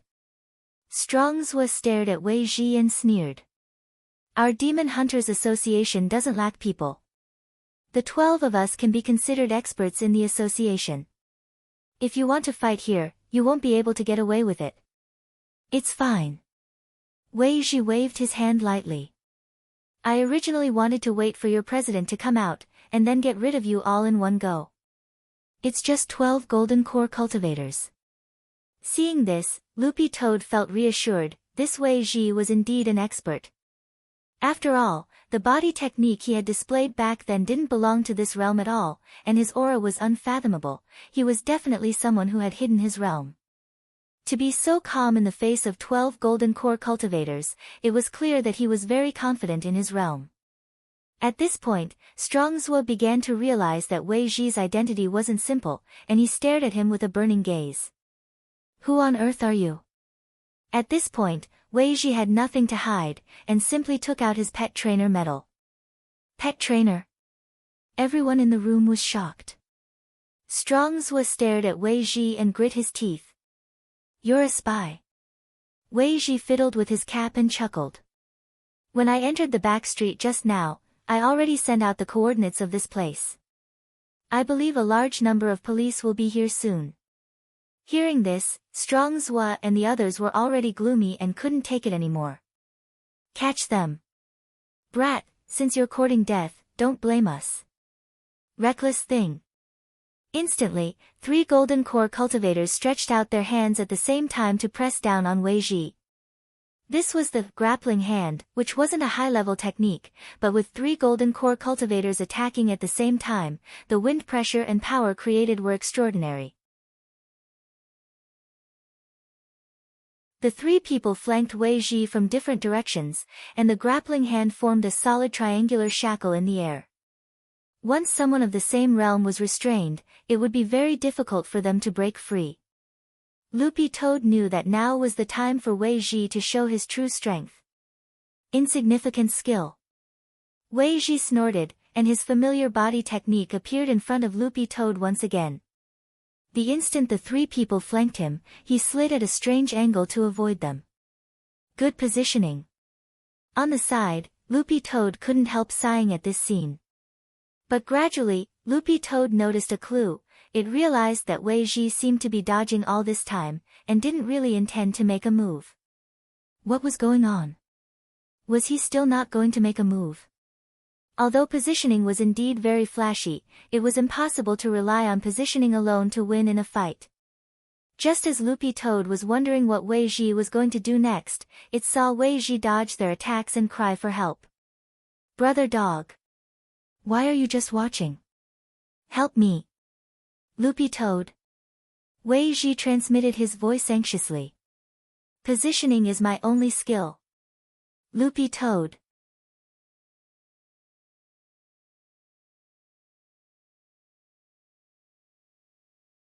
Chapter 387. At that moment, Loopy Toad had no choice but to admit a tragic fact. There really were cultivators in this world who cultivated body movements as their main cultivation method. Because in most cases, body movements were just a secondary cultivation option. After all this time, all you can do is hide.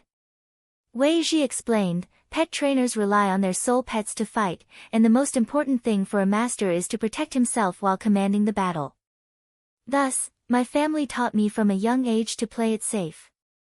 As long as I can hide well, there's no boss that can't be taken down. Loopy Toad was stunned. This sounded a little nonsensical, but when it thought about it carefully, it did make some sense. Loopy Toad, then did you bring your soul pet? Wei Ji, no. Loopy Toad, as Wei Ji dodged the technique, he grinned confidently. Don't I still have you? Loopy Toad, this was also AF*** King Swindler. Just like that, all of a sudden, Loopy Toad found that the burden of this battle had fallen entirely on its shoulders. Although the space inside the wooden hut was big enough, using body movements to dodge continuously like Wei Ji wasn't a long-term solution. In the end, his physical strength and spirit energy would run out. Set up the array. Strongs was shouted softly as he retreated behind a group of people. His hands formed a magic seal, and a large amount of spirit power swept up, causing the whole hut to tremble. The shockwave shook the walls of the wooden house, causing some cracks to appear. The effect of the suppression array set up by 12 golden core cultivators working together was naturally extraordinary. Spirit power roared, and the ear-piercing sound waves produced by the intense vibrations in the air made people's hearts go numb. It was like a big cat scratching a blackboard with its claws, and it was extremely uncomfortable. You can't escape. We 12 golden core cultivators have joined hands to suppress you. It's absolutely impossible for you to escape when you're at the same realm. Strong's was shouted sternly. As he pressed down with both hands, he saw that the man and dog in front of him were completely immobilized as they were trapped in the array. Wei Ji broke out in a cold sweat. Body movements were completely useless in the face of such a powerful suppressive array.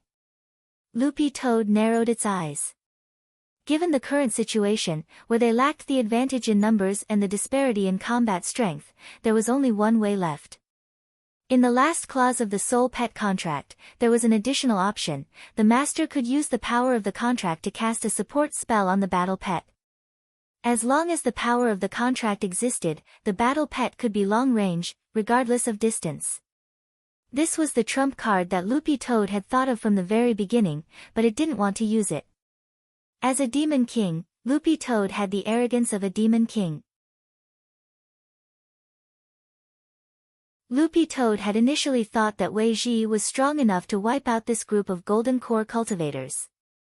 But it turned out that it had been thinking too much. At that moment, everyone thought the outcome was a foregone conclusion.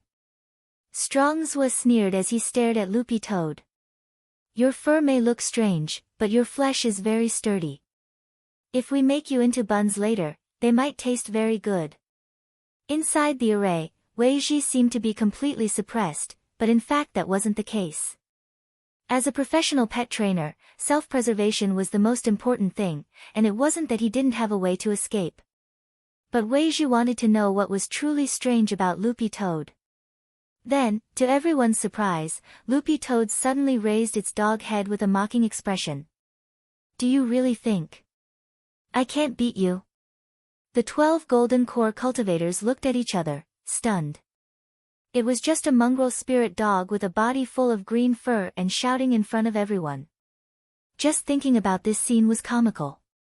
Behind them, Strong's was stared at Loopy Toad for a few seconds before he couldn't help laughing. You're just a spirit dog that hasn't even reached second class. What right do you have to challenge me here? As a pet, it only needs to be enslaved. Loopy Toad also laughed. You want to enslave this king? I'm afraid you're not qualified enough. If you have the ability, give me 30 seconds. I'll beat all your teeth out. What did you say? Loopy Toad narrowed its eyes. I said, give me 30 seconds. I'm a man, no, a dog. I'll beat the crap out of you. Such a shocking statement instantly silenced everyone in the wooden hut for a long time, and even the air seemed to freeze. Only Wei Ji had a pleasantly surprised expression on his face. 30 seconds? What on earth could it do? Strong's was snorted coldly. Fine. I'll give you 30 seconds, let's see what you can do. Loopy Toad was delighted at this answer, because it took time to communicate with Wang Ling through the contract, and during this time, there couldn't be any outside interference. The most important thing was that only 30 seconds was enough. It had anticipated that the people of the Demon Hunters Association would view spirit beasts as commodities and weeds, which was why it had tried to buy time with such an arrogant attitude. Who would have thought that it would really fall into its trap? 30 seconds. As long as 30 seconds passed, this bunch of people were done for. At this point, the scene fell into silence. Everyone was waiting to see what would happen in 30 seconds. When the second hand moved exactly past 30 seconds, Yi Zichen was stunned. There was a roar in the sky. All of a sudden, it was as if a divine light was pouring down from beyond the heavens. It directly penetrated the ceiling of the wooden hut and fell on Loopy Toad. What was that? The 12 golden core cultivators in the wooden hut, led by Strong Zhua, were astonished, and they subconsciously felt puzzled. At that moment, boundless rune light swirled around Loopy Toad's body, and even its feet glowed with a dazzling brilliance. Loopy Toad's aura also skyrocketed with this buff spirit light. It didn't move a single step, it merely wagged its tail, and invisible spirit power was released. Then, everyone heard the sound of something shattering. Strongswa turned pale with fright, because this shattering sound was none other than the magic array that the 12 golden core cultivators had set up together. It had actually shattered under the impact of this invisible spirit power. Uncle Zwa. What's this? A support spell. This dog used the power of the contract to make its owner cast a support spell on itself. How many spells are there in total? Strongswa narrowed his eyes and stared cautiously at Loopy Toad. Judging from the type of light, there should be no less than 40 spells, no less than 40. These people turned pale with fright. Don't panic, this is just a buff spell, and it only lasts for a short time. We just need to hang on for a while, said Strongswa. Hang on for a while? Loopy Toad couldn't help laughing when it heard this. The duration of buff spells depended on the level of the spell. Low-level buff spells naturally lasted for a short time, but the point was that little Masterling had personally cast these spells. A total of 49 buff spells. Each one was at the highest level. Loopy Toad snorted coldly in its heart. Humph. You're finished. The current me.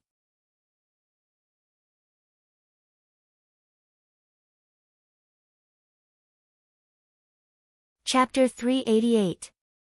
Every dog had its day, and the 12 golden core cultivators, led by Strongswa, were taken aback by this series of changes. With the blessing of more than 40 support spells, all kinds of light and runes lingered around Loopy Toad to form an unbreakable circle of 3 feet. The torrent of aura was like a vortex with Loopy Toad at its center as it spun around. A total of 49 buff spells, this power was incomparable to before. For a full 5 minutes, Loopy Toad stood there and quietly looked around at everyone. There was finally a trace of fear in Strongswa's eyes. The duration of a support spell would weaken over time, and usually, it would only last for 2 minutes, but this was under the situation where the spell's level was relatively low. Based on Strongswa's current experience, a support spell that lasted more than 5 minutes was already very long. However, the effects of the spells on Loopy Toad hadn't weakened in the slightest during these 5 minutes. This was already proof that these support spells were of very high levels, and were most likely at the highest level. The point was that Loopy Toad was able to cultivate each support spell to the highest level. Strongswa began to realize that he might have provoked a great senior with a question mark. Who on earth is your master? Because of the suppression of the aura, Strongswa's tone had long since lost its initial arrogance. Under the absolute suppression of this aura, they found it very difficult to even breathe. The 12 golden core cultivators of the Demon Hunters Association had actually been suppressed by a dog that hadn't even reached 2nd class. If word got out, they would definitely become a laughing stock. But Strongswa couldn't care less now. The only way to win was to think of a way to drag out the duration of these support spells or avoid fighting as much as possible.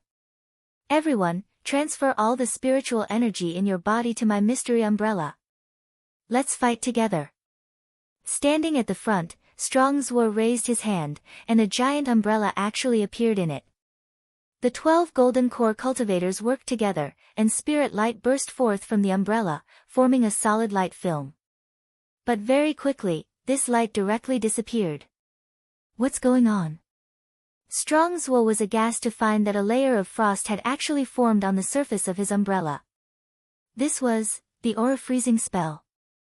Wei Ji couldn't help but narrow his eyes when he saw this. This was a fairly high-level demon technique. That was because the last 2 times the gate between worlds had descended, in order to deal with the demon beasts pouring out of the gate between worlds, the major pet trainers guilds had conducted an in-depth analysis of the spells commonly used by the demon race. The aura freezing technique was one of the commonly used techniques of the demon race. It could release a special kind of chi to offset the spiritual waves or sharpness produced by the magic tool, and it could even make the magic tool temporarily lose its effect. Back then, demon god Dear Demon Li Xiaolu had used this top-notch aura freezing spell to make General Yi and the others suffer a great loss on the battlefield. Wei Ji was not clear about the specific history. He only had a rough idea. At that time, Li Xiaolu had indeed shocked everyone with this aura-freezing technique of the demon race. The first battle of the first round was against the enemy human sect, Hipha sect, a sky-class sect. It had completely wiped out the Hipha sect's top-notch rhythm cultivators. It was said that even the air had been frozen. And after this first battle, Li Xiaolu also successfully received a great title, King of Flat Laughter. Wei Ji was now becoming more and more interested in Loopy Toad. It was clearly just an Akita that wasn't a spirit dog at all, but it had enormous spirit power hidden in its body. And it was this special spirit dog that could actually use the demon race's spells. Wei Ji felt that he could already roughly guess Loopy Toad's exact situation. It had only been a few seconds since he had taken out the mystery umbrella, but it had actually instantly lost its effectiveness. This caused Strong's expression to change drastically. He was so scared that he took a few steps back. At this moment, he could see that not only was the dog's owner very powerful, but the dog's identity was also not as simple as he had imagined. You can't even get close to me at your current realms, and you still want to join forces to fight me? Loopy Toad raised its head and sneered. In the next moment, Wei Ji saw a brilliant light emerge from Loopy Toad's body and envelop him. Was it afraid of affecting him? Was it going to use its ultimate move? Wei Ji watched this scene with rapt attention. I can't move. On the other side, Strong's blurted out. To his horror, he realized that the special aura that had frozen the mystery umbrella had directly followed the magic weapon to their bodies and froze them as well. This definitely wasn't the strength of a normal third-class spirit dog. Even if it had been strengthened, it was extremely difficult for even a second-class spirit beast to achieve this level of strength. All sorts of thoughts swirled in Strong's mind. You shouldn't have provoked me. Loopy Toad swept a lazy glance over these people. In the next moment, a green aura was released, and like countless large hands, it shot toward the top of these golden core cultivators' heads at the same time. They couldn't dodge it at all, let alone resist it. The moment this aura shot into the top of his head, Strong's immediately felt like he was going to collapse.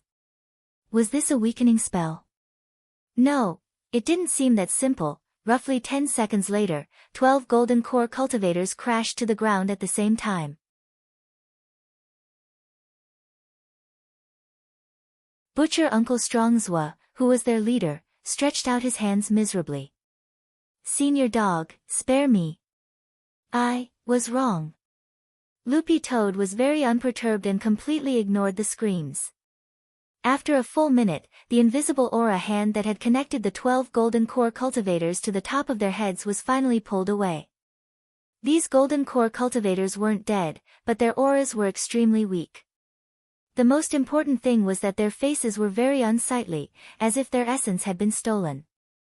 Looking at the tragic scene in the wooden hut, Wei Ji felt like his brain was a little numb and his mouth was dry as he asked this question. Brother Dog, can you explain to me what on earth happened just now? Although Wei Ji had analyzed the scene and thought of several possible spells, he didn't dare be 100% sure about what had just happened. In short, this definitely wasn't a weakening spell. If it had been a simple weakening spell, these 12 golden core cultivators definitely wouldn't have such dispirited expressions on their faces, as if they had been toyed with. Loopy Toad narrowed its eyes and smiled coldly. I took 50 years of lifespan from each of them. The hell? Life extension. Wei Ji was stunned by this operation.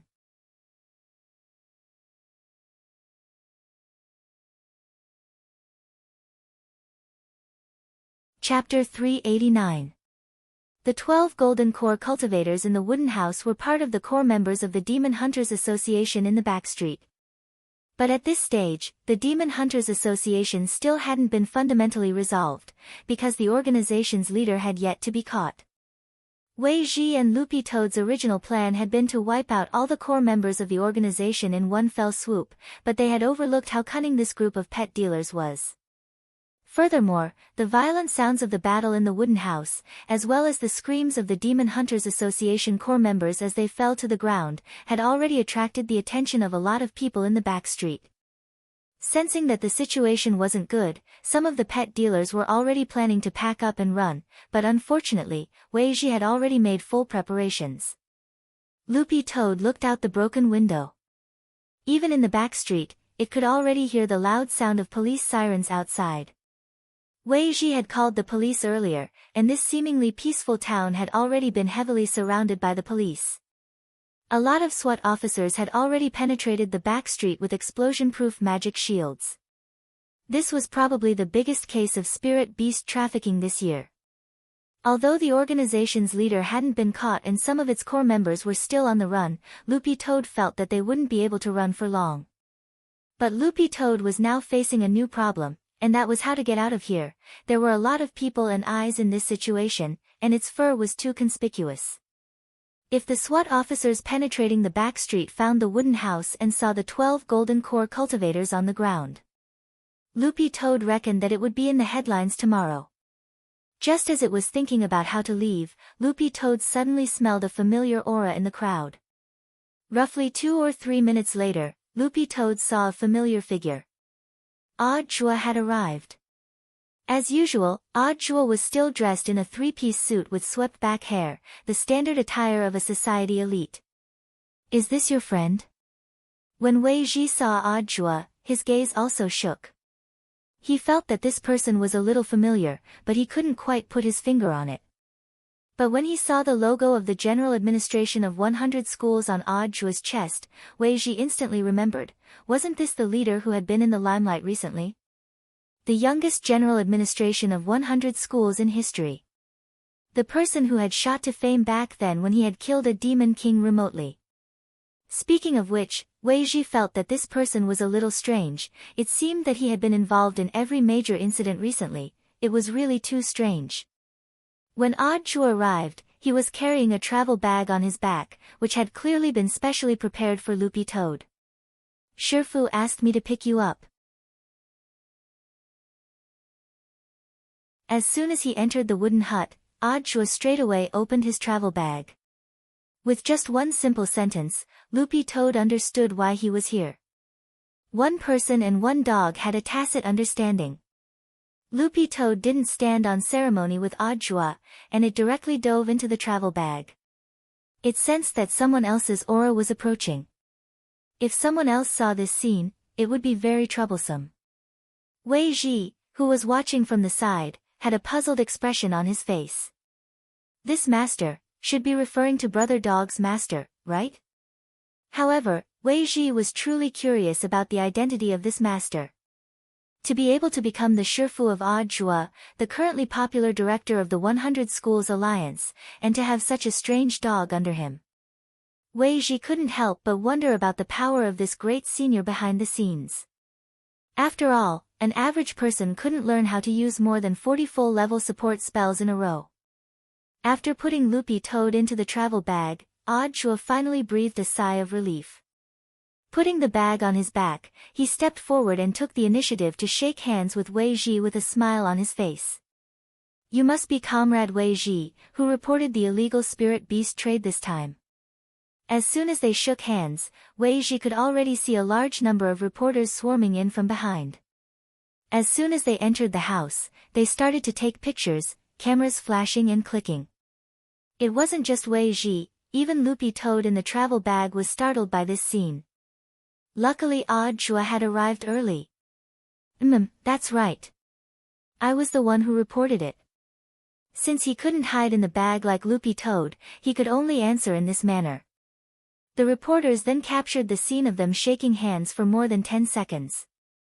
After that, a female reporter from the Cultivation Daily asked, "Director Odd Jua, how do you manage to rush to the scene of every major incident as soon as it happens and take part in directing it? The spirit beast trafficking incident this time doesn't seem to be under the jurisdiction of the General Administration of 100 Schools. Does Director Odd Jua think this action crossed the line?"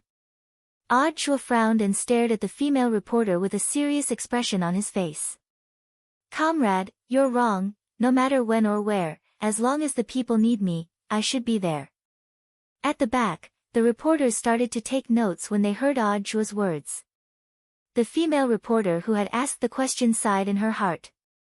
This wasn't the first time she had dealt with Audra. She actually felt that she was already running fast enough in order to bring him the latest news as soon as possible, but she hadn't expected Audra to beat her to every major incident this year. The leader of the general administration of 100 schools this time was too diligent. Then, can I ask Director Audra to explain the latest situation? The female reporter asked again. Audra cleared his throat and faced the cameras and the incessant flashes. This is the biggest case of illegal spirit beast trafficking since we received a report this year. According to our investigation, this organization is called the Demon Hunters Association, and there are still some suspects on the run. Specific information will be announced in the news later. I believe that with the police's hard work, we'll be able to solve this case very soon. After all, justice has long arms. Director Zhua, who was the one who defeated these suspects lying on the ground? Audra instantly quivered at this question, and he hurriedly stepped forward to shake Wei Ji's hand again. If you want to thank someone, thank this little brother who reported this. These people were all defeated by him. When I arrived, they were already down. Wei Ji almost spat blood when he heard this. This was a living example of shoving the blame and lying with his eyes closed. Furthermore, judging from the injuries caused by the 12 suspects after fighting with the informant, they looked haggard and gloomy, as if they were completely exhausted. I suspect. Speaking up to this point, Audra looked at Wei Ji. This little brother used the legendary great art of sexual attraction. Wei Ji. Great art of sexual attraction. When the reporters in the back heard this, they were all horrified.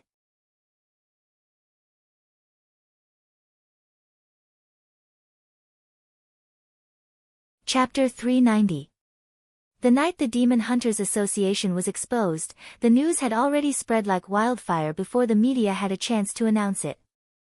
That night, Wang Ling opened the cultivation forum and found that the number of new posts had already exceeded 10,000, and almost all of them revolved around the Demon Hunters Association. Some of the posts even had pictures taken at the scene. After their spirit beast contracts had been forcibly cancelled, the poor spirit beasts lay motionless in their cages, covered in wounds and bloodstains. The crisscrossing wounds were a ghastly sight to behold. There were also some low-grade spirit beasts whose skins and fur had been skinned alive to be made into Taoist robes and boots. The most important thing was that almost all the spirit beasts traded in the Demon Hunters Association originally had owners. If there was no trade, there would be no killing. No one thought that the Demon Hunters Association would actually be so bold as to continue committing crimes in the face of the country's strict ban on the poaching and trafficking of spirit beasts. For all the cultivators who had been paying attention to this matter and who had called for people to live in harmony with spirit beasts, this incident had in fact been a huge psychological blow.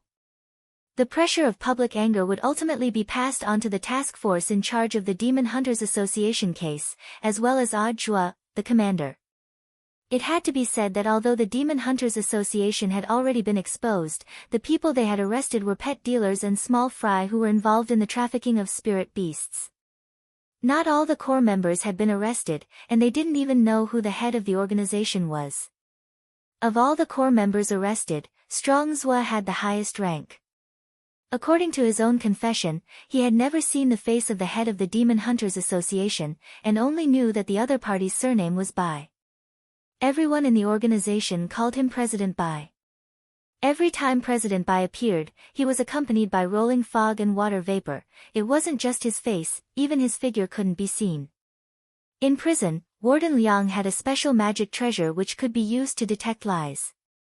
As it turned out, everything was indeed as Strong Zhua had said. The identity of the head behind the Demon Hunters Association was a mystery. When Loopy Toad returned home that night, it accompanied Wang Ling to read all kinds of posts online, and it was Audra who had texted Wang Ling the results of the interrogation.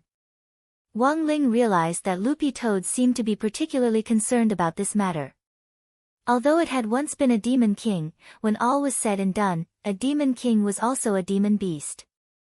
In essence, demon beasts and spirit beasts came from the same root, the only difference was the medium through which they used their power. Thus, Loopy Toad's heart was particularly moved when it saw these pictures on the forum.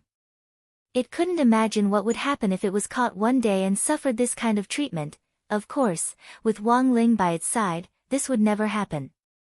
But Loopy Toad was already clear about its attitude toward the Demon Hunters Association. It would definitely ferret out the mastermind behind the scenes. Wang Ling rubbed its head. Then, he found out that this guy was actually lying on the table, looking through the forum posts with him and falling asleep. Loopy Toad's R&R. Fortunately, the outbreak happened at home. If it happened during the battle just now, the consequences would be unimaginable. He had to think of a way to solve this problem quickly. Wang Ling cupped his chin in his hand and pondered for a bit. Then, he picked up the dog that was stuck to the table and put it next to his leg. After calling Grenade-Throwing Senior Immortal last time to ask Little Silver to buy Holy Beast blood, Grenade-Throwing Senior Immortal had also bought Little Silver a phone and applied for a new number. After calling Little Silver last time to buy Holy Beast blood, Grenade-Throwing Senior Immortal had also bought Little Silver a phone and applied for a new number. So this time, Wang Ling contacted Little Silver directly. When will it be delivered? The text message was as simple as ever, consisting of only 7 words. Sitting on the sofa at Grenade-Throwing Senior Immortal's house, Little Silver was so scared that he almost dropped his phone when he saw the message. To be honest, Little Silver had actually been quite hurt when he had failed to release the blood earlier. Not only had he failed, the point was that he had been treated as a depressed suicidal teenager, and had been arrested by the police for ideological work. After that, he had been treated as a mental patient and sent to the hospital. Little Silver had initially wanted to wait a few days. Although holy beasts had a strong ability to recover, this wasn't how they were supposed to be used. Little Silver stared at the phone screen, bewildered. He didn't dare directly refuse Wang Ling. How about? I pretend I didn't see it. Little Silver's hands were trembling. In this kind of situation, ignoring was usually the best way to avoid embarrassment. It was like when you were playing a game. If your girlfriend came looking for you, you absolutely couldn't answer that you were playing a game. Ignoring was the best choice. It was better to wait until the time was right to reply. At this thought, Little Silver suddenly raised his head. This should be the legendary rule by doing nothing, right? Right. It had to be. Little Silver nodded his head with certainty, and then simply steeled his heart and directly turned off the phone. He actually ignored Master. For some reason, Little Silver felt that he was especially handsome at that moment. Sometimes, you had to be so domineering. Learn to resist. Learn to say no. Even if the other party was a big shot, you absolutely couldn't bow your head to one. This was the dignity a holy beast should have. On the other side, Wang Ling could see Little Silver's conflicted image on the sofa through the phone screen. He could even clearly see him turning off the phone. As long as Wang Ling wanted, he could activate the Heavenly Eye to connect his optic nerves to various screens. This was a new modern spell that he had independently developed. It was just like how he could control his nose hair to form a filter in his nose to prevent PM2.5. Through the Heavenly Eye, Wang Ling connected to Little Silver's phone screen and saw his actions. Wang Ling took a deep breath. He had actually been ignored just like that, but Wang Ling wasn't angry at all. After all, he had indeed asked for a lot of blood, but this was a very good deal for Little Silver. The 20 packets of crispy noodle snacks he had used to buy the blood were from his collection. After eating them, there would be unexpected benefits. Thus, Wang Ling grabbed his phone and sent another text message. Then, on the other side, Little Silver was stunned to find that his phone had actually turned on by itself. What was going on? This phone could even turn on by itself? Then, Little Silver saw Wang Ling's 4 question marks. Little Silver, before he could turn his phone off again, Wang Ling sent another text message, "Give up, it's no use." Little Silver, Wang Ling, I can turn it on for you remotely. Little Silver, Wang Ling, I know you're looking. Then, after a few seconds, Wang Ling didn't send a single word, and just sent a kitchen knife emoji. The meaning was very obvious: if you don't come, I'll go get it myself. Little Silver was so scared that he broke out in a cold sweat, and he replied to Wang Ling in a fluster, "Tomorrow, is that okay?" Wang Ling replied, "Okay." Before Little Silver could completely calm down, Wang Ling's second reply came. "No money if you're late."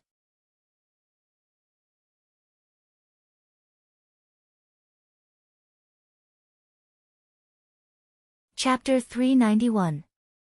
Taming and training a holy beast was actually a very long process. It was like a small game for raising children. Some time ago, Wang Ling had discovered a romance management game that had become very popular among the girls at school.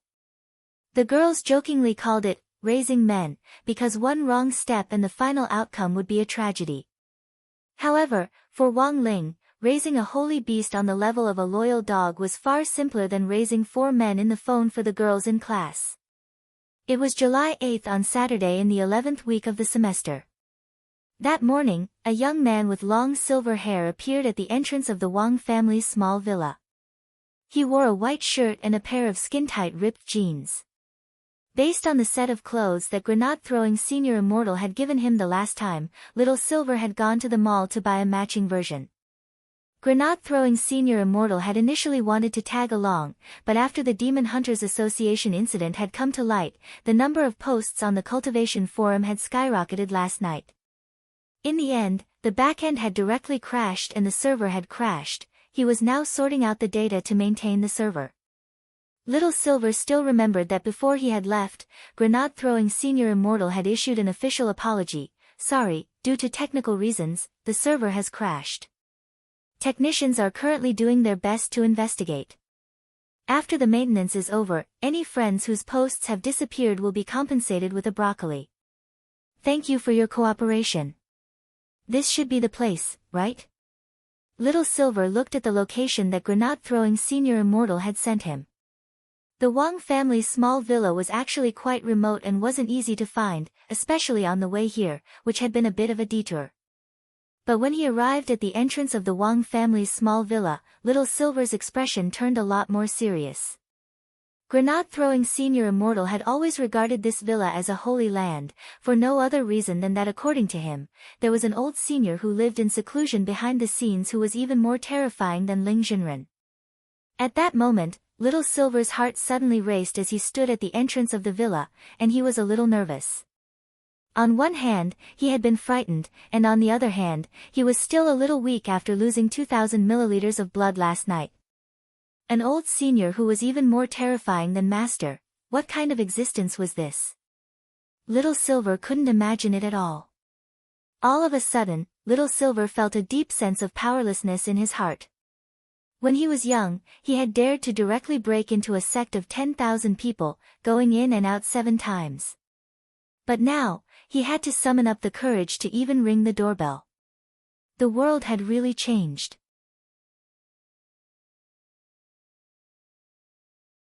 Why are there so many freaks among the human cultivators? While he was hesitating, Little Silver saw the villa door suddenly open. She was still holding a plate of leftovers in her hand, and she crouched down to put it on the edge of the door. Although the edge of the small villa was a little remote and desolate, there were still stray cats. Every time Mother Wang would leave the leftovers at home to feed them. As soon as he opened the door, he saw a silver-haired youth with a face as pale as a foreigner standing at the door. Mother Wang stared blankly at Little Silver. "This fair-faced girl, who are you looking for?" "Little Silver." Mother Wang then looked Little Silver up and down carefully, then smiled knowingly. "You're here for Ling Ling, aren't you?" Little Silver nodded. To be honest, it wasn't that Little Silver couldn't understand why Mother Wang had mistaken his gender. His human form was in fact more androgynous to begin with.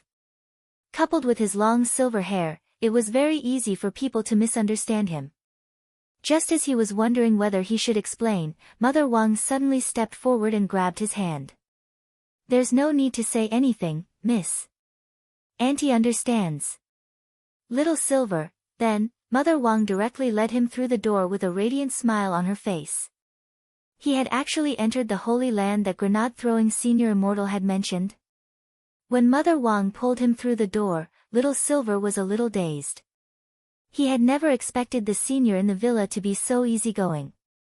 But why were the fluctuations of spirit energy on this senior's body so weak?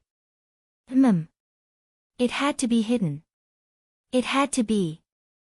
Mother Wang led Little Silver to the sofa in the living room, then poured him a cup of tea with a smile on her face. "Miss, what's your surname?" Little Silver sighed in his heart and replied, "My name is Little Silver." He already didn't intend to explain. In this case, it would be even more awkward. It was fine as long as the senior was happy. Mother Wang looked him up and down again. This girl's figure was pretty good, although some parts were indeed a little small. But this still couldn't dampen Mother Wang's enthusiasm. Most of the people who visited the villa before were Ling Ling's boyfriends. Little Silver. Mother Wang, Miss Little Silver, don't misunderstand, I'm talking about male friends. Little Silver. Mother Wang grabbed Little Silver's hand excitedly. Today, a girl finally came. Little Silver, Senior, Mother Wang, don't call me Senior, call me Auntie. Little Silver was startled. Can I? To Little Silver's knowledge, this was probably a very intimate form of address. This was a holy land. All the great seniors inside were question marks. Nowadays, where could one find such a strong auntie? Why not, it's just a form of address. Mother Wang couldn't help laughing. By the way, where does Miss Little Silver live? Our clan is more used to living in caves. Usually, we sleep standing up. No wonder you have such a good figure, it turns out you always stand up. Mother Wang couldn't help exclaiming in admiration. Mother Wang didn't find it strange that Little Silver lived in caves. Nowadays, there were people who liked this sort of thing. The richer a family was, the more they liked this kind of exploration experience. Furthermore, there were a lot of stories on TV nowadays about rich people specifically going deep into the mountains and forests to dig caves and transform them into mansions. This proved that this girl's family might be pretty well off. It also showed why this girl's skin was so fair. Mother Wang felt that this fair-faced girl had clearly benefited from the influence of nature. If Miss Little Silver doesn't mind, how about staying for lunch? Mother Wang smiled. Isn't that too much trouble? It's fine, just make yourself at home. Mother Wang stood up happily. I'll go prepare the ingredients. If you're looking for Ling Ling, he's on the second floor, the first room on the left. Auntie, where are the other seniors? They've all gone out, it's just the three of us at home this afternoon, said Mother Wang. Oh, okay, Auntie, then I'll go up first. After saying that, Little Silver hurried upstairs. He hadn't expected at all that he would actually be asked to stay for lunch. Mother Wang watched Little Silver's back as he went upstairs with a kind smile on her face. From their conversation just now, she was very satisfied with this fair-faced girl.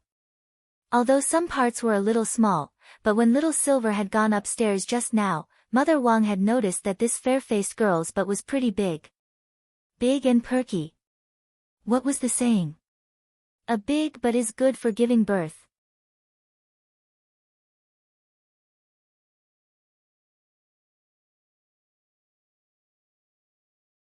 Chapter 392.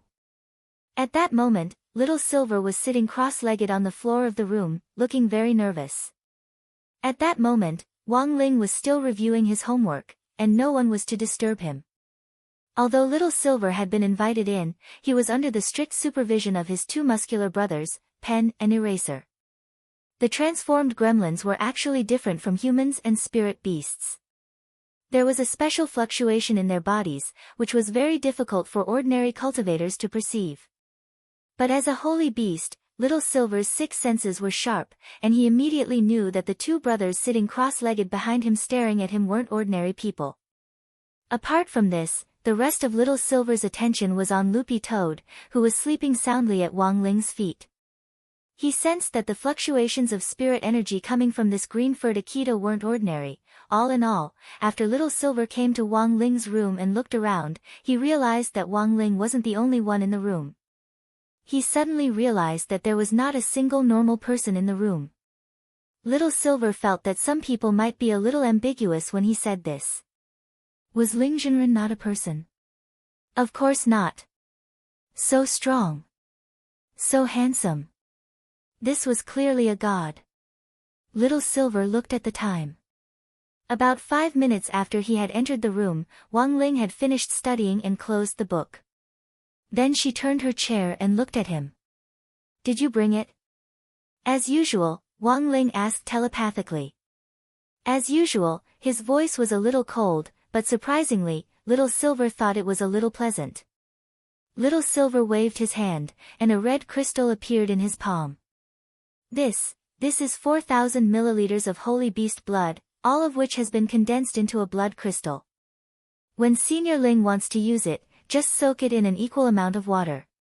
Holding this blood crystal, Wang Ling could already feel the vigorous power of the holy beast's blood. As Little Silver had said, the blood crystal already contained 4,000 milliliters of holy beast blood. After confirming it, he went to the bathroom and filled a wooden basin with water. Using his heavenly eye, he calculated that it was exactly 4,000 milliliters. Not a single drop was left, not a single drop was missing. Then, Little Silver saw Wang Ling throw the blood crystal in. Where is Senior Ling? Little Silver was startled. Do you see that chubby green-haired Akita? This is Master's pet called Loopy Toad. The pen said, now, let's give it a bath. Taking a bath? Soaking in the blood of a saint beast, the corners of Little Silver's mouth couldn't help twitching. This was too extravagant. To think that he had worked tirelessly yesterday to get so much blood, but in the end, it was used to bathe. For some reason, Little Silver's liver suddenly hurt. Before Little Silver could understand Wang Ling's specific intentions, he saw Wang Ling stretch out his hand and pull at the air, and the green-furred Akita, who had been sleeping like a dog on the ground, instantly floated up. Then, he crooked his finger. Little Silver heard a plop as the dog was actually directly thrown into the wooden bucket. On the side, Pen explained, Master's pet has severe narcolepsy due to certain reasons. Once he fell asleep, he would be unconscious. In order to completely solve this symptom, his lord was using the ancient method to treat it. The most important aspect of this ancient technique was the blood of the sacred beast. According to the ancient records, the blood of a sacred beast has a miraculous effect in treating this kind of narcolepsy. Ancient method? Little Silver was slightly startled. As he pondered this, he habitually stuck his hand into his mouth and gnawed on it. This was a bad habit he had developed after transforming into his human form. He would gnaw on his hand at the slightest disagreement. In his beast form, he didn't have this thought at all, because he couldn't bite the hoof at all. As far as I can remember, there are very few ancient medical techniques that have detailed records of the use of the blood of a sacred beast. Do you know immortal Dr. Kong Noa? The pen explained, this ancient technique comes from the ancient medical books that he left behind. Other than the immortal physician's ancient books, Master also has the medical saint, medical devil, medical king, medical emperor, and medical whores. Hearing this, Little Silver's eyes instantly lit up with curiosity. But what on earth does Senior Ling want to do? As a genuine holy beast, no one here knew the characteristics of the blood of a sacred beast better than Little Silver. He had no idea whether the blood could cure narcolepsy. But he was well aware that simply soaking in the blood of a sacred beast wouldn't work at all. While Little Silver was engaged in an academic discussion with Pen, he noticed that Wang Ling had started to do something new. After soaking the whole dog in a wooden barrel filled with the blood of a sacred beast, Wang Ling quickly took out a spirit herb that at first glance looked very much like green onions. The instant he took out the spirit herb, Little Silver instantly sensed a surge of rich spirit chi. The spirit power contained in this bunch of green onions was very frightening. Wang Ling broke down the spirit herb and scattered it into the wooden barrel like chopped green onions. Little Silver was dumbfounded, because this was a spirit herb he had never seen before. What is this spirit herb that looks like green onions? Pen, correction, this bunch of spirit herbs that looks like green onions are actually green onions. Little Silver, MMP. The spirit power of this green onions was overflowing. This wasn't a proper green onions at all. Pen, the difference is that his lord personally raised these green onions. The effect is extraordinary. Little Silver, after completing the first step of soaking the dog in the wooden barrel and the second step of scattering the green onions, Wang Ling's third step was to actually find a lid and cover the entire wooden barrel. After doing this, Wang Ling crossed his arms and waited on the side. All he had to do now was wait. Little Silver didn't quite understand. Excuse me, what is this step? Pen answered truthfully, this wooden barrel looks very ordinary, but his lord personally enchanted it. After covering it with a lid, it has the ability to heat up. Now, we just need to wait for it to heat up. Little Silver somehow felt that there was something wrong with this method. Wait a minute. Soaking the dog in the holy beast blood, sprinkling chopped green onions, covering it with a lid, heating it up, these actions seemed a little familiar. Seeing the silver-haired young man's shocked expression, Pen explained solemnly, what you're seeing now is the instant noodles therapy recorded in an ancient book by immortal Dr. Kang Noa. His lord has already perfectly restored it according to immortal Dr. Kang Noa's ancient book. Little Silver. This was the first time he had heard that holy beast blood could be used like this. This was the first time he had heard that holy beast blood could be used like this. What F*** King instant noodles therapy? 2nd Battalion commander was already very tired from holding the noodles. Moving the orange tree back and forth every day was also very tired. Mr. Chindushio was already very tired from giving out the awards every day. His arms were really sore from pulling out the 40-meter-long broadsword. Even Dihua Xiu's hand sanitizer had gone up in price. The paint on the trophy had been erased.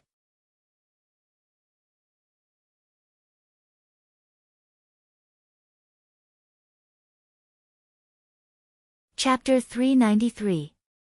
Will there really be no problem? Won't there be a lack of oxygen? Little Silver looked doubtfully at the wooden barrel in front of him. It won't be a problem. Pen shook its head and said, before my lord threw it in, he sealed its acupoints and unblocked the meridians through which spirit energy circulates, so that it can circulate continuously in the body. Little Silver nodded. I see. He had only seen Wang Ling throw Loopy Toad into the wooden barrel earlier, and had no idea that Wang Ling had done so much.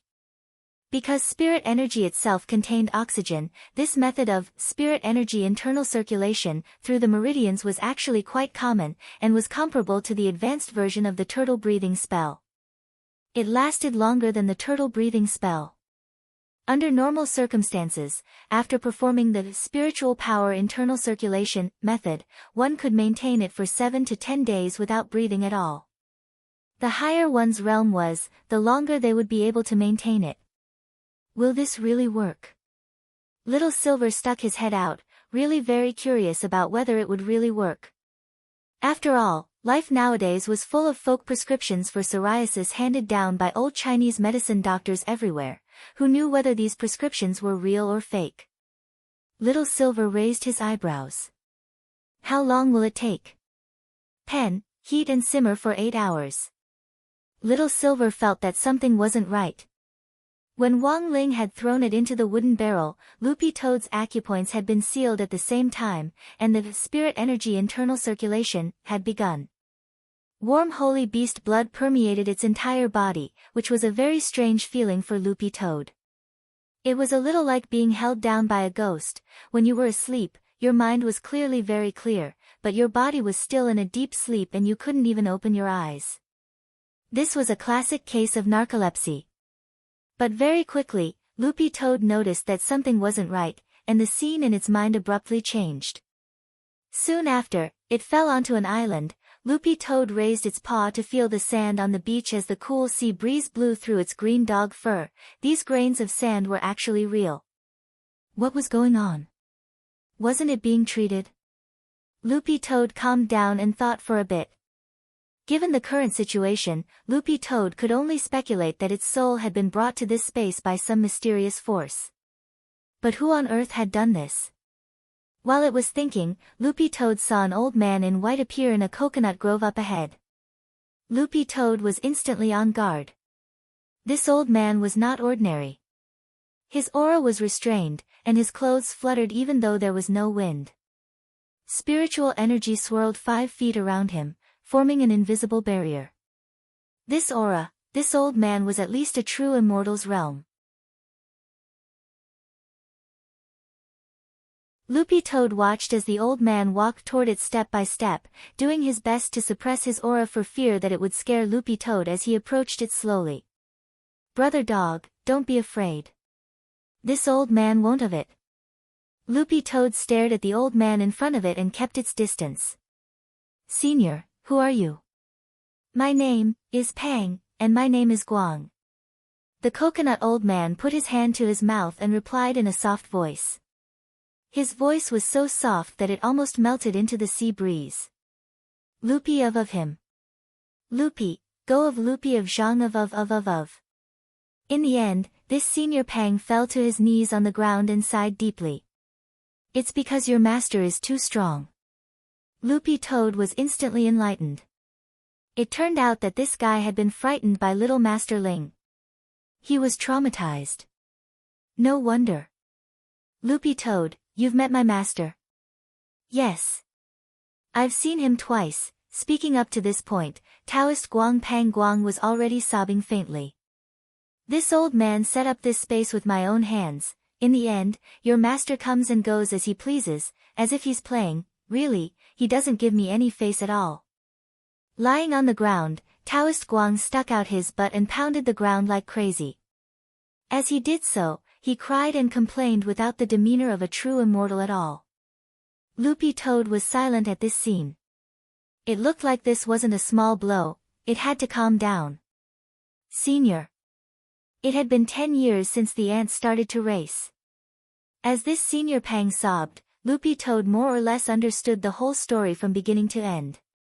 A while ago, when little Master Ling had gone to Fatty Luo's shop to help Grandfather Wang maintain his kitchen knife, he had happened to see a heavenly fisher stone in Fatty Luo's hand. Thus, little Master Ling had used his heavenly eye to help Fatty Luo appraise it, but in the end, he had unexpectedly been drawn into the hidden space inside the heavenly fisher stone and met this Taoist Guang Pang Guang in front of him. "Taoist Guang, at first, I wanted to take him in as my disciple and make him my believer. He would help me set up 9,981 statues all over the world, and then find 99,981 disciples. That way, I would be able to successfully overcome the samsara spirit tribulation and surpass true immortal to attain venerated immortal realm. But who knew that your master wouldn't agree at all?" Loopy Toad. "It would be a miracle if he agreed." He sighed. "I set up this space so that the first person to enter it would automatically sign a soul contract. After my first attempt failed, I wanted to use the power of the contract to sneak into your master's dream again to look for him." Loopy Toad, and then?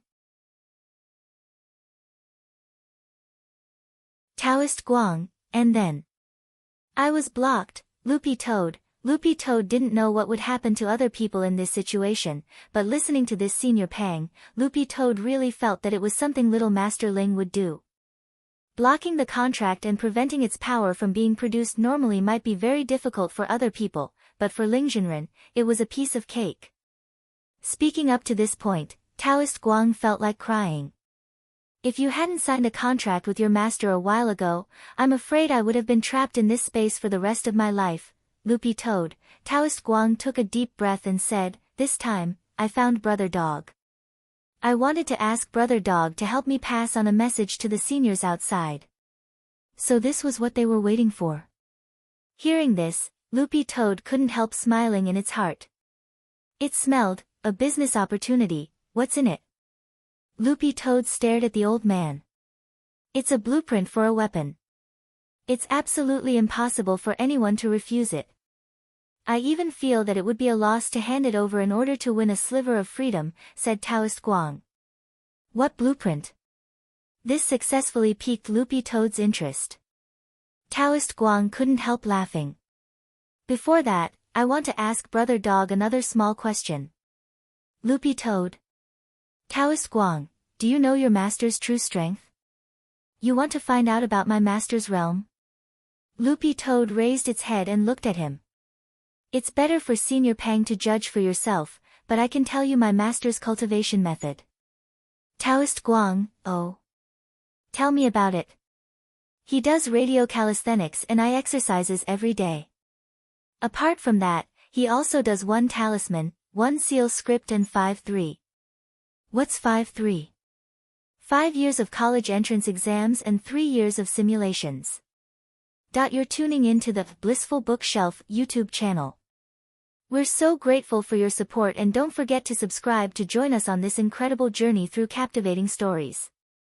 Your generosity through donations truly makes a world of difference, as it's the primary source of revenue that allows me to expand and enhance this channel for you. Thank you from the bottom of my heart for being a part of this adventure.